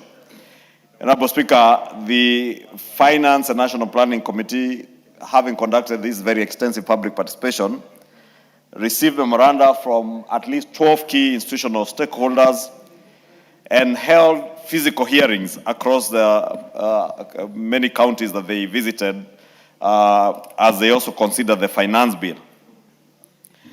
And if you have had time to go through their report, the National Treasury did raise concerns over excessive financial exposure, leading the committee to strictly prohibit investments in high-risk speculative derivatives, unlisted real estate, and private equity. And those who have looked at the bill, you know that indeed these are issues that had been pointed out in the bill. There are also issues that the Controller of Budget warned against, a parallel financial architecture resulting in committee revisions to at least 3 clauses, that's clauses 11, 14, and 17, having made, rather making written authorization from the Controller of Budget mandatory for all fund withdrawals, so that any withdrawals from this fund must now get the authorization of the controller of budget, not controller. The Office of the Auditor General also flagged a lack of a transition triggers for resource depletion, prompting the committee to require a pre-approved structured depletion strategy plan to safeguard long-term savings. Honorable Speaker, I know many of the stakeholder engagement issues that were raised are contained in the report by all the other people who appeared before the committee, and therefore let me not belabor some of these issues, because I'm certain the chair of the National Trade, Finance and National Planning Committee, who was actively involved in the public participation, will speak to some of these issues. But that is to say, Honorable Speaker, that the bill will be informed by stakeholder engagements and public participation in amendments when we get to the Committee of the Whole House on this bill. And moving on, Honorable Speaker, let me just state that this bill is a very important bill in the new financial architecture of our country, Honorable Speaker. And I say the new thinking and in the new financial architecture of our country because when we went to the public to seek for their votes 3 years ago, we did promise the people of Kenya that we shall re-engineer how we manage public resources and ensure that we do not overburden the people of Kenya with taxation. And we can only do that, Honorable Speaker, if we are taking care of our resources, including our natural resources, and utilizing them now for the benefit of our generation and future generations, Honorable Speaker. And we cannot do that if we do not have the financial architecture and institutional or legal framework to guarantee the people of Kenya that we are indeed going to take care of our resources now and in the future.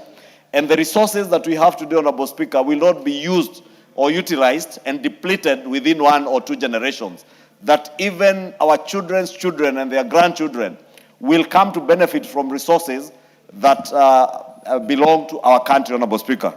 You know, before independence, Honorable Speaker, many people came to Africa, our colonial masters, and many of them came and extracted resources from raw materials in the agricultural sector to minerals and other natural resources, and they utilized these resources to grow their economies back home and left many African nations in squalor and in abject poverty, Honorable Speaker. That is why you hear even today, Honorable Speaker, we must be at the forefront as a nation that is very strong in this region, Honorable Speaker, and I must thank the President because he has been at the forefront in advocating for a fairer financial architecture in the world, Honorable Speaker. Because many African countries or many countries in the South have suffered years and years, Honorable Speaker, of a very unjust financial architecture. And therefore, part of that endeavor, Honorable Speaker, must also begin here at home and in the country, Honorable Speaker, and that is what informs the government's position and policy around the establishment of a number of new things, which we began, Honorable Speaker, with the National Infrastructure Fund, which I must thank this House because that fund now is a reality, and Honorable Speaker, the Honorable Karoli Omondi was just asking me to thank him that we have now even gotten an extra few billion shillings from Safaricom, Honorable Speaker. And I am glad that they now appreciate that there are certain things that are being done by this administration in the best interest of our country and in the best interest of the people of Kenya. And I speak about the National Infrastructure Fund, Honorable Speaker, because in a way it has a relation to this fund that we seek to establish under this bill.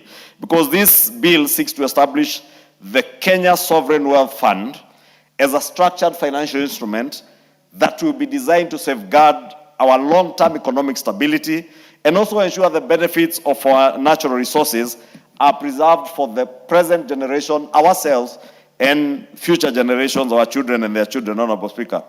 And the fund is proposed to achieve a number of objectives, which include providing the national government or the Kenyan government with a buffer from fluctuations of resource or revenues fluctuations from extraordinary shocks. And Honorable Speaker, we are living such a time, Honorable Speaker, that our economy, our macroeconomy, is suffering from external and extraordinary shocks.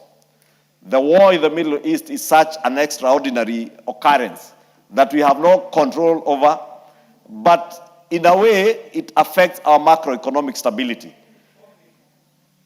COVID, as the member for, is that the member for Molo, the member for Dagoretti South says, COVID also came as an extraordinary shock to our macroeconomy, and we had no buffer. Therefore, we seek to have a buffer that should anything like COVID, war, even the riots that you see every now and then instigated by clueless, rudderless, visionless politicians. Those are also shocks to the economy, Honorable Speaker, that affect our revenue mobilization and our revenue resources. And therefore, should such occurrences occur, we must always have a buffer, and this is one of the objectives of this bill. Two, the bill also seeks to provide finance for strategic infrastructural investment priorities that will foster growth, economic growth, that is inclusive and growth and development of our economy that will transcend one generation. And therefore, this bill also seeks to provide finance for such strategic infrastructure investments that are commercially viable. And therefore, no funds will come out of this fund to go and be utilized for investments that are not commercially viable. For instance, Honorable Speaker, the commercial viability of a new international airport at JKIA is something that we have spoken over for donkey years, Honorable Speaker. And whereas we know it is a commercially viable investment for our country, we may not have the immediate resources to do that. But if we had developed such a sovereign wealth fund years ago, we would probably have resources that we can borrow from that fund, invest in a commercially viable investment that will help grow our economy and be able to repay the money back into the fund that will benefit even future generations. The third objective, Honorable Speaker, is to build a savings base for future generations. And Honorable Speaker, this fund, maybe I didn't mention, will draw its sources of revenue or its sources of funds from our mineral and oil resources, the upstream extraction of our natural resources, Honorable Speaker. And this money from our minerals, money that will come from our oil extraction in Turkana and probably other areas where we may find oil, but minerals that are there in Kitui, and the member for Kitui Central, the Honorable Makali Mulu, will tell you that the people of Kitui today, many of them suffer because of lack of water, for instance. They have very fertile land, very good and rich soils, but because they don't have water for irrigation, at times they suffer from hunger. At times they have to depend on relief food from the government, Honorable Speaker. And those members like the Honorable Makali Mulu, who come from this corner of Kenya in Kitui, will tell you that this is a land that is very rich with mineral resources. But will those mineral resources be exploited by foreigners because they have the capital to extract those minerals and leave the people of Kitui today and in the future living in abject poverty? We want to ensure that when you extract minerals from Kitui, part of the money that is shared and given to the national government goes into this fund to benefit the people of Kitui now and in the future. That even 100 years from today, Honorable Speaker, the children of Kitui, the great-great-great-grandchildren of Governor Makali Mulu, will benefit from resources that was extracted by their great-great-grandfathers, Honorable Speaker. Honorable Speaker, therefore, this fund's third objective is to ensure that we are not only doing what we have done with NSSF, and that's why I said many of these things are intertwined. Remember, we spoke here when we were doing amendments in the last parliament on the NSSF bill, on the need to have a savings culture in this country. We cannot be telling people to save, but as a country, we are not saving. We are therefore institutionalizing that savings culture in this bill, that we do not deplete our mineral and our oil reserves or resources in the country, and we save nothing for future generations. Or we save nothing to be a buffer for us to go and run to that buffer when we have macroeconomic shocks, like the war, COVID, or any other shock that would come to our economy, Honorable Speaker. And you know, these economic shocks, Honorable Speaker, come at the worst of times. Remember, we just came from the COVID pandemic. Then the war happens in the Middle East, when nobody expected it. You remember, political scavengers a few months ago were inciting Kenyans, telling Kenyans, oh, it is President William Ruto and this government that is taking the prices of oil up. Not telling people that the prices of fuel in this country were even cheaper than many other developed and oil-producing countries, Honorable Speaker. Because economic shocks, global economic shocks, will always be there. And when they are there, what we need to do is to ensure that we have a buffer that we can run to. Honorable Speaker, this fund comprises of three distinct components, and one is what has been called the Urithi component, or the heritage component, which preserves wealth for future generations through long-term investments.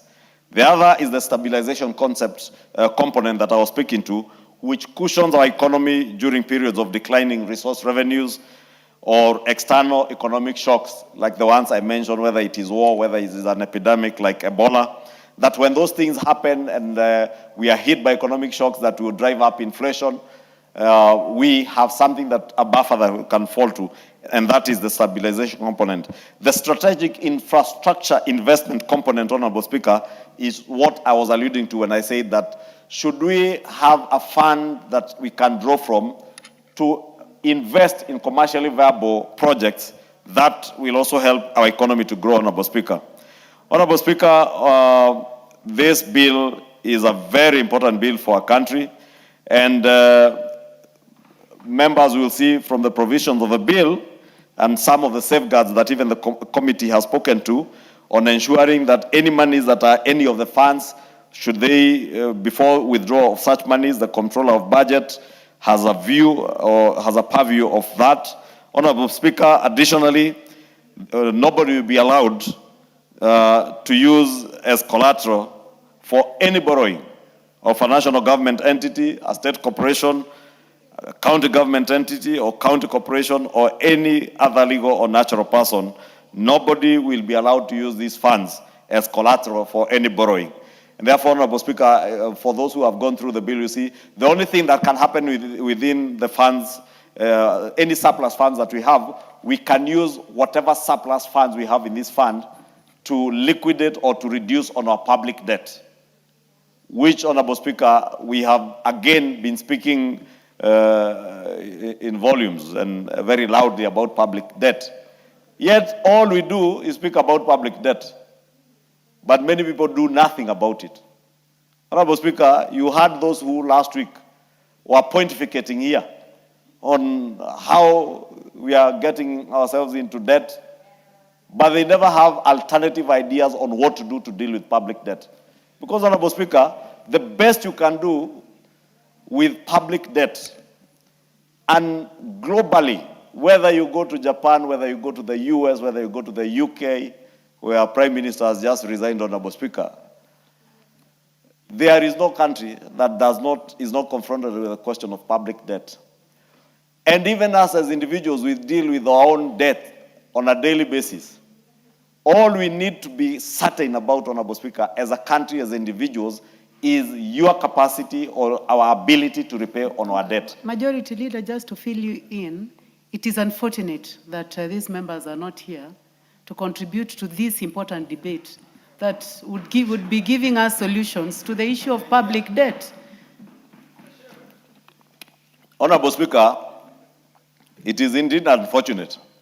And I say, you know, some of the ones who are pontificating here and shouting loudest the other week, I heard them even claim that they had appeared before the Finance and National Planning Committee and would be proposing amendments during the Committee of the Whole. When the Committee of the Whole was here, Honorable Speaker, they were nowhere. They went missing. Because as I had said, all they seek to do is to come during debate, during second reading, speak to the gallery, go and cut clips to circulate on TikTok, and look heroic. You are just a villain. You cannot be a hero when you just appear in Parliament to speak to the gallery and do nothing, because actually you don't even believe yourself in the things you are saying.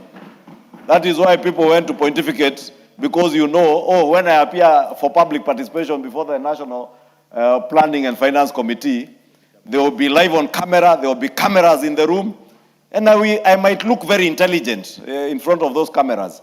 But what you're not telling Kenyans is that you are lying to them, because you know better and you know the truth. And I say that especially those who claim to be students of economists, because any student of economics knows the truth about the things they speak about that are not true. And that is why, Honorable Speaker, I have challenged many of them, those who were here the other week, and I have told them, if there is something you ever said in this house, stand by it if you said it on a matter of principle.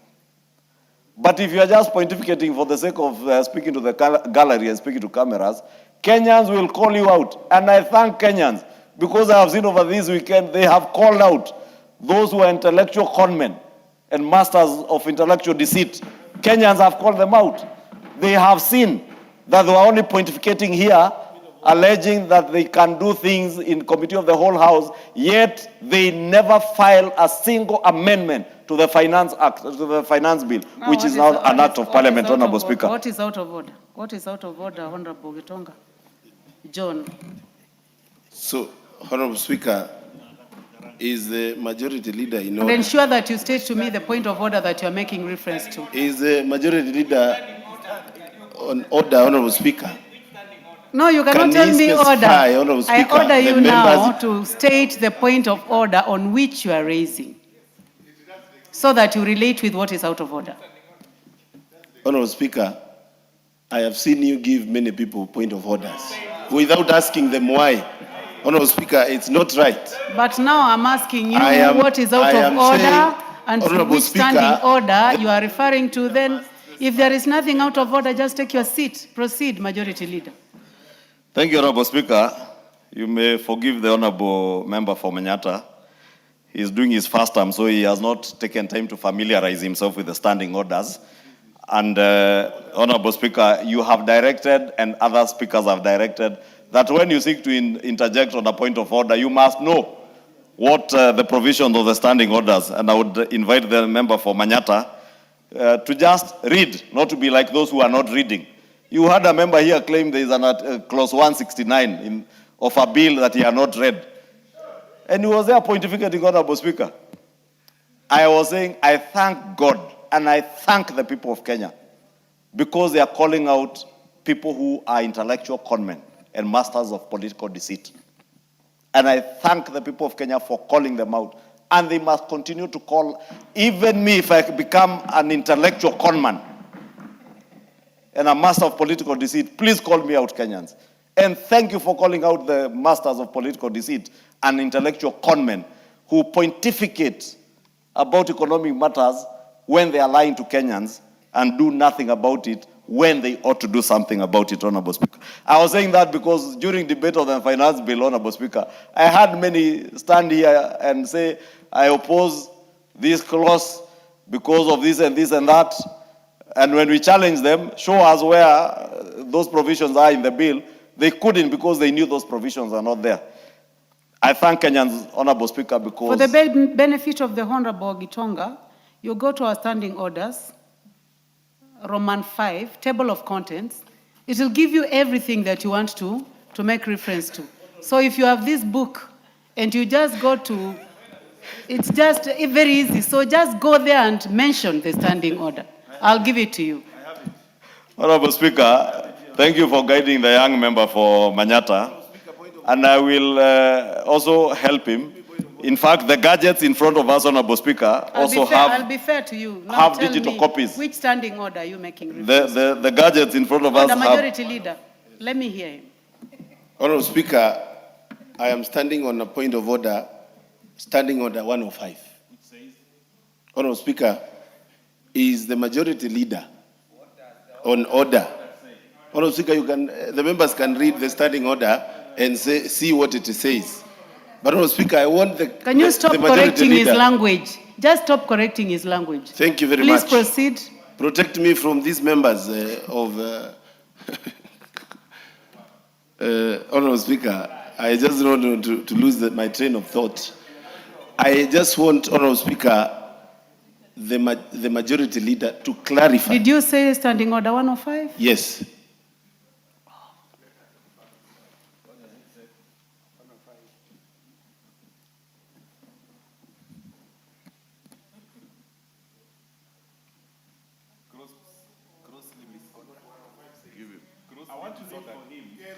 No, I'm on point of order. You cannot be on a point of order when I'm on a point of order. It's not possible. 105. Please read it verbatim, word to word.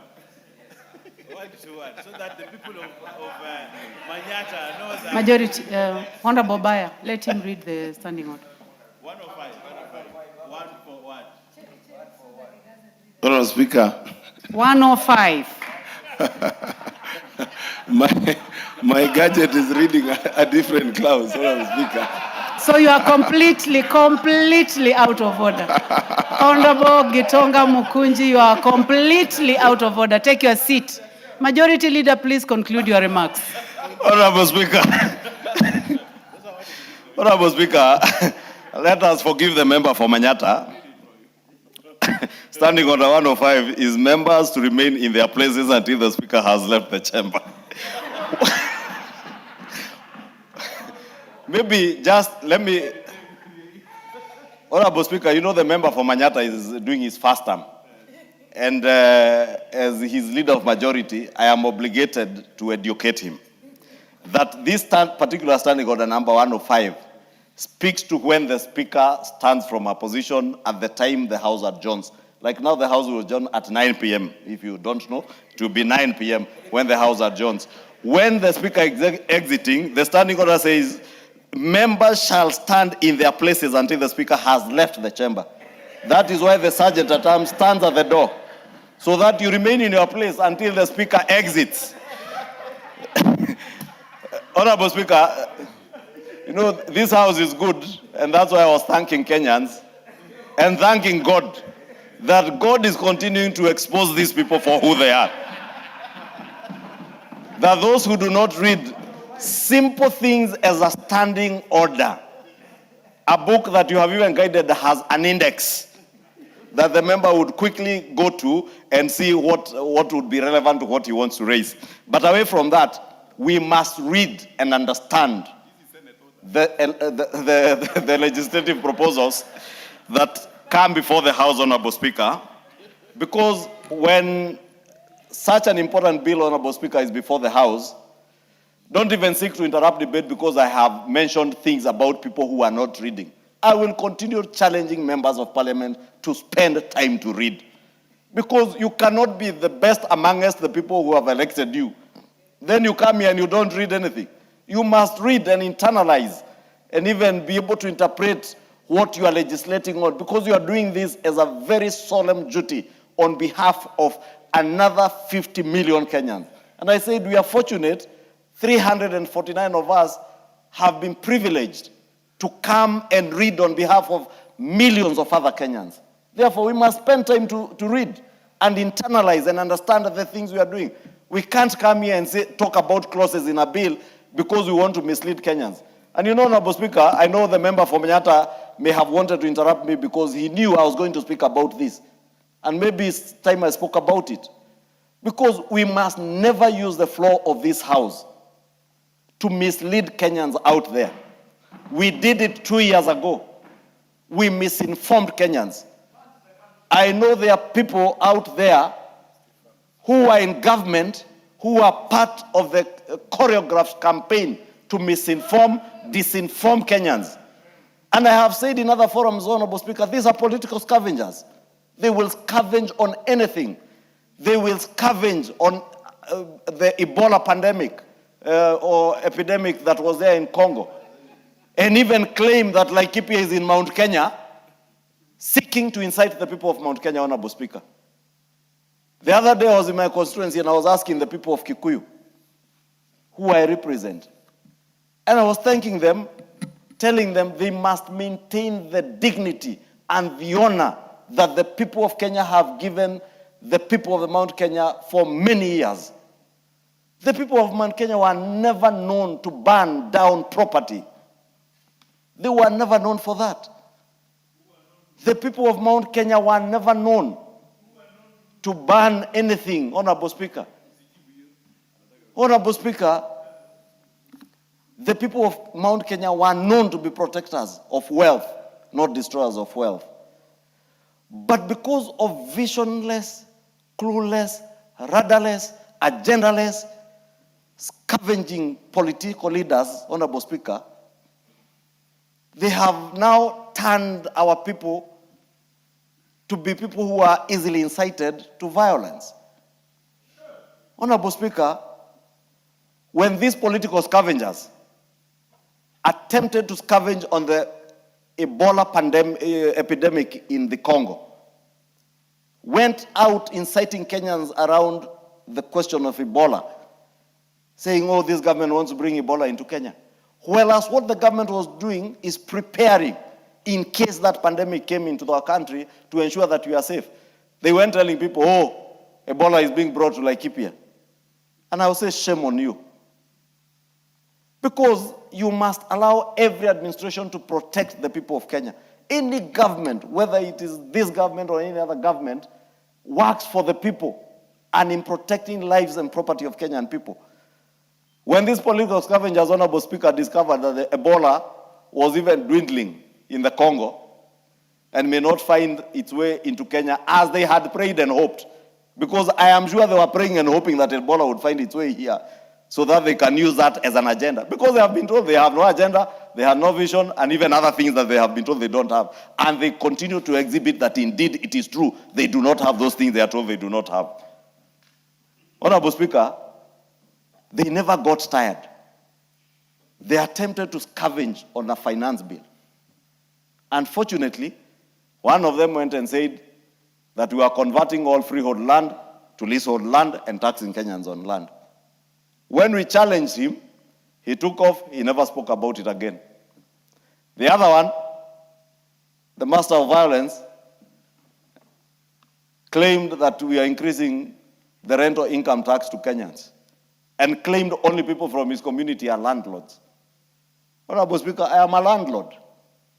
So is the member for Kitui, Mboni, Honorable Mboni. He's my neighbor in Embakasi where we are landlords. Only that he collects more rent than me.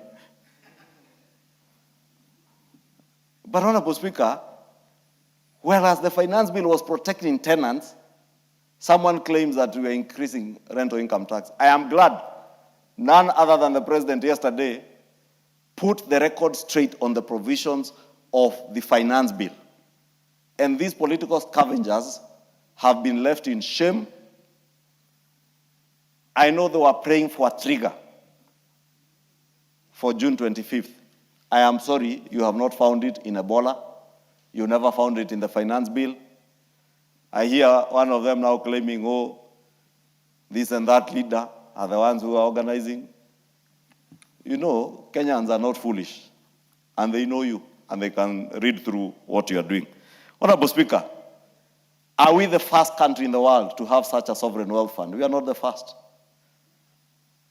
In the Gulf region that we are speaking about, when I was speaking about economic shocks, if you go to UAE, where many of you frequent, the Abu Dhabi Investment Authority, or ADIA, manages at least $1 trillion. $1 trillion, Honorable Speaker.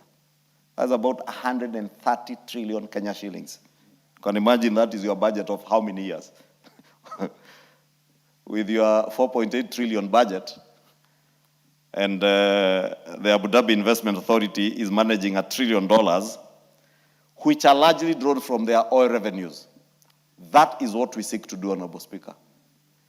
And it is possible within our lifetime, as we have been told, to not only move this country from being a developing nation to a developed nation, it is also possible within our lifetime to ensure that we legislate on such progressive laws that will see this country manage trillions of dollars or trillions, hundreds of trillions of shillings in a sovereign wealth fund that will guarantee even our future generations that they will have a secure nation, and they will remember us that at our time, we not only read bills, like we are inviting some to read bills and read our standing orders, but we utilized our intellect to take care of our resources for our benefit and for the benefit of our future generations.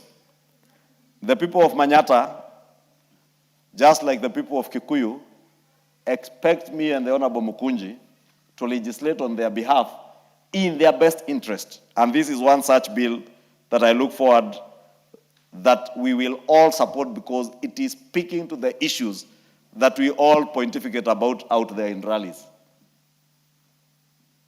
And I invite all of us, Honorable Speaker,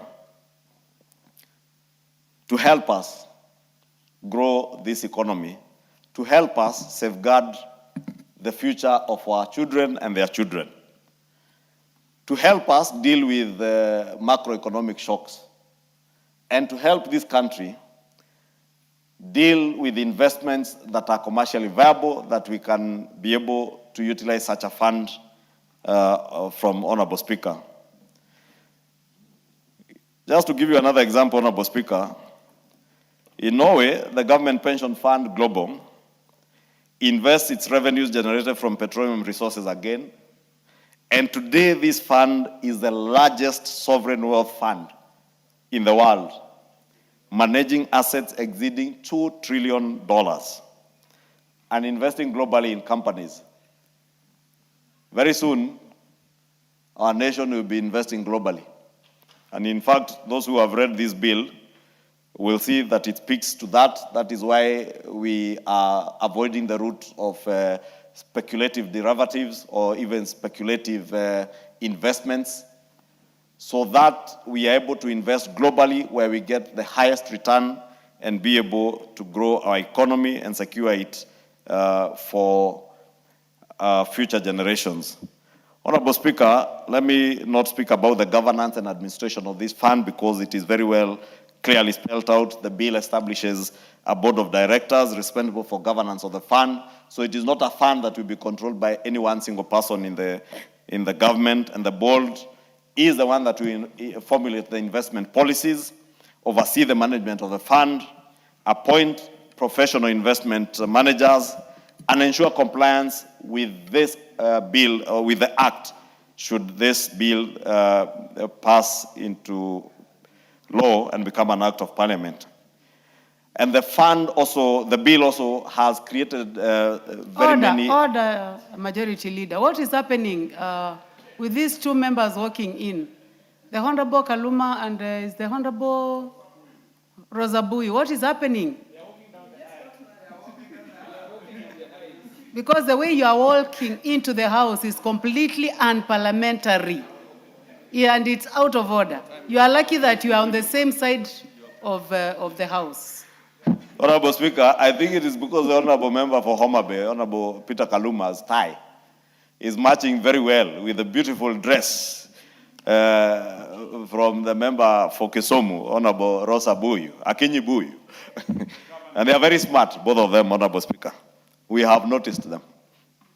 Honorable Speaker, I was saying this bill contains very robust accountability mechanisms, and it requires that there will be audited, annual audited financial statements, annual performance reports, audit by the Auditor General, submission of reports to Parliament, publication of the fund's financial and investment performance for public scrutiny. And of course, as I said, the committee has further improved that to ensure that even the controller of budget has a purview of any withdrawals and what is going on in this fund. Honorable Speaker, if you look at the bill, it also creates mechanisms to ensure that in the run-up to an election, at least 3 months before an election, there's an audit of this fund, and the fund is frozen for during the electioneering period to make sure that we safeguard the fund from abuse, like happened, Honorable Speaker. You remember in the last parliament, and the member for Dagoretti South will tell you what happened with Telcom. And people were in a rush to steal from government. This fund, nobody will be in a rush to steal because we are putting safeguards in law so that whenever there's a transition from one government to another, nobody abuses their office to be able to steal from the public, because this is a fund that we intend, as I said, to be of benefit to us and to future generations, Honorable Speaker. The accounts of this fund will be held in the Central Bank of Kenya, and therefore, when we sell our resources and government gets its share of revenue from minerals or from our oil reserves, Honorable Speaker, this money goes directly to the Central Bank, the holding account in the Central Bank of Kenya, and you will see in from clause, I think it was clause 12. I don't want to be like the members who are quoting clauses that are not there in the bill, but the holding account is provided for in one of the clauses.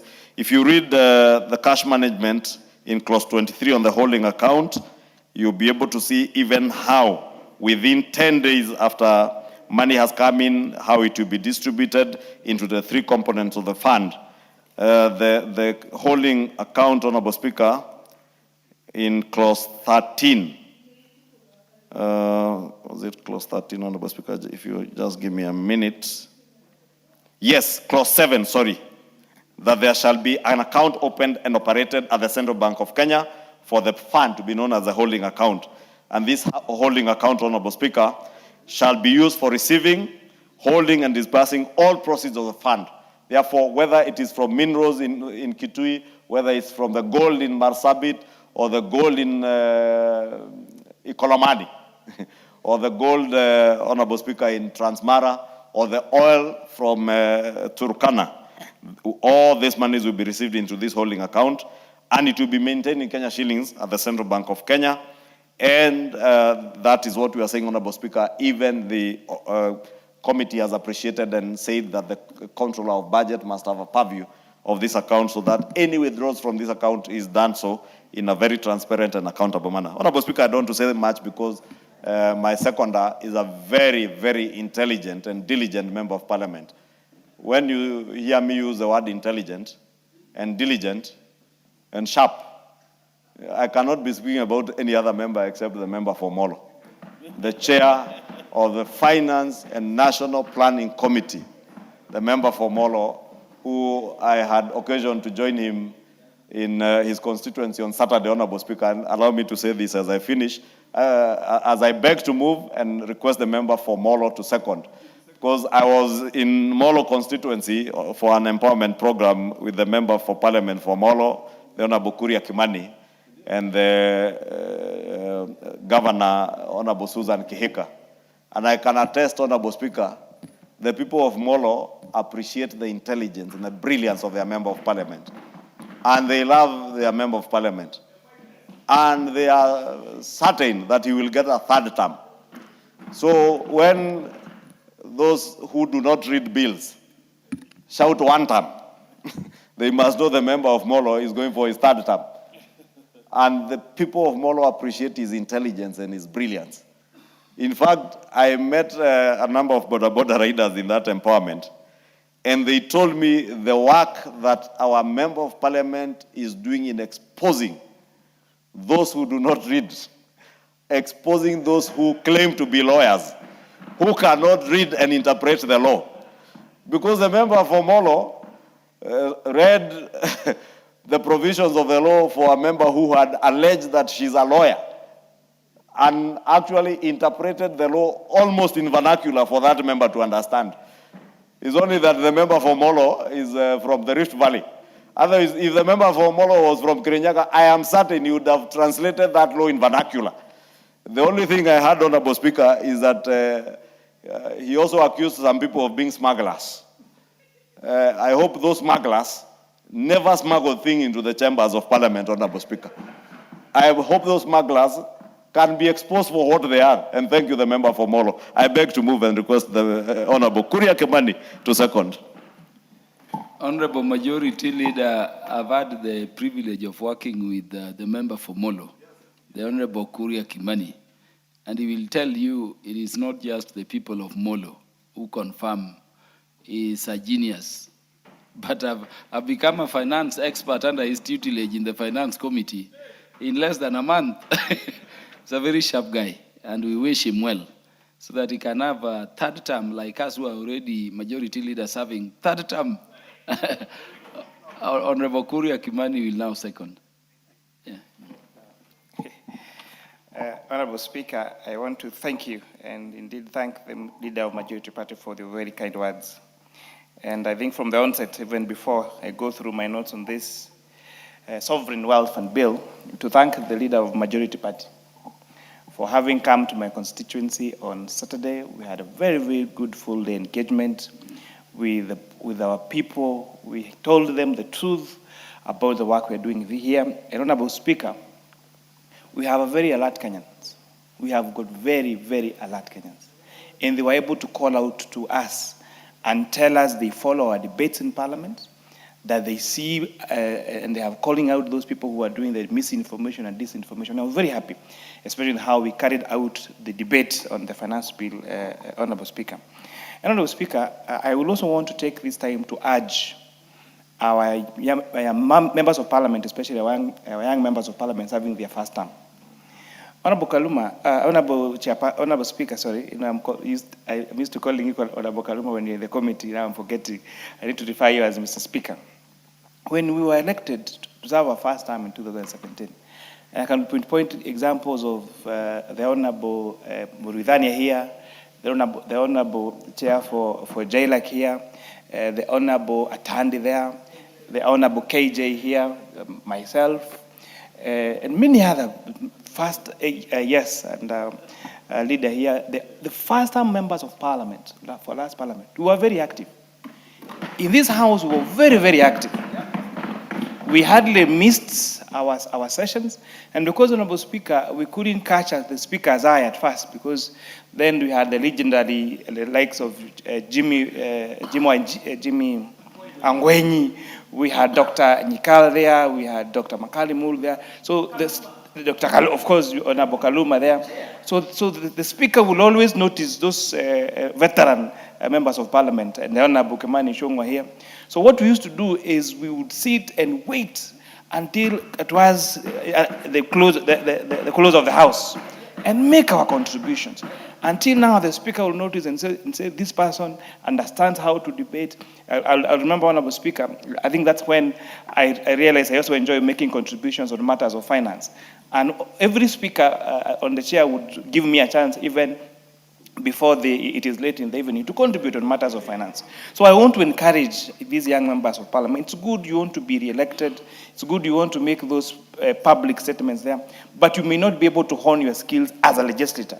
And even if you come back as a member of Parliament, you may not have the opportunity of even serving in a departmental committee as a chairperson or in the leadership, Honorable Speaker. And also, to say that, to add to that, Honorable Speaker, you know, I saw some members give excuses why they were not able to be at the floor to propose the amendments they were propagating in the media. They were not even here to vote because they had other commitments. Honorable Speaker, it's important to point out to Kenyans that being a member of Parliament is a full-time job. It's a full-time job. And if you don't attend Parliament, you're absconding duty. And you know, as a Catholic, Honorable Speaker, you may remember the words of St. Maria Scriva about the sanctity of work. That if you are paid for work that you don't do, you should not be paid at all. Because we only sit here like 3 days in a week mostly. Tuesday from 2:30 to 7, Wednesday, full day, Thursday. What other business do you have apart from when you're making the budget for the country, Honorable Speaker?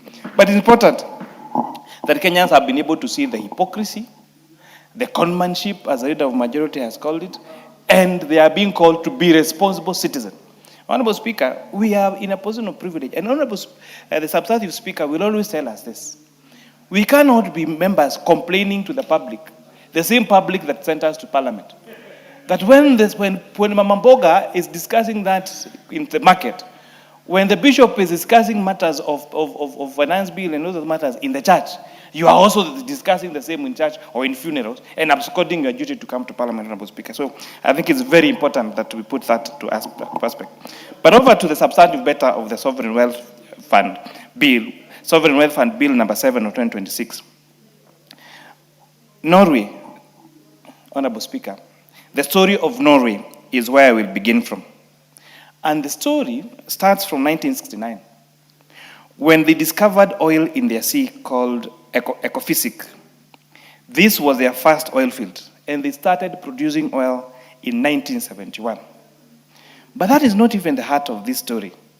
The heart lies in Norway's government pensions fund Global, the largest of its kind in the world, with assets exceeding $2.2 trillion. It is managed by Norges Bank Investment Management. But what is the source of this immense wealth? Investment of surplus in oil and gas reserves. And to whom? They're investing this to their current, but most importantly, to their future generations of people of Norway. Honorable Speaker, the Norwegian people ask themselves this hard question.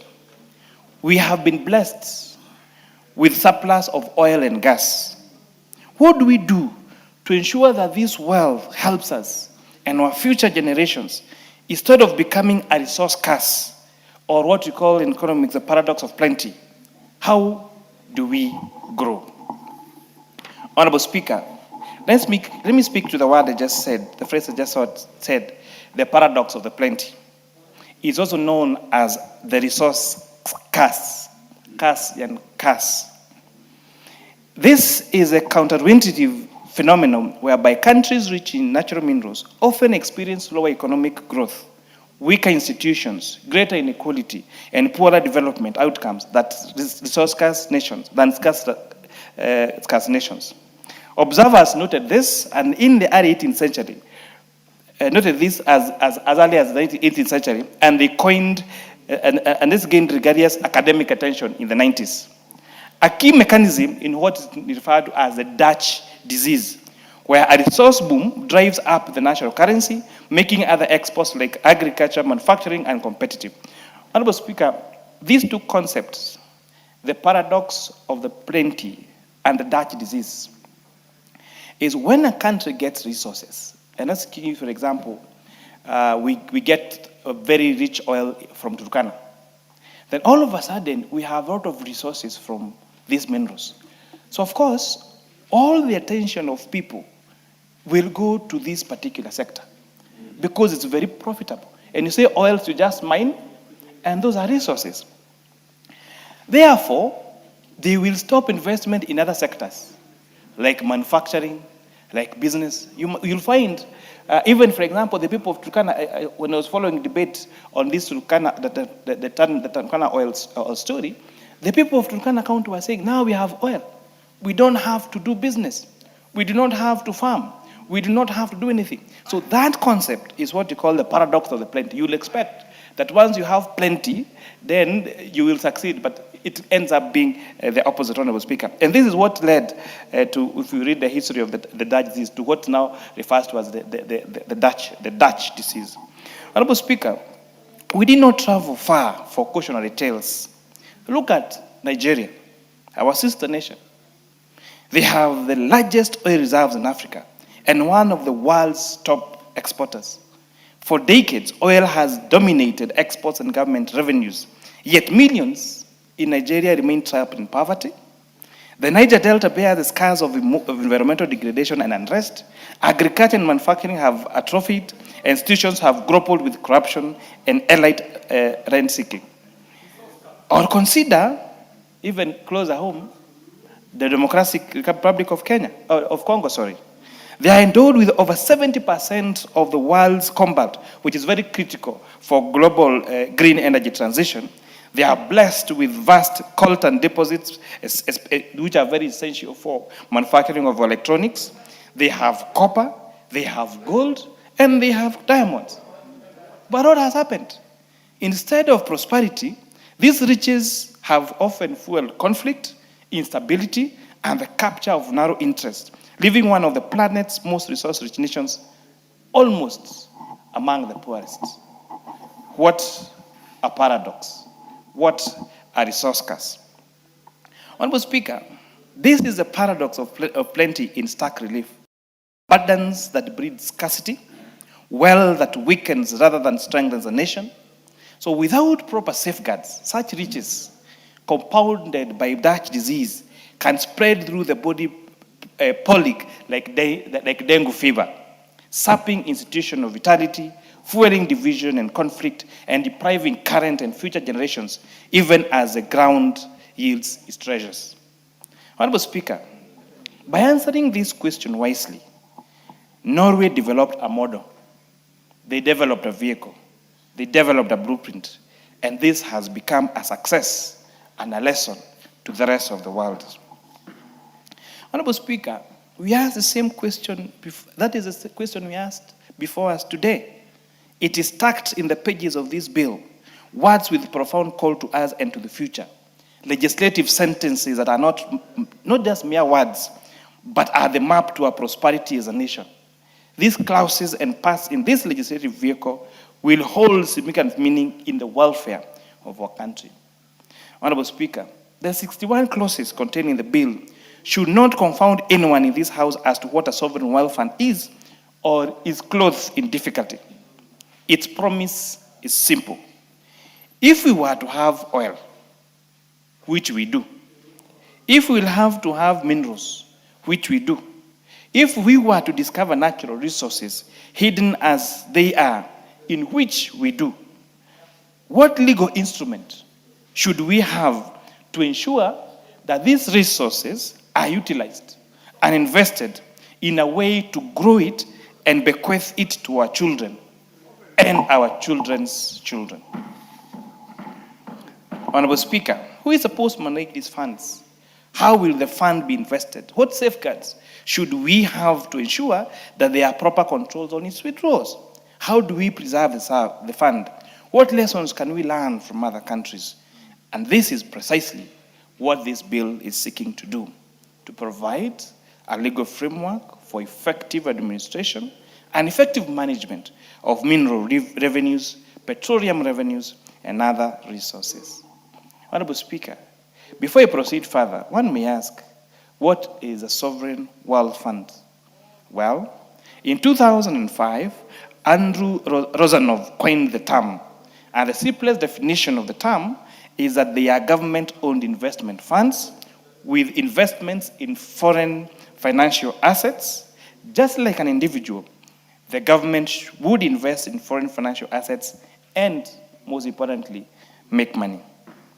Honorable Speaker, the story of sovereign wealth funds gained prominence in 2007-2008, although it started much earlier. Today we have so many sovereign wealth funds.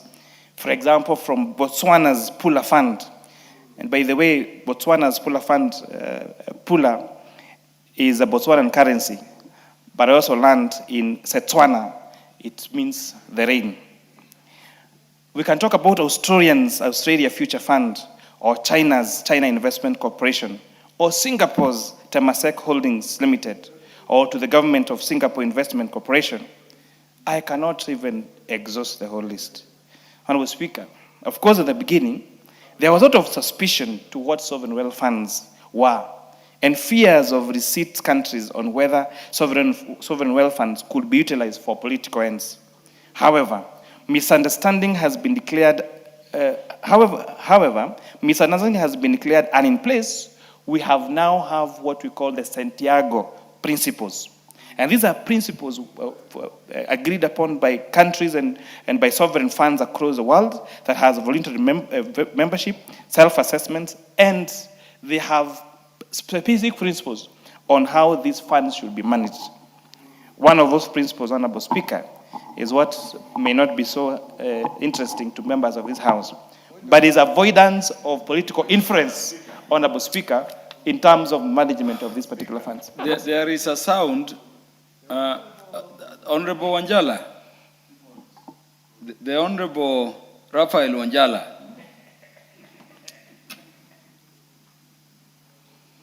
How can you interrupt such a learned presentation on this bill which is deemed complicated? So Honorable Karoli, who is on phone there? Yeah, so try it. If you want to take a phone, honorable members, we have rooms even behind the speaker here, please.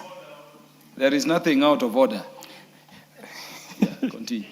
So, Honorable Speaker, in Africa, the success story of a sovereign wealth fund is a polar fund in Botswana. They are our close neighbors. They had this foresight in 1993 and in 1994, and that's when they operationalized the polar fund. For those who have visited Botswana, you have seen how beautiful the country is, and they're also blessed with a lot of diamonds. The fund is established under the back of Botswana Act. So these people had such a vision, such foresight, and such thoughtfulness. And as a result, Botswana is one of the most successful countries in our region. Honorable Speaker, the ultimate question that this new member of this House will have to answer quietly in his heart or her heart in this. Long after we have served our terms of leadership, way after into the future when we are great-grandfathers and great-grandmothers, when we have now gray hairs and our bones are frail and our eyes are fading, what shall we tell our great-grandchildren and our grandchildren? If we don't bequeath them something precious, that will outlast all of us. Would it then be a proud moment if you were to tell them that this afternoon, this evening, the 24th of June 2026, you supported a bill that peered into their future, untainted with the dangers of selfishness and present occupations, to preserve and grow wealth that they would inherit in a world that will be different and that we might not inhabit? Wouldn't it be better? Wouldn't it be a better legacy than that would soothe our collective conscience as a nation? Is it that time, if we had the time machine, to understand the gravity of this moment? That is a decision before this House, Honorable Speaker.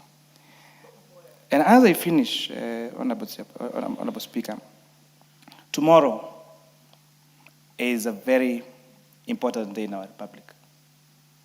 Tomorrow is a day that we went through personal losses. Tomorrow, 2 years ago, is when disinformation, misinformation, and propaganda, Honorable Speaker, brought our country to her knees. And as we welcome those that want to commemorate the day by remembering the unfortunate lives that were lost during the protests of 2024, let us do it within the provisions of our Constitution. Your right to protest does not take away my right to own my property. Your right to protect does not take away the right of the police officers' lives. The right to protect should not take away the right of other road users, Honorable Speaker. In more, Honorable Speaker, I had a discussion.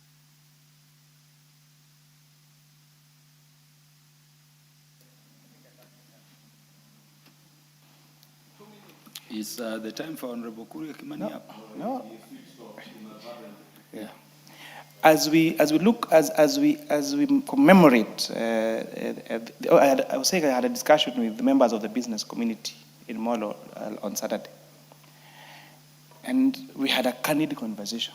In 2004, when the attackers, and it's clear because they were paid attackers, Honorable Speaker, because we have not moved away from the home we lived. In fact, when they fell down the wall, it is my neighbors that protected that wall, what remained for several months, because I didn't even have the courage to go back there until now I put up another perimeter wall.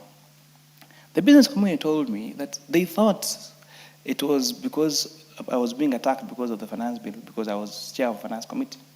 But now last year, when they were commemorating, when they tried to do those attacks and they couldn't, some other very irresponsible, I don't want to use the word idiot, paid some people to do vandalism in town. Now Molo sub-county does not have a fire engine because it was burnt down. We do not have county offices because it was burned down. And we're asking, so what did the fire engine of the sub-county or the office of the county has anything to do with whatever you agitated against? After that, when they realized they didn't get anything, they went to the shops. They went to the first day of the market. They went stole mandizis from market women. They went to the shops. They went to Upland's butchery. They stole meat. They went to Itumbe's shop there in Tayari. They stole all his stock, and so many other businesses that suffered. So the business community told me to say today, because this is on TV and Kenyans are watching, they will protect their businesses. You go and protest, but do not destroy other people's property. Picketing, demonstrating is enshrined in our constitution. You have the right to do that. But you also have, the right to property is also a right enshrined in our constitution. And therefore, we will also have the right to protect our properties, to protect our public utilities, because that is the constitution. You have the right to protect. Having your rights does not mean that you deny me my rights. The same way having my rights does not deny you your rights. When you're talking about sovereign wealth, Honorable Speaker, the earlier discussion was about, by the chair of forest, it was about the boundaries of forest, Honorable Speaker. And if I dodge, Honorable Speaker, Molo has also suffered the verge of conflict on boundaries of forest, especially in an area I represent called Mariashoni Ward. Honorable Speaker, in the previous administration, the boundary of the forest and the people of Mariashoni has been a changing target. Until now, we had to call them out and ask, how does the boundary line keep changing? And now, as the chair of forestry does this particular issue they're having, I would urge them to look at where the boundaries of other forests should be. Let there be predictability. Let there be a clear beacon that this is where the boundary is. And also take this time. Now that they are also reinstating, we call it restorative justice. The people of Ogek community, these are people who are called Dorobos, Honorable Chairperson. They exist in Molo, in Mariashoni. They are in Neswet. They are also in Kuresoi. These are people who have traditionally lived in the forest and protected those forests. In fact, if you remember your history, they were referred to as hunters and gatherers. So they lived there. So there is a case that they won at the East African Court of Justice. And it's very important that justice be served to these people in their lifetime. And as they do that, we have had a candid discussion with them and they're saying it's also time to remember also the neighboring communities, because there are so many communities that also benefited from those particular forests, Honorable Speaker. It is possible for human beings to coexist peacefully with wildlife and with even our forest, Honorable Speaker, and get benefits from both, Honorable Speaker. One of the legacy decisions that His Excellency the President has made in terms of giving these national parks back to the communities. I think a few weeks ago, I went to pick my family in Amboseli, a national park that gone here for a holiday. And it was impressive when driving out of Amboseli National Park. You can see, I think those are some, either Samburus or Masais. They have Samburus. There's Masais in Amboseli is Masais. You can see Masais with their cows inside the park, And then a few kilometers from there, inside the park, we were seeing a pack of lions. And they have done that for generations. And that would not have been possible had those that Bomosaido Park not be given to communities. So even those that used to do farming, for example, in the forest, because when the trees are growing, as long as not planting, say, trees, not crops that are taller than the other crops, shamba system, this would be called shamba system. These people should be allowed to do that. We can grow potatoes there as we take care of the trees, and once the trees become bigger, you have harvested your potatoes, you have taken care of the trees, and you move, and then you go to the next plantation. So it's possible for all of us to coexist harmoniously. Lastly, Honorable Speaker, when we did public participation on these bills, and I was with you and the other committee members, it is very impressive to see how knowledgeable and how involved Kenyans want to be and are in the affairs of the running of our country. I was impressed to see young people in Turkana, for example, explaining the difference between first schedule and second schedule of the VAT. That is exempt and zero rate. And you can see he's trying to explain it in Swahili, but he understands what movement of that from zero rate to exempt means. And this shows that these Kenyans are able to comprehend these matters, and they're now following our discussions, our policies, intelligently, deliberately, and actively, Honorable Speaker. And my call, therefore, is to members of the executive, as they utilize the resources that they have been allocated by this House, let them do that diligently, fairly, equitably, and ensure there is value for money for all Kenyans. I submit, Honorable Speaker, and I beg to second. Thank you very much, Honorable Kuria Kimani. It touches every member that you've said we have a date with history and a date with destiny through this bill. Honorable members, I therefore do now propose a question on this bill for your deliberations. And so I propose the question, Sovereign Wealth Fund Bill, National Assembly Bill number 7 of 2026, be now read a second time. Yes, the Honorable Kangogo Bowen. Honorable Speaker, I stand on a point of order 97 on a time limitation of debate.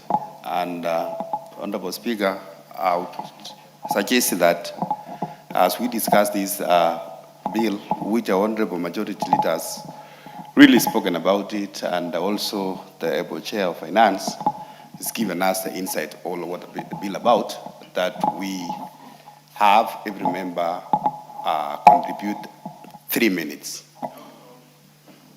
or 5 minutes. 5 minutes. What is the feeling of the members? 5 minutes, 100%.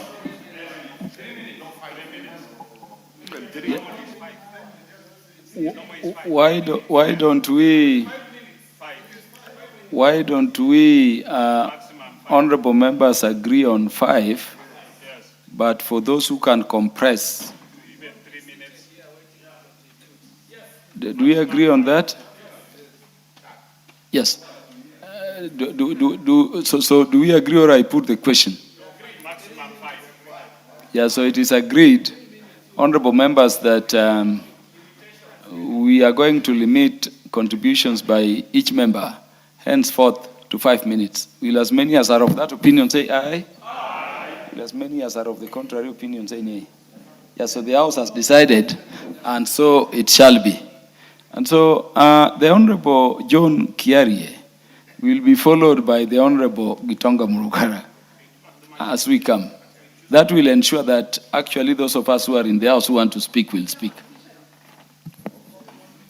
And so let us also agree that because of paucity of time, we limit, points of order.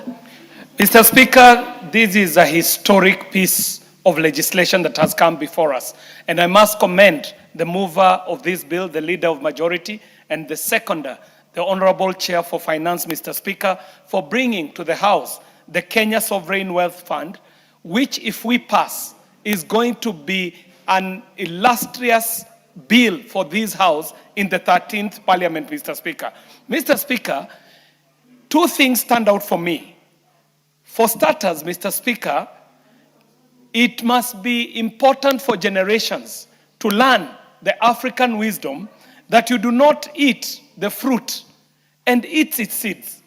That, Mr. Speaker, a family cannot slaughter the chicken and also feed on the eggs, Mr. Speaker. That there must be something in our economy that we preserve for future generations. Secondly, Mr. Speaker, the sector in which Mr. Speaker, you must protect me from all the activity and reset my clock, Mr. Speaker, kindly.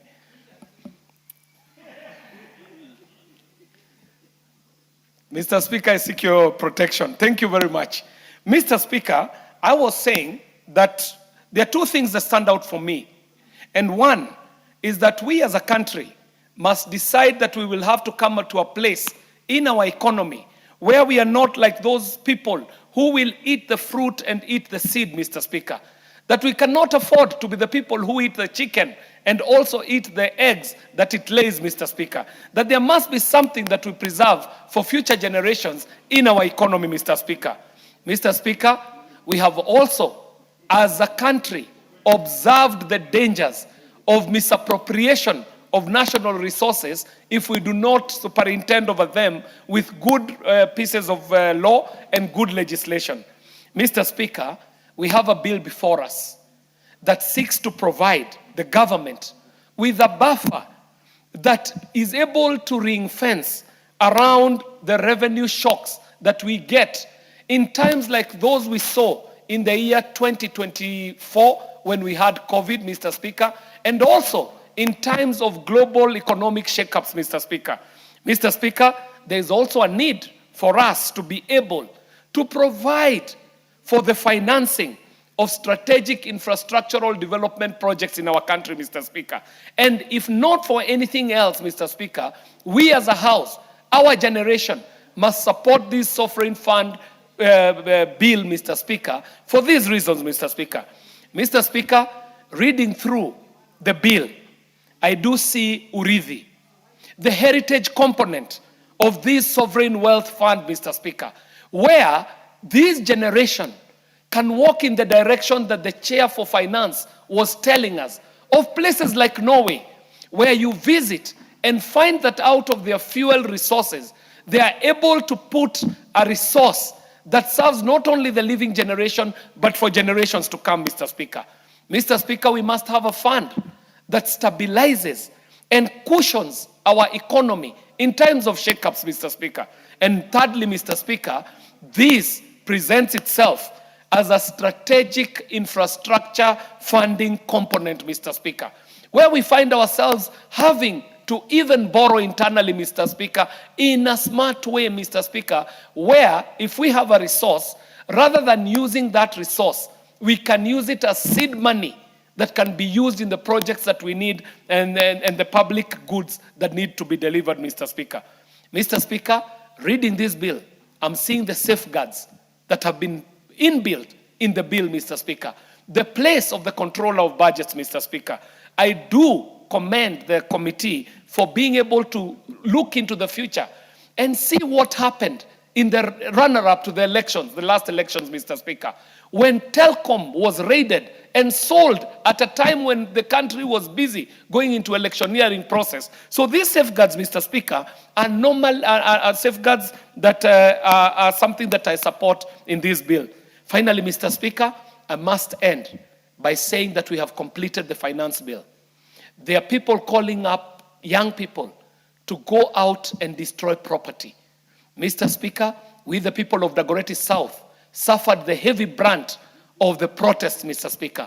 But knowing that there would be no good reason to go and protest against a finance bill that has already been passed, we must say that if it is a commemoration, it must be in the order of a commemoration, Mr. Speaker, that your rights end where my rights begin, Mr. Speaker. And so the banning of offices.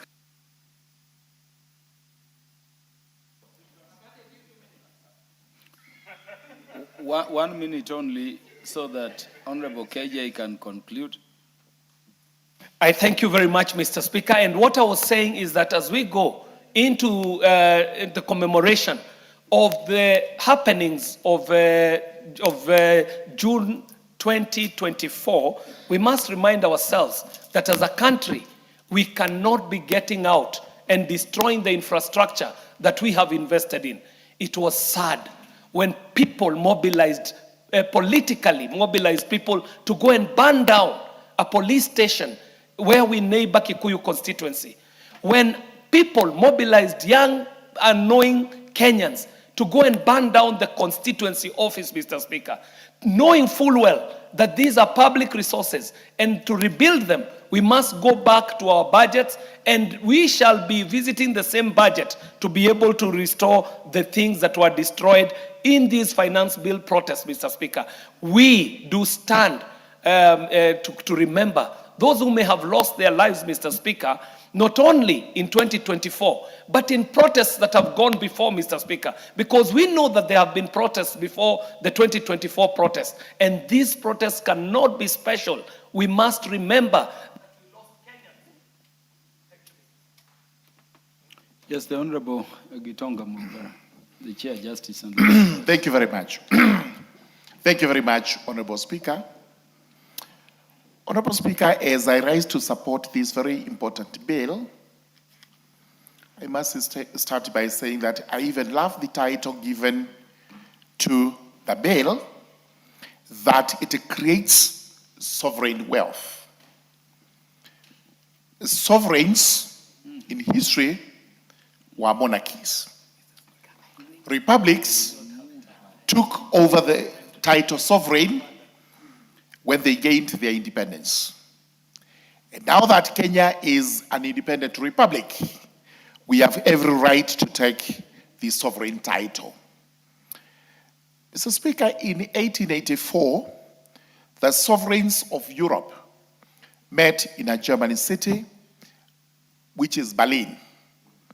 And what they were doing is exactly what we are doing today, to try and create sovereign wealth for those countries which would benefit, amongst everything else we have said here, including stabilization of the economy, critical infrastructure, and future generations.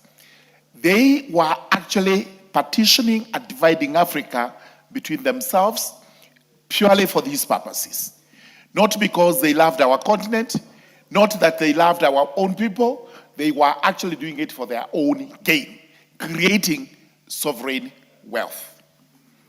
Today, we debate a very important bill, the Sovereign Wealth Fund. It's going to become an act of parliament, and it is important we discuss what this fund is going to entail.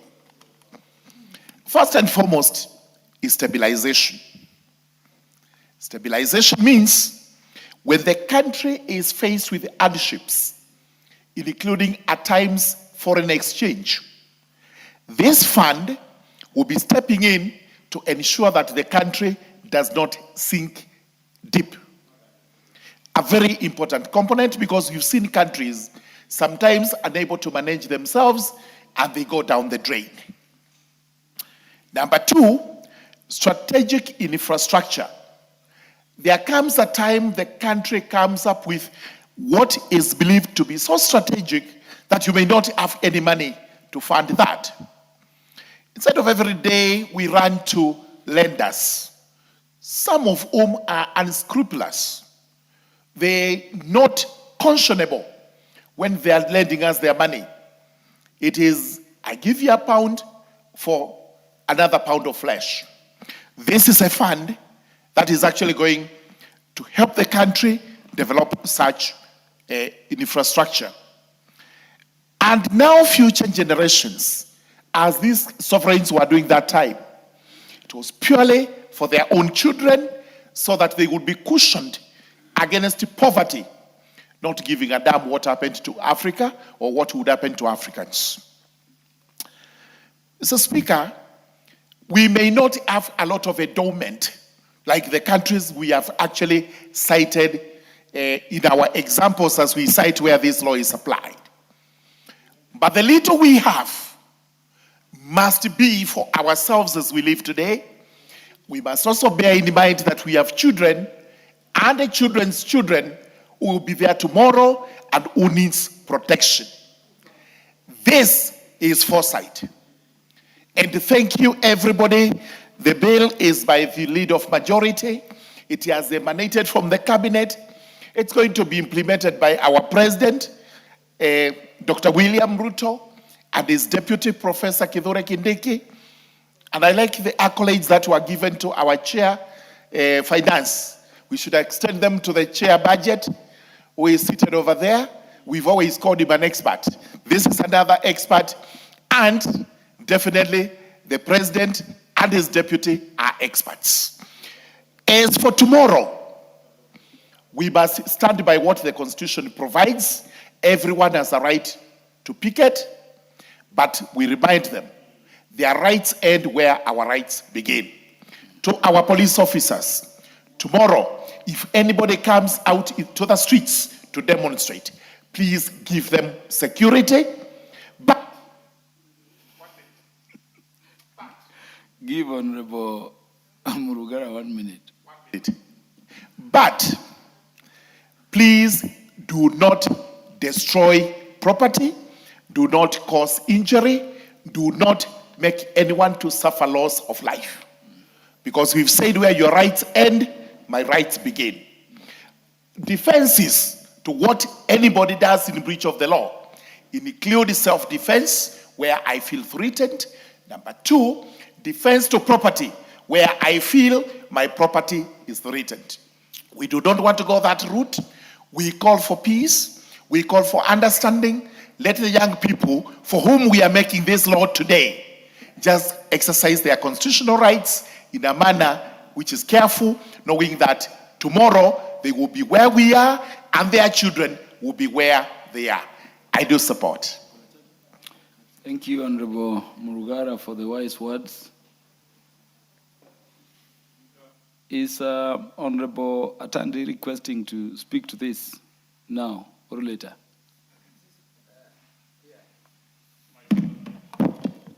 Thank you, Honorable Speaker. You must know that Honorable Atandi is the expert. Thank you. Yes. Thank you very much, Honorable Speaker. Honorable Speaker, first of all, I want to appreciate the Majority Leader for the manner in which he has explained the bill to us. Honorable Speaker, Kenya, under the leadership of President William Ruto, is making a lot of progress, especially in the exploration of oil and the identification of various minerals across the country. Honorable Speaker, it is estimated that the quantity of minerals in our country is worth trillions of dollars. And what we now need, Honorable Speaker, is to find a way in which we can be able to exploit those minerals for the benefit of the country now and for their future. And therefore, Honorable Speaker, I want to say that this bill is very, very, very important. One of the few bills that I am certain are products of experts in government. Honorable Speaker, as has been explained by the chairman of the Finance Committee, my friend, the competent member for Molo. Honorable Speaker, the future of our country depends on what we do right now and the plans we put in place in terms of law.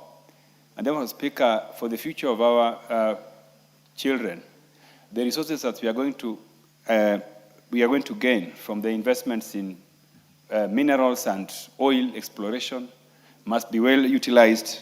And Honorable Speaker, there is nothing better than the law that we are discussing. Honorable Speaker, I went through some aspects of the law, and I'm very, very happy that there's the miscellaneous part of the bill that talks about the appropriation, how misappropriation of the resources from this fund will be dealt with. Honorable Speaker, it is very, very strictly clear that anybody who misappropriates these funds will be, the law, the provisions are very, very strict. First of all, the penalties are very, very strenuous, and also that the bill protects the fund from politics. That 3 months before a general election, there shall be an audit that will tell us that, okay, we are going to a new regime, we are going to an election, and how the fund was implemented by the previous regime will be explained, so that to protect the fund from politicization and from the outgoing regime misusing the resources. Honorable Speaker, I really want to support the bill and urge members also to do the same, because the bill is going to reshape our country. Thank you. I support. The Honorable Dr. James Nyikal. I'm still on the line of experts donated to government. Yes. Thank you, Mr. Speaker. I rise to support this bill. Mr. Speaker, I waited here this long because I believe this is an extremely important bill, the Sovereign Wealth Bill. A country, just like a household, needs to save and look into the future. And a country, again, like a household, needs to have a buffer. If things go wrong, what do we do? And a country, you can only save from the natural resources which you have now. And if you are managing your things well now, that is the time to put something aside so that you can use it in the future. Natural resources are exhaustible. You have them today, tomorrow you don't have them. If you don't put something aside, you actually will definitely be in trouble later. And then you will face the curse, as the able chair of finance committee indicated. But we also need to know that at times, even when you have these resources, you can have shocks that can actually stop you from using those resources. So it is the best thing to do that we actually put in place a fund that looks at all this. And therefore, I support this bill. If you look at this bill, Mr. Speaker, part 2 is actually the most important part of this bill. It establishes the bill and then brings the 3 components of the bill. And if you look at the components of the bill, future generation, we are saving not just for now, but we're saving for the future. What we can do with what we have now, we use. But what is surplus, we save. And then we have times when we actually have to stabilize the cost of living, for example. We have situations where suddenly things happen outside our boundaries in the bigger world economy that affects us very seriously. We need to protect our people, need to protect the cost of living, and therefore you need something which can stabilize. We are suffering the high cost of oil now for no reason that is of our own making, but what is happening elsewhere. So if you had a fund like this, probably we wouldn't have that. We would have been able to stabilize our economy. And Mr. Speaker, I like the logical sequence of this bill. As you are doing that, you might put in place infrastructure that helps you to actually grow your economy, for things to run, to manage your affairs. And that is the third part of this bill. And you look at it after that, you have, again in clause 5, it gives you the objects, which again is very much in harmony with what we want to do. The purpose of the fund shall be to provide national government with buffer from fluctuation in resource revenues, provide finance for strategic infrastructure investment, hold savings. So it is actually almost natural. You just ask, why didn't we do it before? How come we haven't done it before? And then you go to part 4, which actually explains, actually still in part 2, in clause 6, where are we going to get the resources that we are putting aside? And it is what we have now. Government share of profit derived from upstream petroleum, excluding share of profit payable elsewhere. Then all petroleum royalties payable to the government. So instead of just consuming these royalties, you put them aside. All mining royalties that are again payable to the government, all bonuses. So what we are saying that in Kenya today, if something comes that we didn't expect as a saving, we don't go to utilize it. We don't certainly expand our consumption, but we actually have a place where we can put it. And then you go into part 4, which is the management. And that management is in line with the Public Finance Management Act, again, clearly outlined in part 3. And then in part 5, it tells you how to invest, where to invest, what is allowed and what is not allowed. I think this is a very well-designed bill. It meets our needs, and it also goes ahead to look at, we have to change other laws to accommodate it, and we have laws in miscellaneous.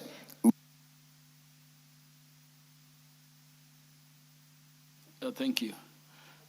Honorable David Mboni will speak after Honorable Millie Odhiambo Mabona because of rank and precedence. Thank you. Thank you, Mr. Speaker. Mr. Speaker, I wish to cautiously support. And the reason why I'm cautiously supporting is because this bill on the face of it is extremely good, especially for this country. I was earlier at a function and I was being interviewed by one of these young people trying to make a living.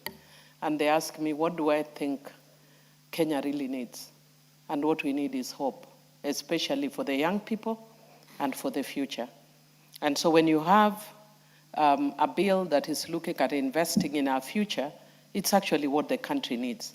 And Mr. Speaker, I will not go to what the others say, but I just want to put a cautionary tale and indicate that if you look at other countries that have gone through this, you find countries that are considered very highly successful, like Norway, that has a government pension fund global, and the Norwegian fund was established in 1990, and their assets exceed US dollars 1.8 trillion. Singapore, which has the Temasek Holding and GIC, and which invests national reserves globally, the assets exceeds US 800 billion combined.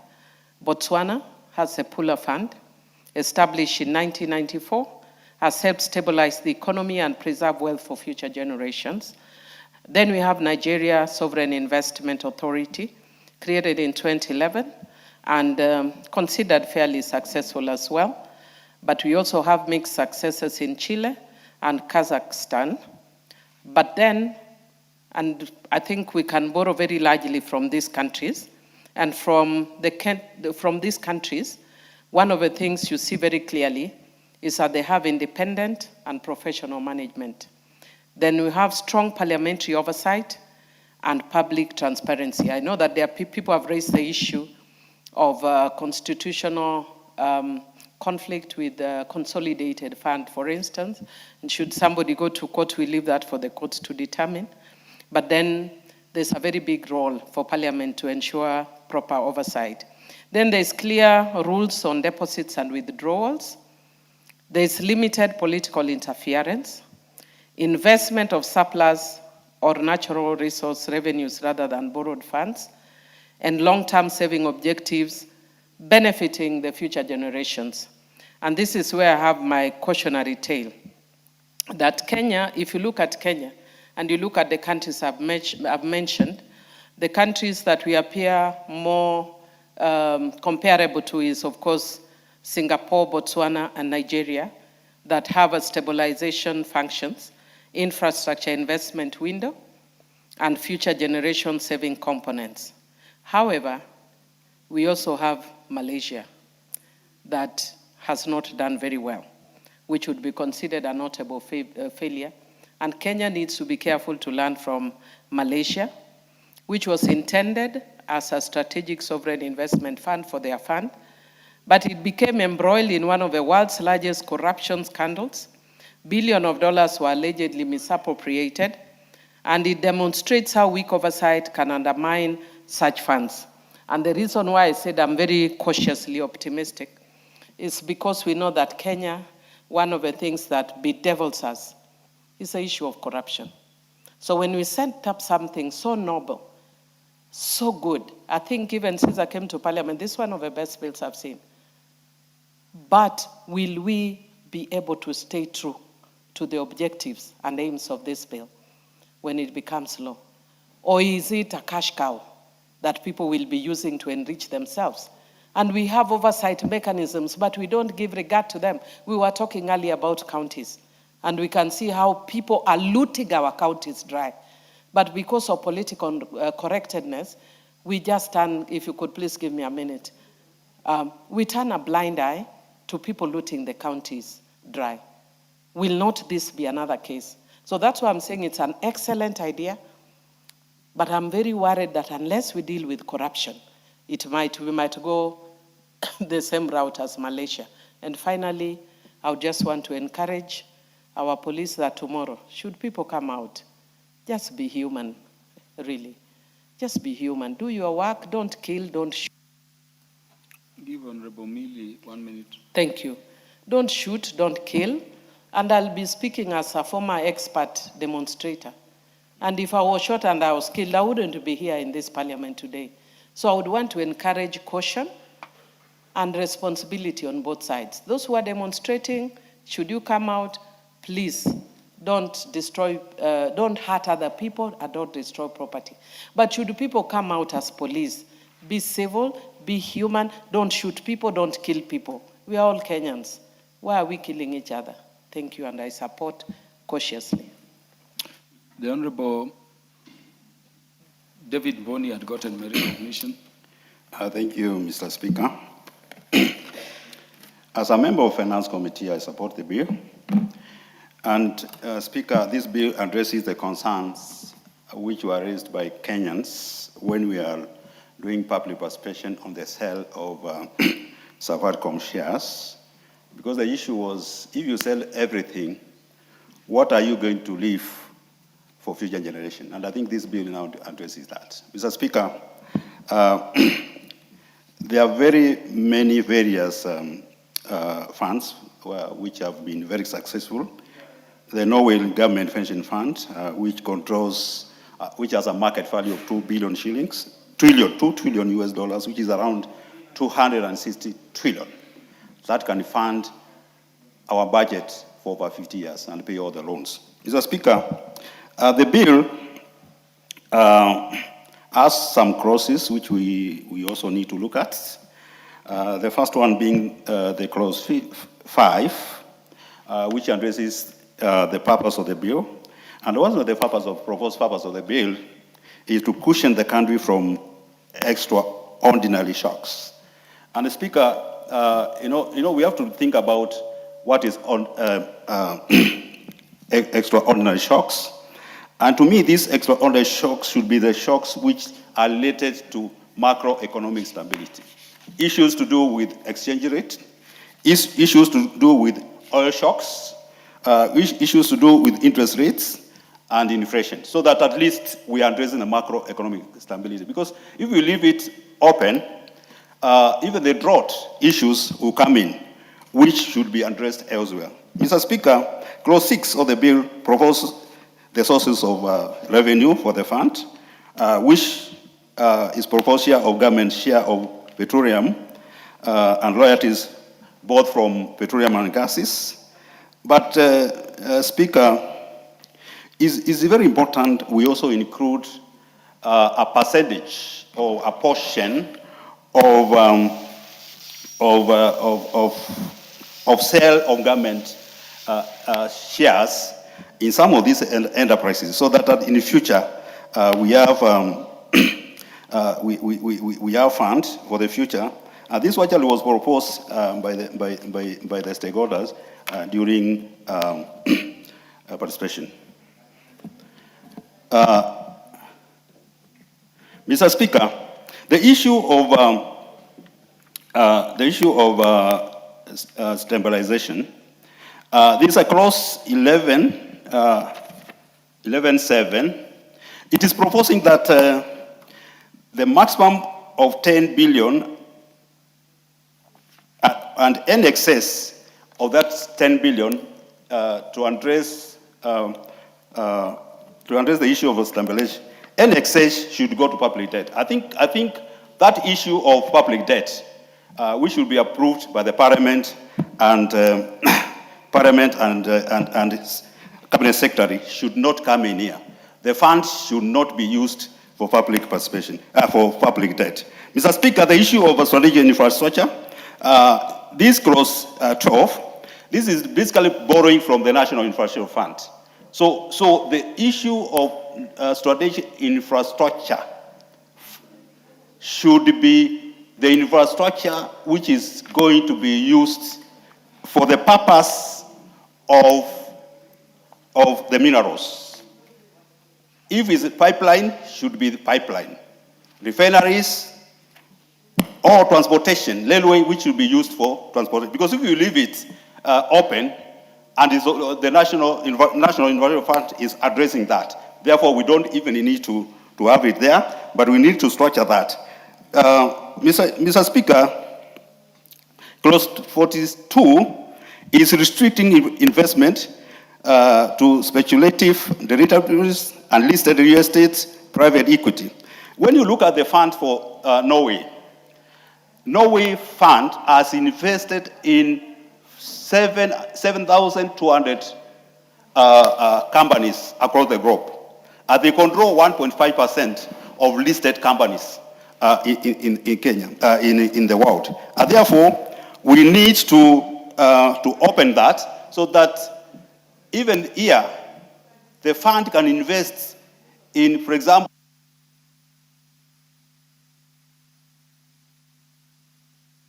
Give Honorable Mboni 1 minute. Yeah, the fund can also invest in some of the companies which are profitable, Mr. Speaker, so that we don't need to restrict it to only government securities. Lastly, Mr. Speaker, we also need to bring a clause whereby we are talking about joint venture. For example, if we want to invest in refinery and we don't have enough money, we can enter into joint investment with other investors so that, because to do like a refinery is very expensive. But if the fund can invest a percentage of the fund into the refinery, it's going to be very good, very important, very good for the fund. So therefore, Mr. Speaker, I support. The Honorable Robert Pukose. Thank you, Honorable Speaker, for allowing me to make my contribution. On the onset, I want to support the Sovereign Wealth Bill, National Assembly Bill number 7 of 2026. And Honorable Speaker, just from the contribution from the Majority Leader and also from the Chair Finance, sovereignty means it is independence. It is where you have the power to be able to support yourself. And therefore, this is giving a future to our generation. This is giving a future to our children to make sure that whatever the wealth we have in our country, part of it should be able to be put into this fund so that the future generation can also benefit from what we have. You know, Honorable Speaker, when you also harvest your food, me, I'm a maize farmer, I plant maize, I plant coffee. You don't eat everything today. You make sure that part of that you put in the store after you've tried it. Make sure that the store, there are no rats to eat the food. You make sure there are no weevils. And therefore, you must put the safeguards. This must also have safeguards. You have the control of budget being involved. You have making sure that this is a fund that is protected and it can be able to stay longer. Looking at the Norway example, where they are able to drill their oil, gases, and they decided that a portion of this can be saved over a period of time. And that saving has actually accumulated. It means all of us, when we copy that, our neighbors have done it, and therefore this is timely that this administration, after more than 60 years, I think we got independence 63, so this is 63 years down the road. This is the first administration that is thinking that we should not just get everything, we eat as if there are no future generations, as if this country is going somewhere. So I think, to me, this is an excellent idea by the president and his administration to make sure that we have something that exists beyond our lifetime. And I think generations to come will remember President William Ruto as having come up with a fund that when the country is in stress, we can be able to go into this fund and be able to save our country from the various macroeconomic shocks. As we see today, where we have the oil prices going up due to what is happening in the Middle East, if we had a sovereign fund, sovereign wealth fund, we would not be where we are today. So with those few remarks, I want to support. Honorable Kasim. Asante sana Mheshimiwa Spika kwa kunipatia hii fursa. Na nafikiri ningelala mgonjwa kama singepata hii fursa, kwa sababu katika hii nchi yetu ya Kenya, mahali ambapo kumeshawahi kutolewa rasilimali ya matrilioni na mabilioni ni Kwale, wakati tukiwa na ile kampuni ya Best Titanium. Hiyo inajulikana wazi. Na kwa huu mswada niweze kumshukuru Rais Daktari William Samoei Ruto, kwa sababu wakati akitafuta kura ni jambo ambalo tuliweza kumwelezea sisi watu wa Kwale hasa kwamba Best Titanium na madini mengine yamechimbwa mengi ya thamani, lakini ni kitu gani ambacho sisi wa Kwale ama wa Kenya kwa ujumla tutaweza kusema tulikuwa na rasilimali hii? Hivi ninavyozungumza hakuna chochote cha kuonyesha.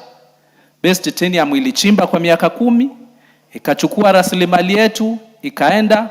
Saa hizi tumeachiwa mabawa, labda tuwakumbushe tu kwamba mbu ambao sasa wanatuuma sehemu ile ni kwa sababu ya madini yaliyokuwapo, na hiyo sio sifa nzuri ya kueleza vijana wetu na vizazi vinavyokuja. Kwa hivyo, kwanza ningetaka kutoa shukrani kwa rais kwamba ile ahadi aliyosema mkinipatia kura nitakuwa na suluhu ya mambo kama haya leo yameweza kutokea, na mimi nikiwa mojawapo katika kuingia katika kumbukumbu za kihistoria kuhakikisha kwamba tunatengeneza sheria ambayo wakati rasilimali zetu zitakuwa zinatumika, basi vizazi vijavyo vitaweza kukumbuka na kunufaika kulingana na faida hiyo. Mheshimiwa Spika, hivi ninavyozungumza tuna madini ya Mlima Hills ambayo sote tunayajua. Yanasemekana ndio madini dunia nzima ambayo yana thamani zaidi, kwa sababu yale ni madini ambayo sio ya kawaida. Hatuzungumzii dhahabu, hatuzungumzii chuma, hatuzungumzii fedha. Ni madini ambayo wanasema ni rare earth. Ulimwengu mzima Mwenyezi Mungu kaona kwamba ni jambo la busara sisi kutupatia madini hayo yakiwa Kwale na yakiwa Kenya. Tumekuwa na tashwishi kubwa kwamba ikiwa Best Titanium ilifanya vile ilivyofanya, tumebaki na mabwawa ya mbu. Je, Mlima Hills ambayo ni kubwa zaidi, ina thamani zaidi, endapo ingechimbwa kulingana na ule mfumo wa zamani bila kuwa na sheria hii, tungenufaika vipi? Wa Kenya wangenufaika vipi? Wa Kwale wangenufaika vipi? Vizazi vinavyokuja. Kwa hivyo sheria hii kupitia kwa rais na mazungumzo tuliokuwa nayo ni muafaka ya kuungwa mkono na kila mmoja, na kuambia wenzangu wa Kwale kwa sababu tumekuwa na haya mazungumzo na wizara na hata na rais na wengineo kwamba tulikuwa na wasiwasi kufikia kwamba ikiwa basi hali itakuwa kama ile iliyotokea pale mwanzoni na Base Titanium, basi hatuoni haja ya haya madini kuchimbwa.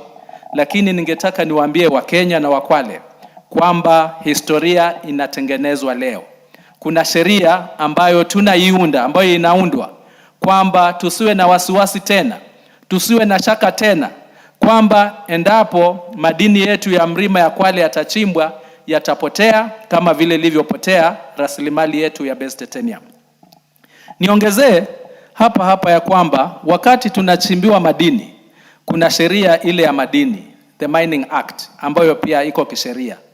Hapa kuna tatizo ambalo lilitokea, lakini natumaini kwamba tuendapo tukitengeneza hii sheria na tukirekebisha katika sehemu zitakazofuata, tutaweza pia kuweka wazi kwamba mbali na kuwekeza kwa niaba ya vizazi vijavyo, wale wenyeji ambao wako pale waweze kunufaika kwa wakati uliopo, kwa sababu hakuwezi kuwa na vizazi vijavyo wakati wale walioko sasa hawanufaiki, wanadhalilika na wanateseka. Kwa hivyo hicho ni kifungu ambacho nadhani tukiendelea mbele tutaweza kulipigia msasa kuona kwamba watu hawatadhulumika tena.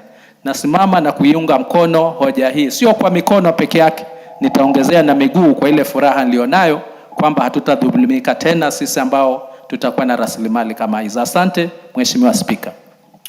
Mheshimiwa Rindikiri Mugambi. Thank you, Mr. Speaker. I stand to support this bill. From the onset, the bill is part of the history of the broad-based government.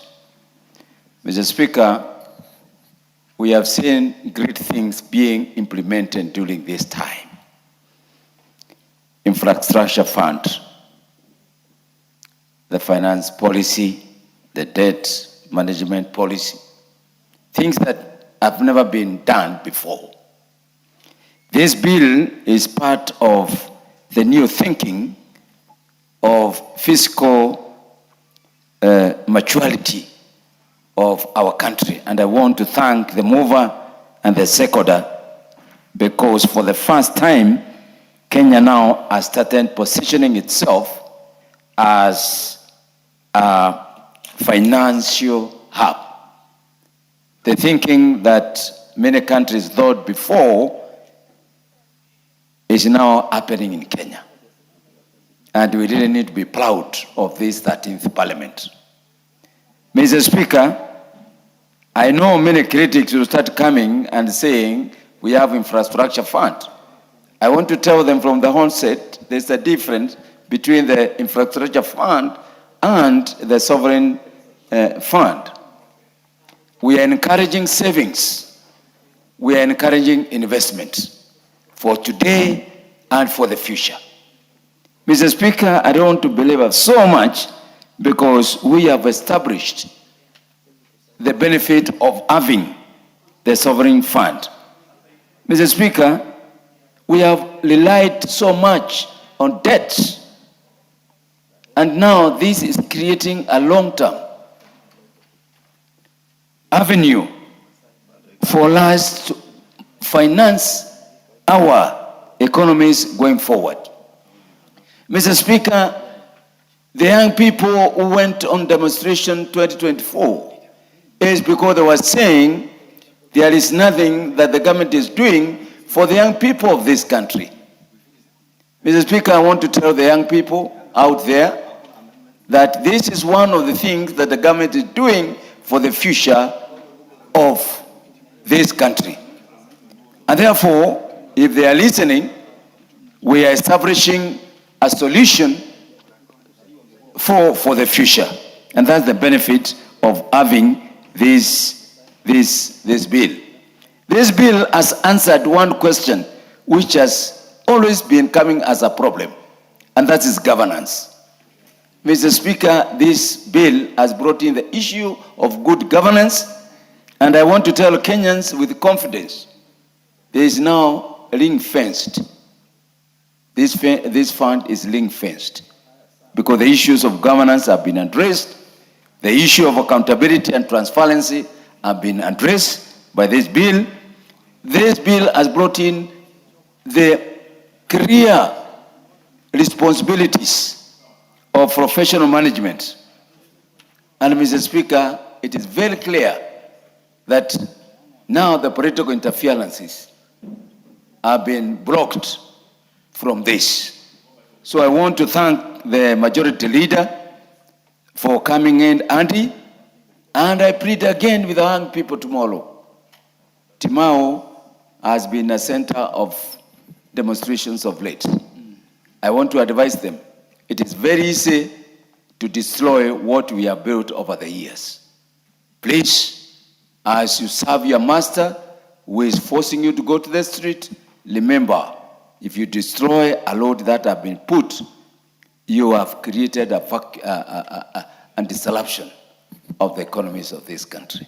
I want to support this bill and encourage and congratulate the President for giving us the opportunity to think widely, with no limitation, and implement as a parliament what we think is best for this country. And we really, should feel indebted to His Excellency the President and his administration. I thank you, Mr. Speaker.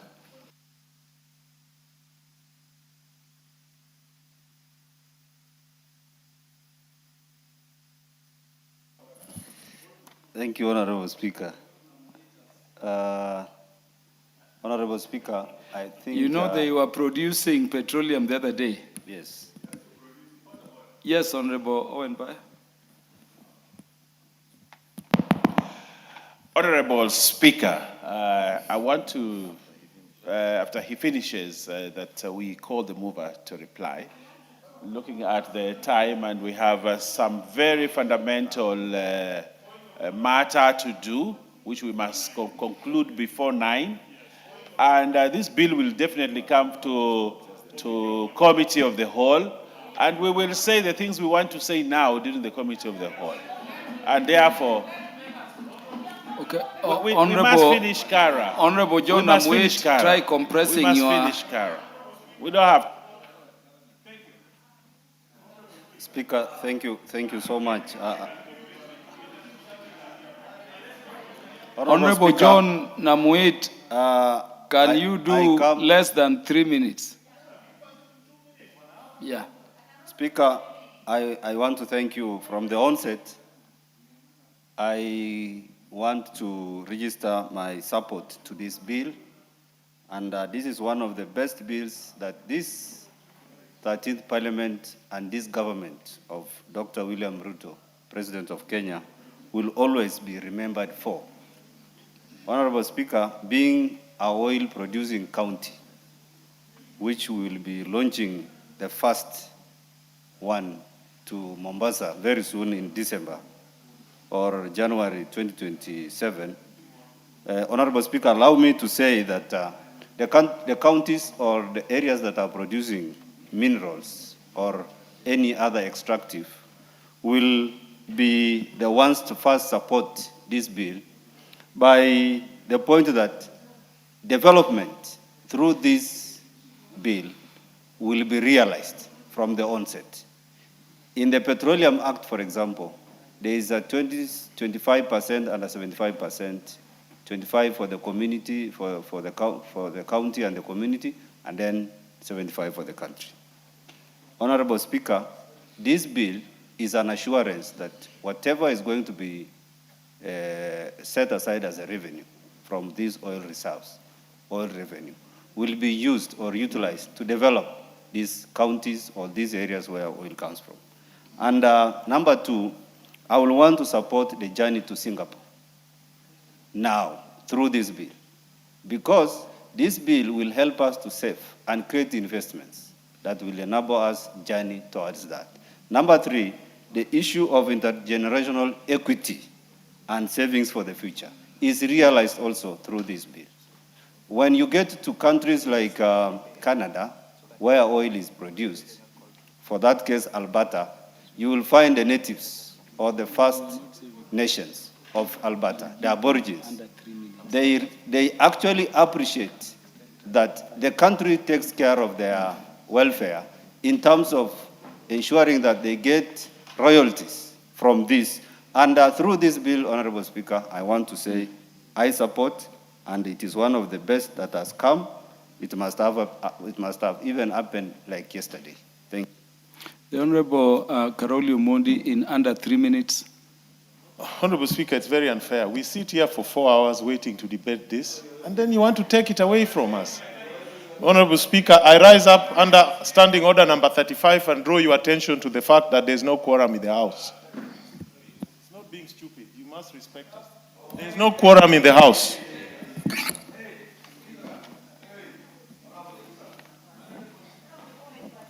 Yes, Honorable Kasim Tandaza.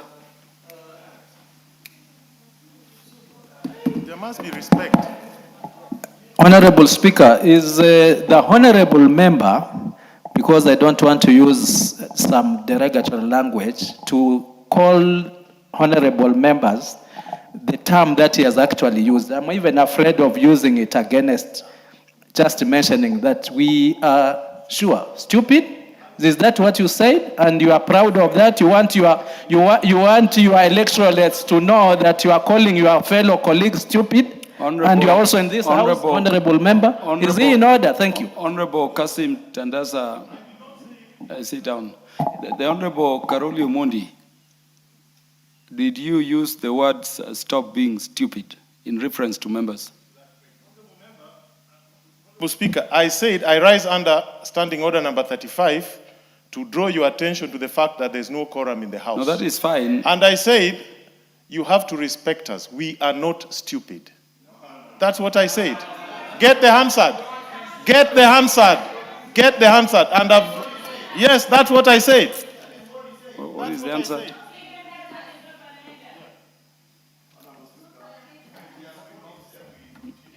Confirm immediately. Honorable Karoli Omondi,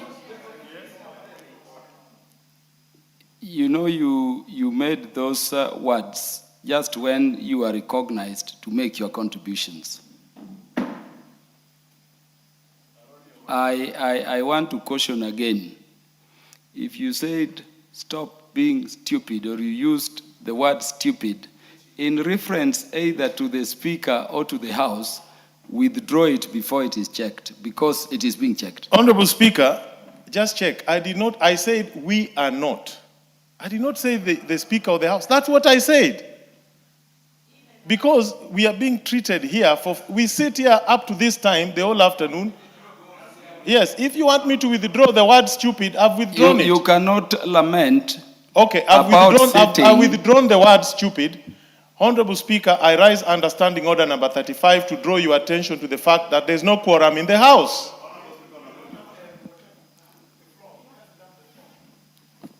Honorable Speaker, you know, I had cautioned Honorable Karoli Omondi earlier on his recent behavior in the House. I don't know what is informing this anger in the Honorable Karoli Omondi. And you know, it's very dangerous when you are growing old to be consumed by anger. And I can confirm, Honorable Speaker, Honorable Speaker, I would want us to go back to the Hansard, because the Honorable Karoli Omondi indeed did draw your attention to the fact that there is no quorum after he had been given an opportunity to speak, having lamented that you had not noticed him. And Honorable Speaker, when he raised that, members protested because all these other members in the House at least have got something substantive to contribute to this bill. But Karoli Omondi is right in his place to say there is no quorum. If he feels there is no quorum, he can draw your attention to that. But further to that, he said, stop being stupid. And Honorable Speaker, I would beseech you to direct that we check the Hansard. And if Karoli Omondi indeed did utter those words, because from where I'm seated, I heard him. The Honorable Kasim Tandaza heard him from where he is. If he did not hear himself, or if he's not in the, if he's, you know, it is 12 minutes to 9 p.m., Honorable Speaker. The Honorable Karoli Omondi may not have the capacity at this hour to know what he has said. We must confirm from the Hansard If he has said those, I will be seeking, and I will be the one moving the motion to name the Honorable Karoli Omondi, because we must conduct business in the House with the dignity that he deserves. If any member has no dignity for himself, we have dignity ourselves. Nobody, no member of this House is stupid. No member, including the member for Kasuba South, is stupid. And Honorable Speaker, we must protect the dignity of every member of this House, including the member for Suba South, the Honorable Karoli Omondi. I will always protect your dignity. And Honorable Speaker, I beg, Honorable Speaker, that you do direct that the hands had be checked. And Honorable Speaker, we had consultations with the chair of the Finance Committee. Traditionally, when a person stands under Standing Order number 95, there is a range of discretion the Speaker has to determine whether a question should be put that the mover replies, or opportunity can be given to a few more members. And that is why Honorable Owen Baya raised the issue, Honorable Karoli. But you saw the Speaker still allow Honorable John Amoit. I didn't put question. I still allow you. In fact, unknown to you, I'd recognized Honorable Mishi Mboko to speak after you, and then Honorable Ruida. So I must be, because your request is here. Yes, your request is here to date. And so I was acutely aware that while least a member has the right to stand under 95, have a discretion as the presiding officer to, determine whether there is still interest in a matter from members. And I made that determination. That is why I was actually picking you to speak. You are in your right place to, raise the issue of quorum. And by the way, the Speaker has no notice until it is raised. And, ordinarily, once you raise what you are raising, the bell should be rung. I'm currently under Standing Order number 1. Because of that statement, King Honorable Karoli, because of what I had and other members had, which is different from what you say, you will leave the Speaker with no reason but to call for the answered, which is being checked already. I wanted to say that because you are a very good member in the House, if you said in reference to either the Speaker or the members, and you use the words "stop being stupid," please withdraw them so that we go to those procedural processes. And I apologize for the dignity of not just the chair, but all of us. Honorable Speaker, I've said, I did not say the Speaker is stupid or the members are stupid. I said, we are not stupid. Meaning those who are on this, that's what I said. And the Hansard will bear me. That I do. Yes, and in any event, I already withdrew the assertion that that on our side we are not stupid. Honorable Karoli Omondi. Yes.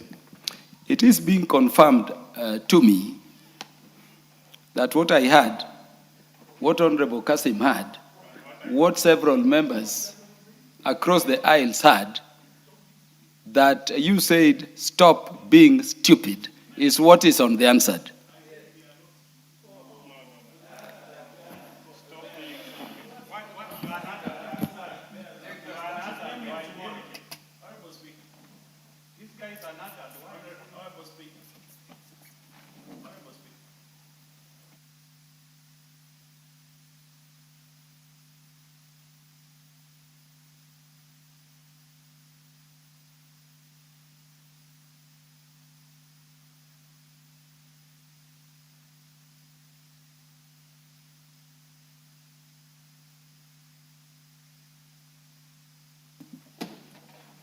Honorable Karoli Omondi, I'm giving you the last chance to withdraw the terms "stop being stupid" and apologize both to the Speaker and to the members and the House.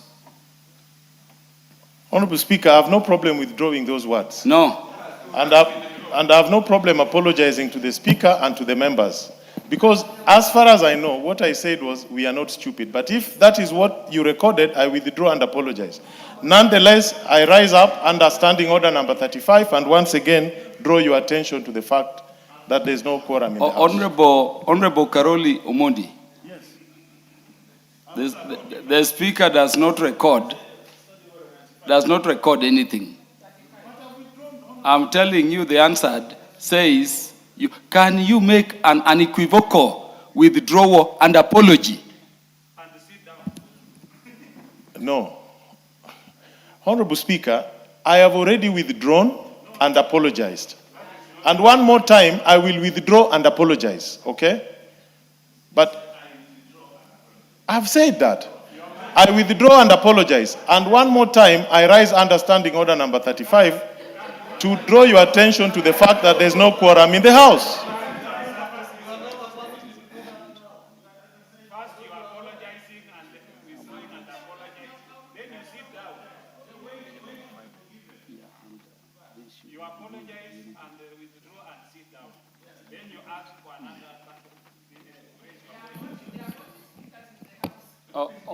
Honorable Karoli Omondi, do you want to withdraw those terminologies you used and apologize? Or I proceed under Standing Order number 17A straight away.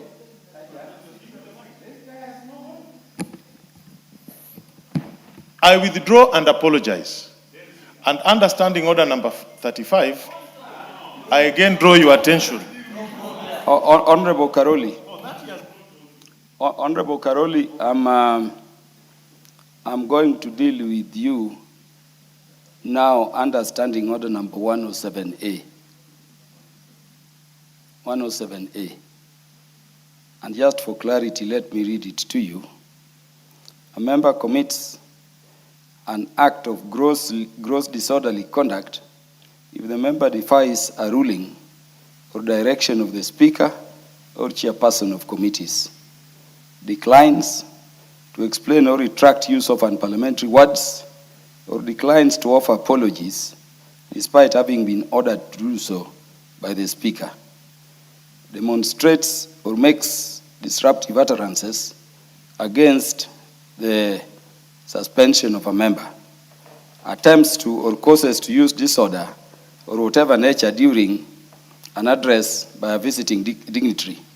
But let me skip F, G, and H, and even I, and go to Substanding Order 2. It says in this standing order, unparliamentary language means the use of words which in the opinion of the person presiding are deemed to be impolite, rude, abusive, or inconsistent with parliamentary procedures or practice.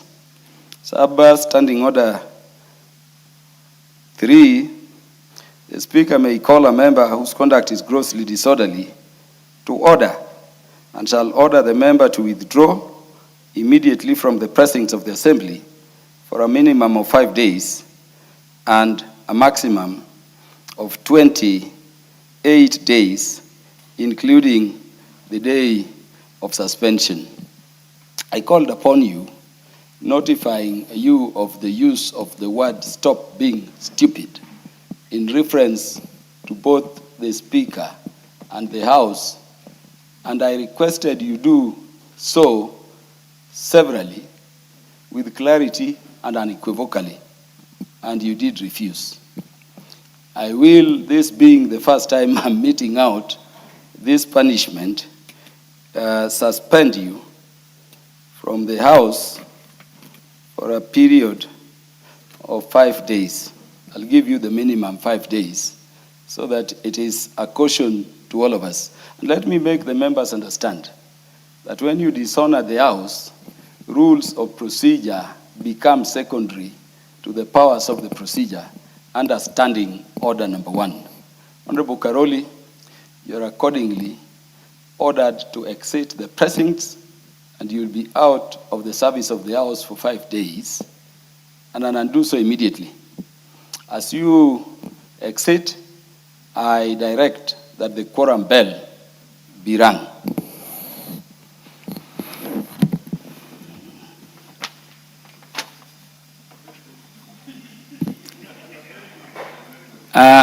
Honorable Karoli Omondi, that decision takes effect immediately. And don't require us to require the sergeant at arms to forcibly remove you, because there is a greater consequence to that. He's shouting. You should add 10 more days.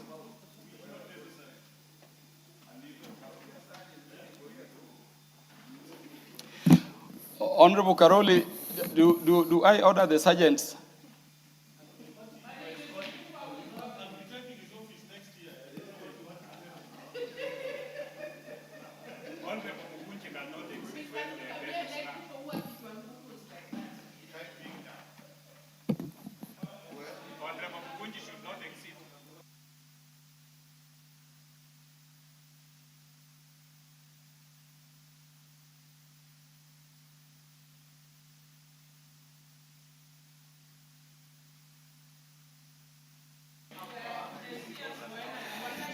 I order the quorum bell to stop ringing.